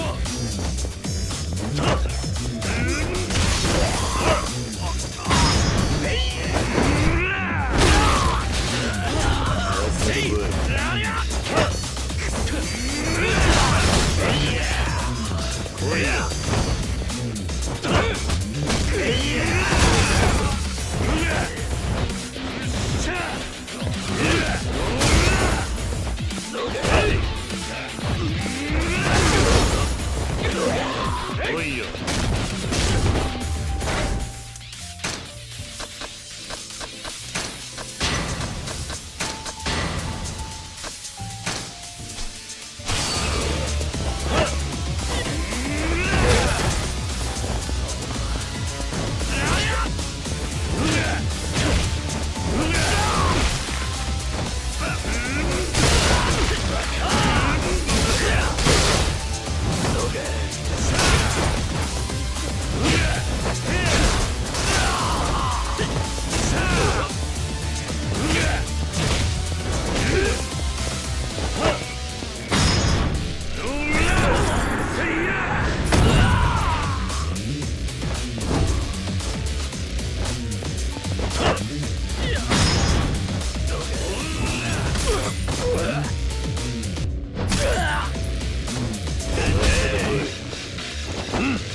俺が片付けてやるよ。こ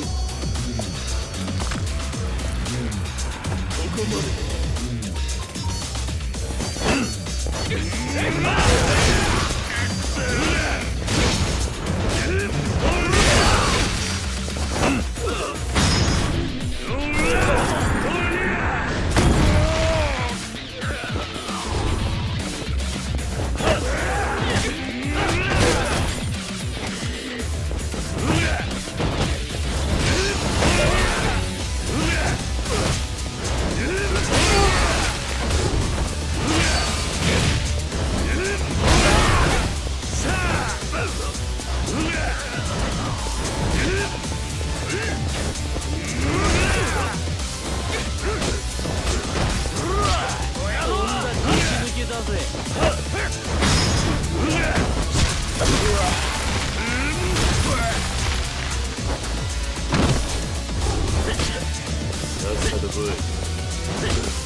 来いよ来いよ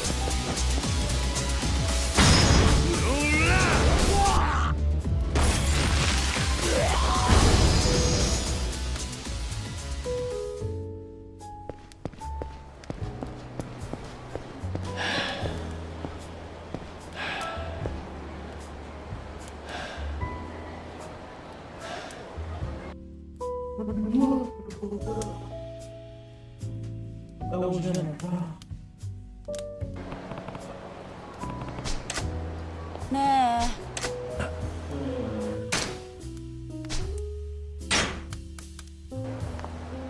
え、ヤクザに追われてるんでしょ。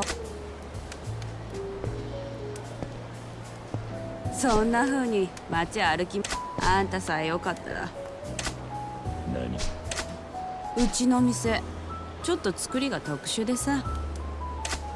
なんで俺を？あんたを追いかけてんのがいつも偉そうにしてさ。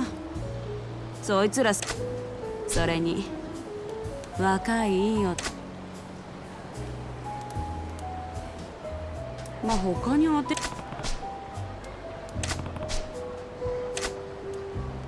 わかった。じゃあこっち来て。もたもたしてると奴らに見つかっちゃうよ。No.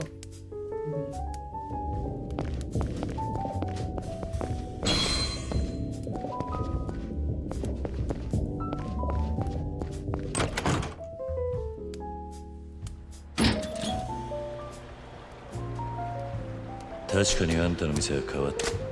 店の前のオーナーこの先劇場広場でもどこ今頃堂島ぐああ、いつか街を自由に歩けるようになったら。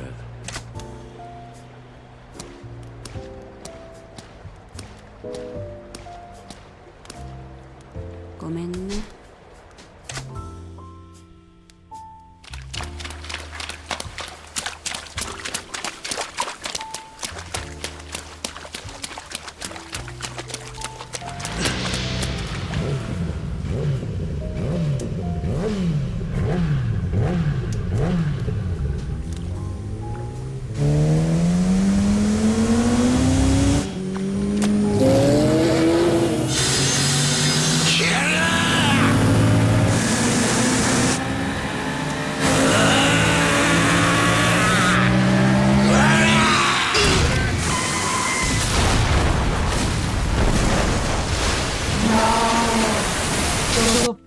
He went kablooey.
しましてくれるぜ。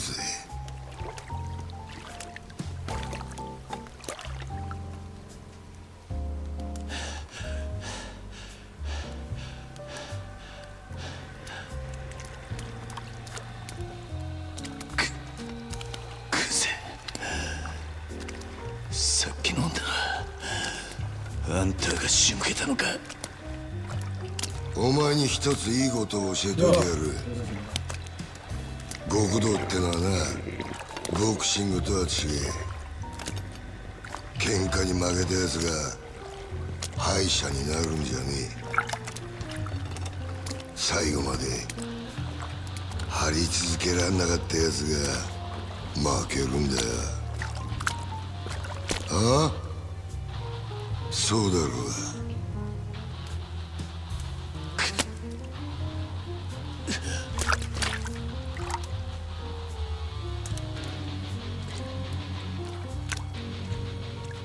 極道の世界に KO はね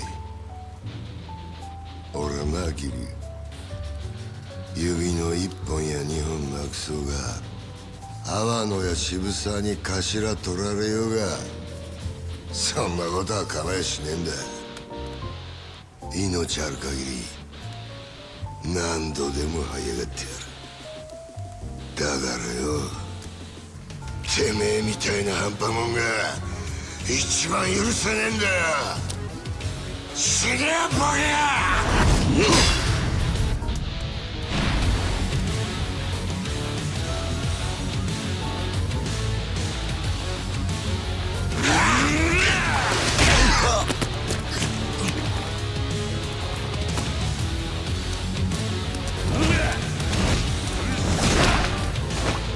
さっさと来い。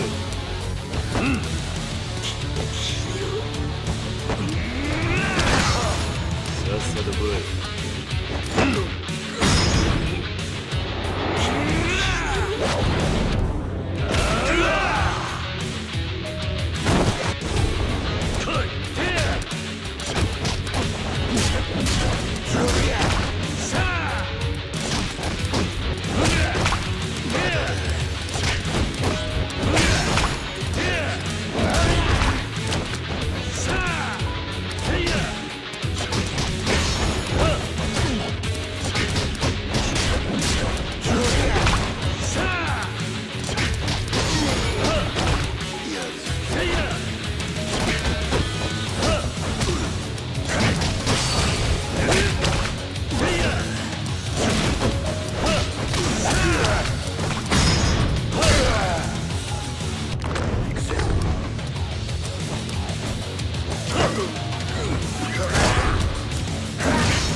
くそが。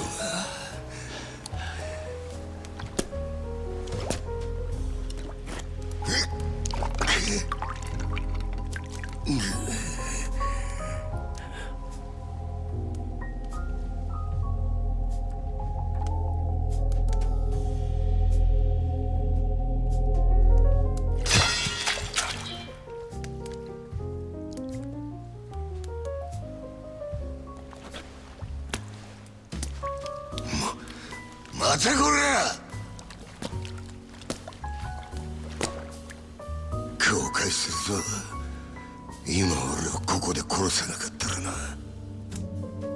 さっきあんたが言った通り、俺は極道を張り続けなかった半端もんだ。風間のおやっさんはきっとそれを見抜いてたから、俺が極道になることを許さなかった。本物の極道ってのは多分あんたみたいな男なんだろう。それでも俺は半端もんなりの意地、最後まで貫かせてもらう。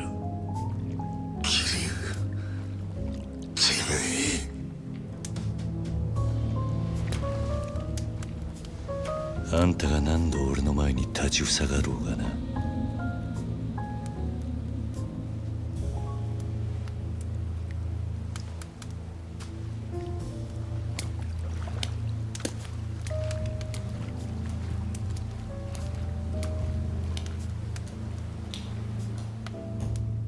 You got defeated, bro. You're just better than me.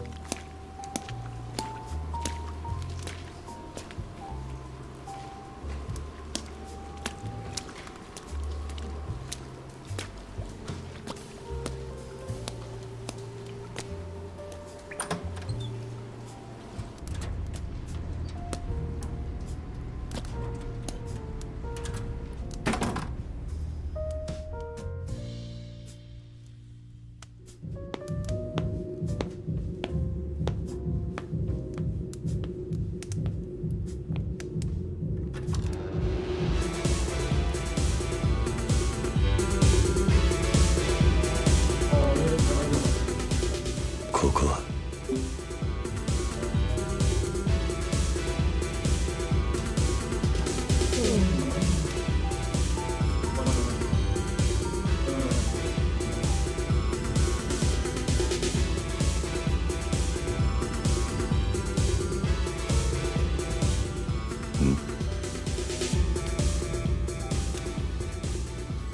アワの待ってたぜキリア。やっぱクゼナ兄貴はしくじったな。何をしてるんだあんた。見りゃわかんだろ、踊ってんだよ。ああ、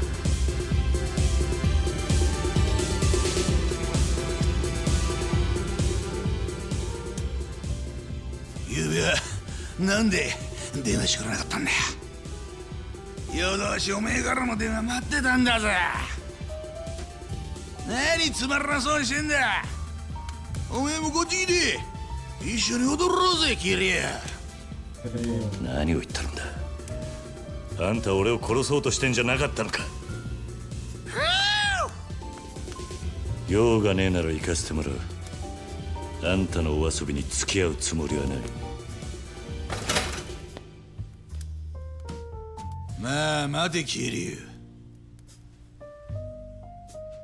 俺はおめえに感謝してんだよ。感謝？風間の頭にクゼの兄貴、俺にとっちゃ目の上の単行部だった二人を追い脅すきっかけを作ってくれた。ほんとおめえは俺にとって福の神だ。俺はなキリュウ、おめえを心の底から助けてやりたいと思ったら、どうせここでだってもうおめえに逃げ場はねえ。話ぐらい聞いてったらどうだ。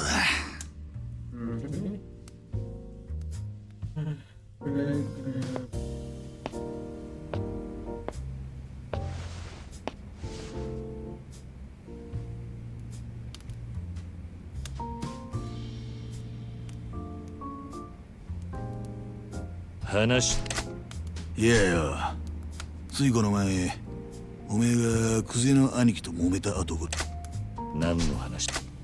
おめえは知らねえかもしれねえが、コース回った後の世間話を。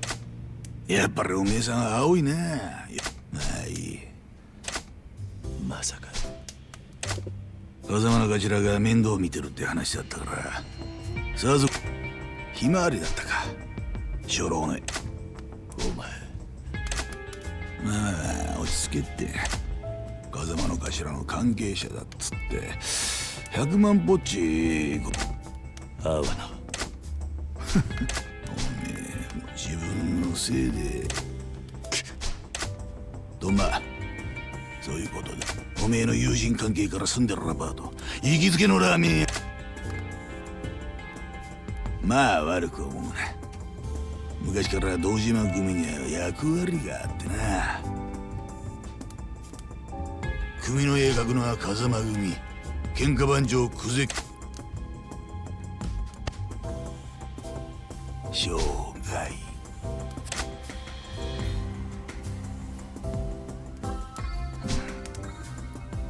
桐生いい飯食っていいもん身につけていい車でぶっ飛ばすたまに俺にとっちゃ国道なんて職業はこっちに来いや今あの不動産屋立花を俺によりゃおめえは勝ち組一生楽しく暮らせるそして占いが惨めに死んじまうだけだ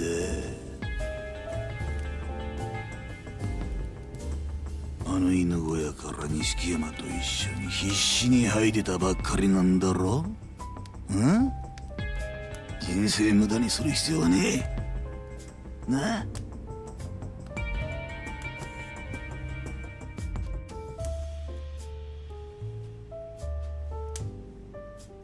脅しってのはそれだけかおめえ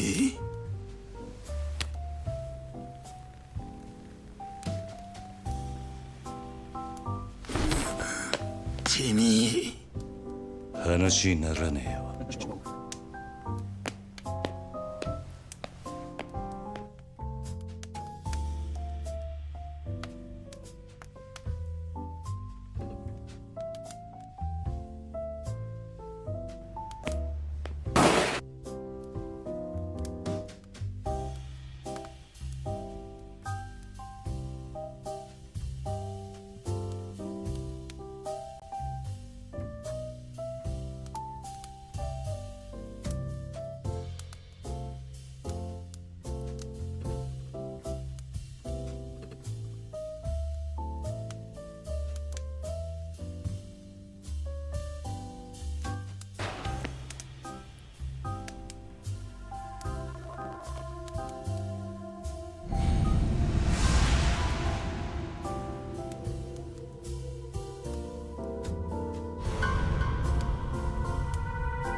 おめえもこの女と同じになるぜこの店の前には100人はくだらねえで堂島組のもんが銃持って待ち構えてるこれでも俺仕事に抜かれねえんだなさあどうする桐生表に出て蜂の巣になるかそれとも俺と楽しい夢一緒に追いかけるか答えはおめえに決めさせてやるさあどうする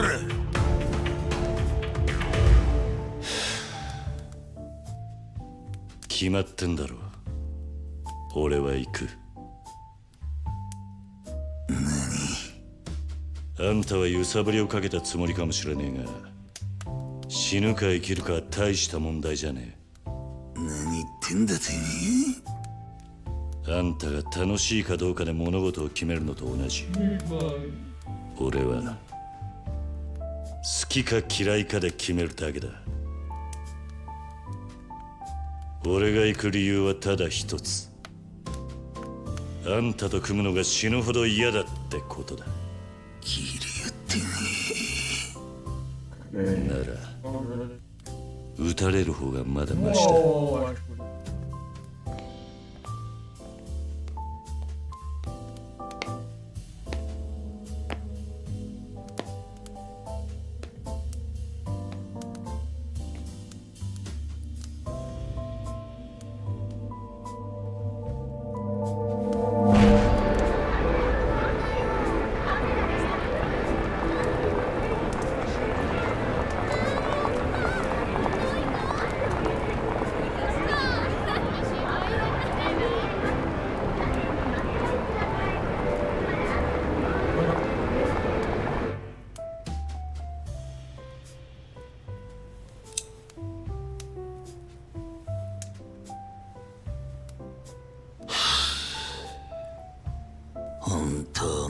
バカにや私も通用しねえってことかい。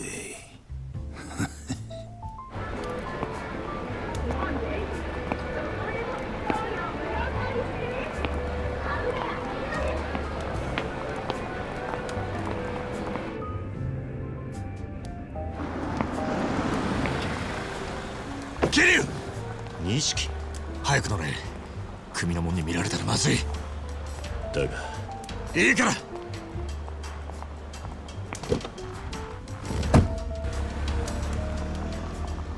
頭下げて隠れてろ。泡野に張り付いてりゃおめえが見つかると思ってた。ついてたよ。錦分かってんのか。俺に関わるとお前もやべえ。うるせえ。これがお前を助けてやれる最後だ。町中どこ行っても組の連中が張ってる。とにかく今はカムロ町を出るしかねえぞ。どこに向かう気だ。とりあえず都内を出る。それでもまだ気は抜けねえが時間は稼げるだろう。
着いたぞ、桐生。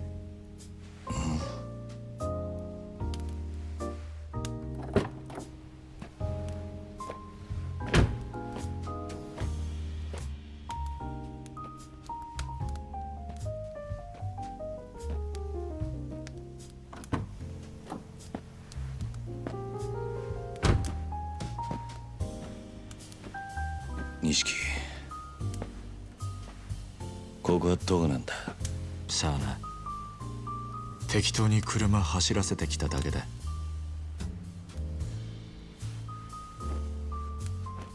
やるか。ああ。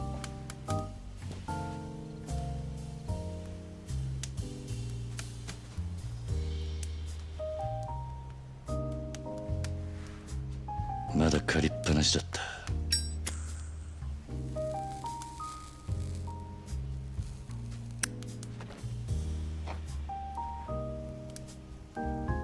やるよ。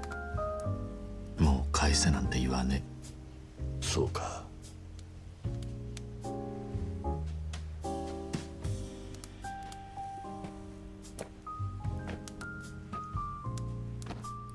よく味わって据えよ、兄弟。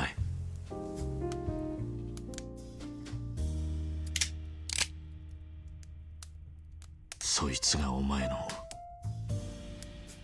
最後の一服だ。何の真似だ。悪ふざけにしちゃたちが悪すぎねえか。なあ兄弟、いい加減にしろって。うるせえ。もう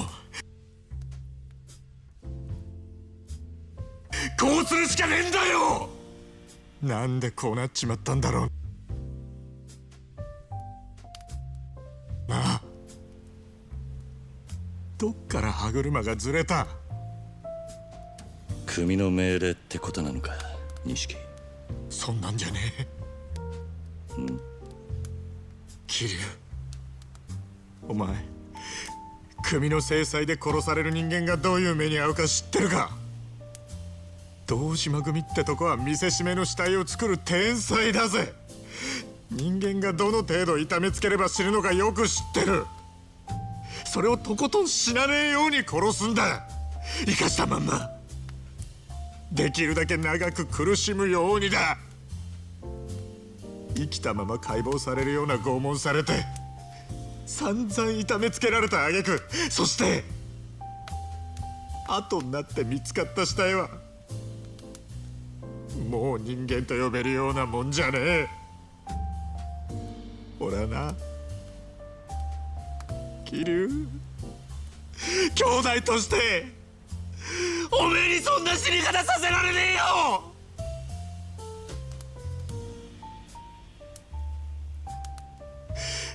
堂島組に的にかけられるってのはそういうことなんだ。桐生、組織に目つけられて逃げ切ることはできねえ。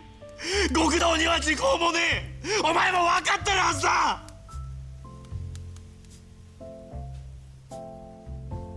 こうなっちまった以上、俺も極道としてはもうおしまいだ。風間のおやつさんもな。けどせめておめえがひでえ死に方するのだけは避けられる。人思いに死なせてやれる。今俺にできんのは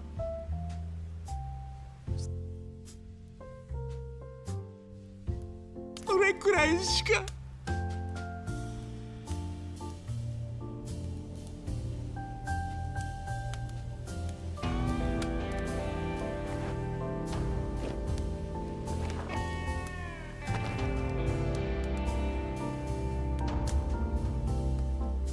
すまねえ兄弟。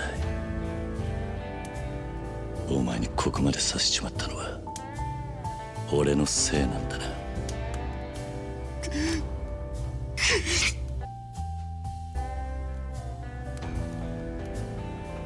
兄弟、頼みがある。俺をここで弾いたら俺の首を手柄にしていつか組でてっぺん取ってくれ。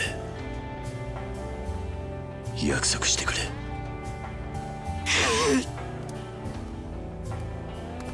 頼んだぜ。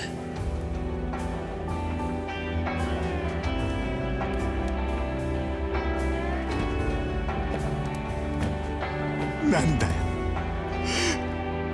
こっちみんな見んじゃねえよ桐生、頼むから。情けねえこと言うんじゃねえ。そんなんじゃてっぺん取れねえぞ。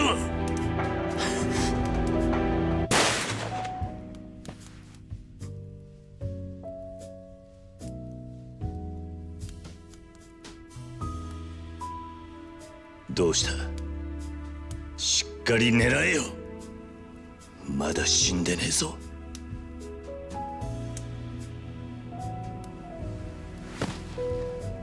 撃てねえよ。撃てるわけねえよ。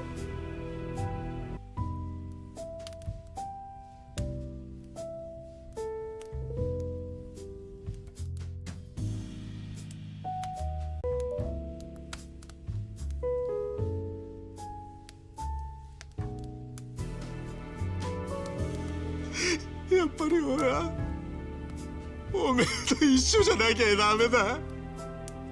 極道として。俺なんか今まで生きてこられたのもおめえがそばにいたからだ。俺はおめえが一緒じゃなきゃ何やっても半端で意味がねえんだよ。俺だって同じさ。お互いまだガキだってことだ。つまらねえ火種つけちまって、世話になったおやっさんにも迷惑かけて、それで死んで片付けちまおうなんてよ。極道がどうとか言う前に結局俺は半端なガキでしかねえ。俺だって人思いに死なせてやるなんて言い切ったくせに、マジでダセえよ。だよな。でもいつまでもガキじゃいられねえ。キリュウ、やっぱり二人で何とかして。錦、今日ここであったことは全部忘れろ。俺も忘れる。俺は行くぜ。どうするつもりなんだ。カムロ町に戻る。俺にはまだやらなきゃならねえことがあるんだ。ダメだってキリュウ、おめえ本当に殺されちまうよ。いや、お前にもらった命だ。これでどこまでやれんのか、この目で確かめてやる。キリュウ、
錦、まずは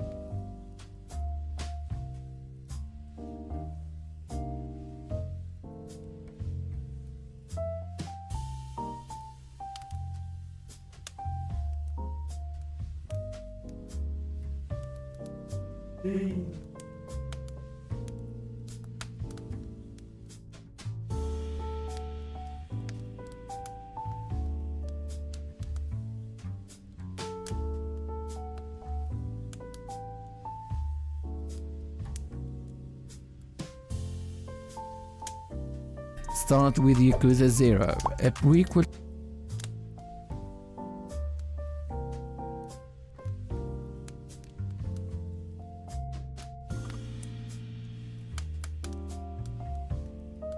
れからけじめつけさせてくれ。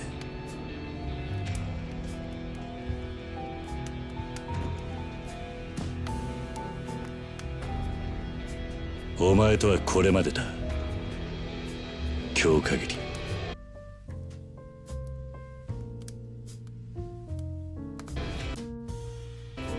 兄弟の縁を切らせてもらう。キリュウ、こっから先お前は二度と俺に関わるな。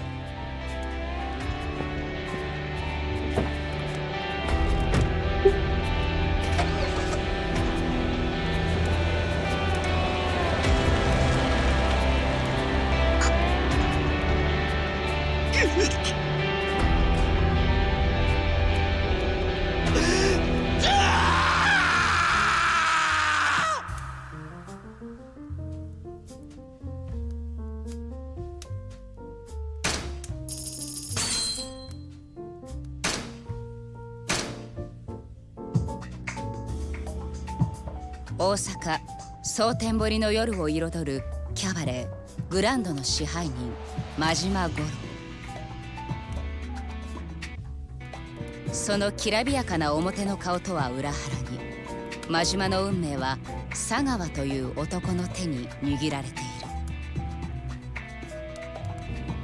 3年前かつてカムロ町の極道だった真島は親の意向に逆らったことで組から存在を抹消されていた。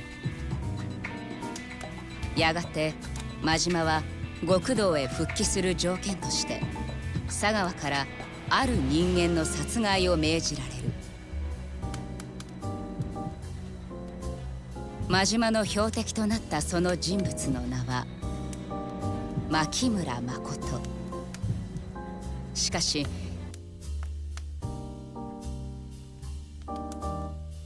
彼女を狙う極道たちの突然の出現により真島は思いがけず誠への殺意を失ってしまう。それは仕事を命じられた殺し屋にとって許されるはずもない行為だった。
It, but when I looked up the ratings, it had good ratings, it had good reviews. People talk about it highly. People say it's not as good as Ultimate Alliance.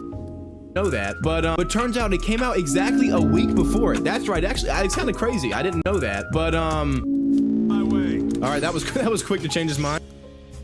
Yes! Oh, that's awesome, dude. Ooh, we gotta work.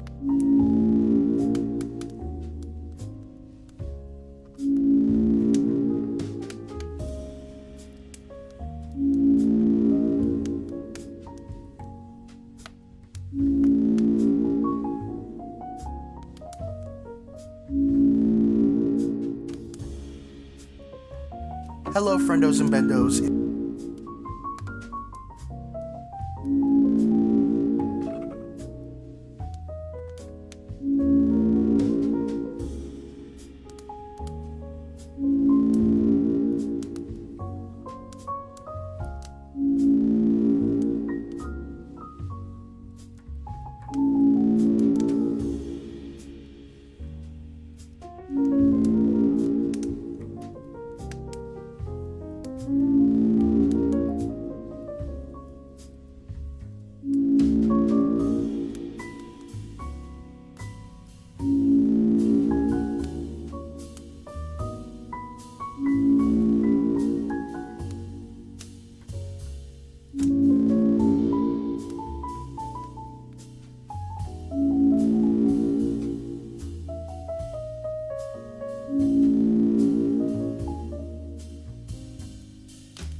Luck be with you, heroes.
The series. Despite for some setup for later games, it has very little baggage, being the start of young Kiryu's journey in Kamurocho. Over the years, we've had many different live-action adaptations of Superman, with many of these stories also depicting the Man of Steel in the role of a father. In this video, we'll talk about 10 different sons of Superman, as seen in live-action media. First are the twin brothers Jonathan and Jordan Kent, as seen in the Superman and Lois TV show. They are Clark's biological sons with Lois, so they inherited all of Superman's powers such as super strength, super speed, flight, heat vision, frost breath, super senses, etc. Initially, Jordan was the only one to exhibit powers and took on the role of Superboy, aka the smallest Samaritan. The black suit and goggles were inspired by Clark's first album in the comic series Superboy, American Alien.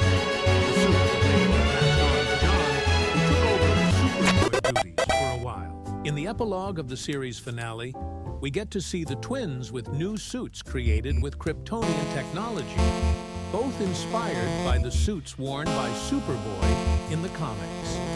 Although it's a totally different Superboy named Connor Kent, who we'll talk about later, as he's also been depicted a couple of times in live action, the twins also had doppelgangers from another universe known as the Inverse World, where Bizarro Superman's family lived in the spotlight as celebrities instead of hiding their identities.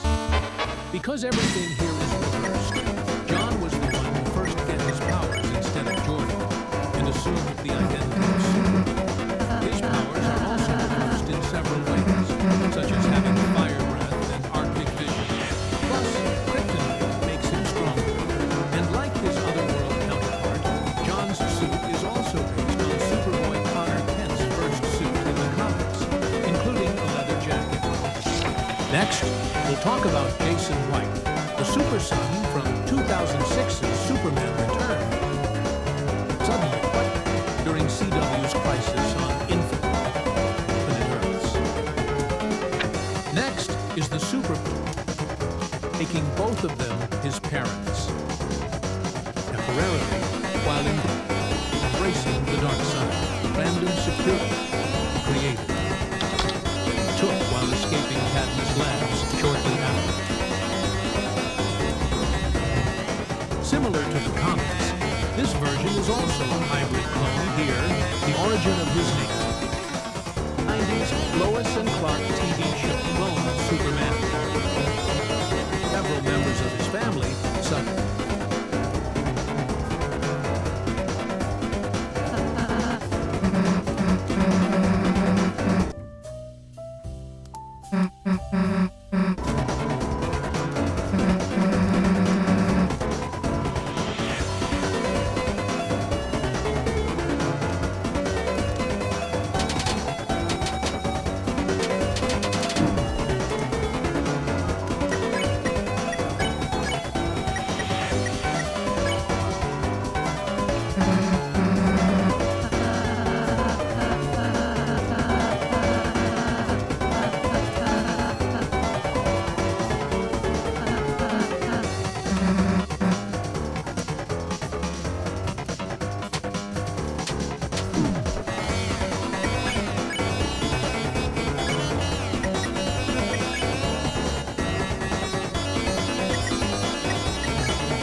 Wish you Merry Christmas.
Killed my parents! It's not that simple, Stark. Good day, Chuck. He crushed my dad's skull! How's that not simple? Well, listen, Howard wasn't exactly a saint. Hulk want breakfast! I declare civil war! Tony, I think you're overreacting. They're my parents! Yeah, but mine are also dead, so it's really not that big a deal. Thor, Hulk, let's get him! Well, this has been great, but I'm off to Asgard. Coming, Hulk? Hulk too strong for puny civil war.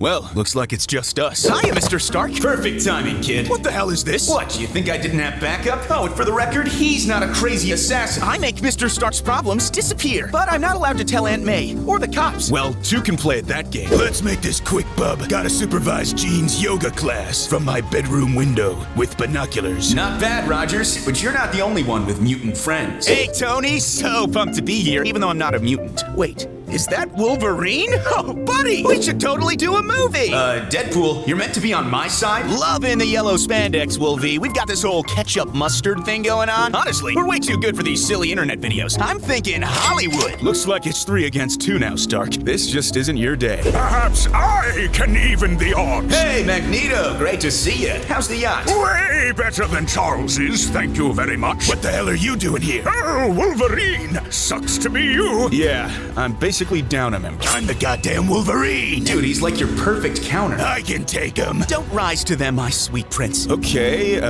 you can come out now. Hi, I'm Wasp, or the Wasp, but I prefer Wasp. And OMG, is that a spider? Hey, my No name's... offense, but I totally hate spiders. They're all creepy with their 8 legs, even though you only have 2, and don't even get me started on their eyes. How many eyes do you have? Probably 12? Well, actually, spiders there was only a have... spider in my hair once, and it was so scary. Then it shrunk and it got all huge, and it chased me, and I was running as fast as I could in my gym shoes. Well, actually, they were my backup gym shoes. I saw these amazing heels last week. They were so cute, but also way expensive, but perfect for dancing. Not that I dance much. Dancing's for bees. I hate bees. This bitch is crazy! I'm on your side now. Hey, Wasp, you finally did something useful. There goes my movie deal, dipshit. Look, maybe we can get you a role in the Marvels. I want my films to make money, damn it. 4 versus 3, Rogers. Actually, let's make that 5 versus 3. Who wants surprise brain surgery? Oh, wow. You invited them? What do you mean by them? Sounds rather racially charged, if you ask me. Racism is bad. She's not even Marvel. Sexist much? I shared bread with you. Huh. Is this your Lex Luthor? Yeah, he's a total dick. Screw this. I picked Thanos. I am inevitable. How is that fair? Darkseid's gonna sue. He's like a big purple blueberry. I love blueberries. They're super tasty and so good for you. Perhaps I treated you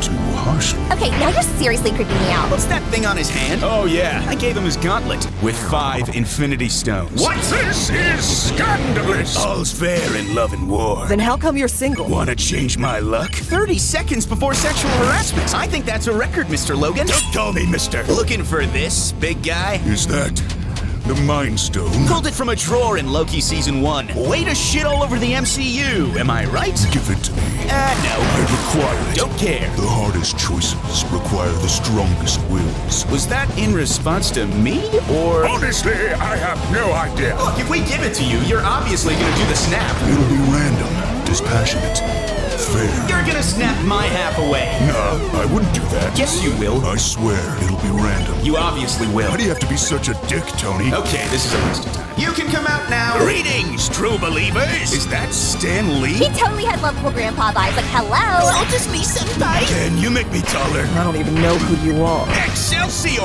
The one and only. Ready to give up yet, Rogers? Get him, Thanos! Nah, man, that's Stan Lee. Just go over there and punch him. Dude, I'm not punching Stan Lee. Hey, Cap. Sorry for running late. Reality reversal arrow. Stan Lee, go! On it. It's not working. How many cameos did this guy do? I'm becoming quite a star. There you are, you old bastard. You picked the wrong guy to mess with. Give me your intellectual property. Enough said. Give me your intellectual property. So, was he one of yours? Nah, he just sort of arose from the fiery pits of hell. This isn't even my final form, bitch! With great power comes, well, me!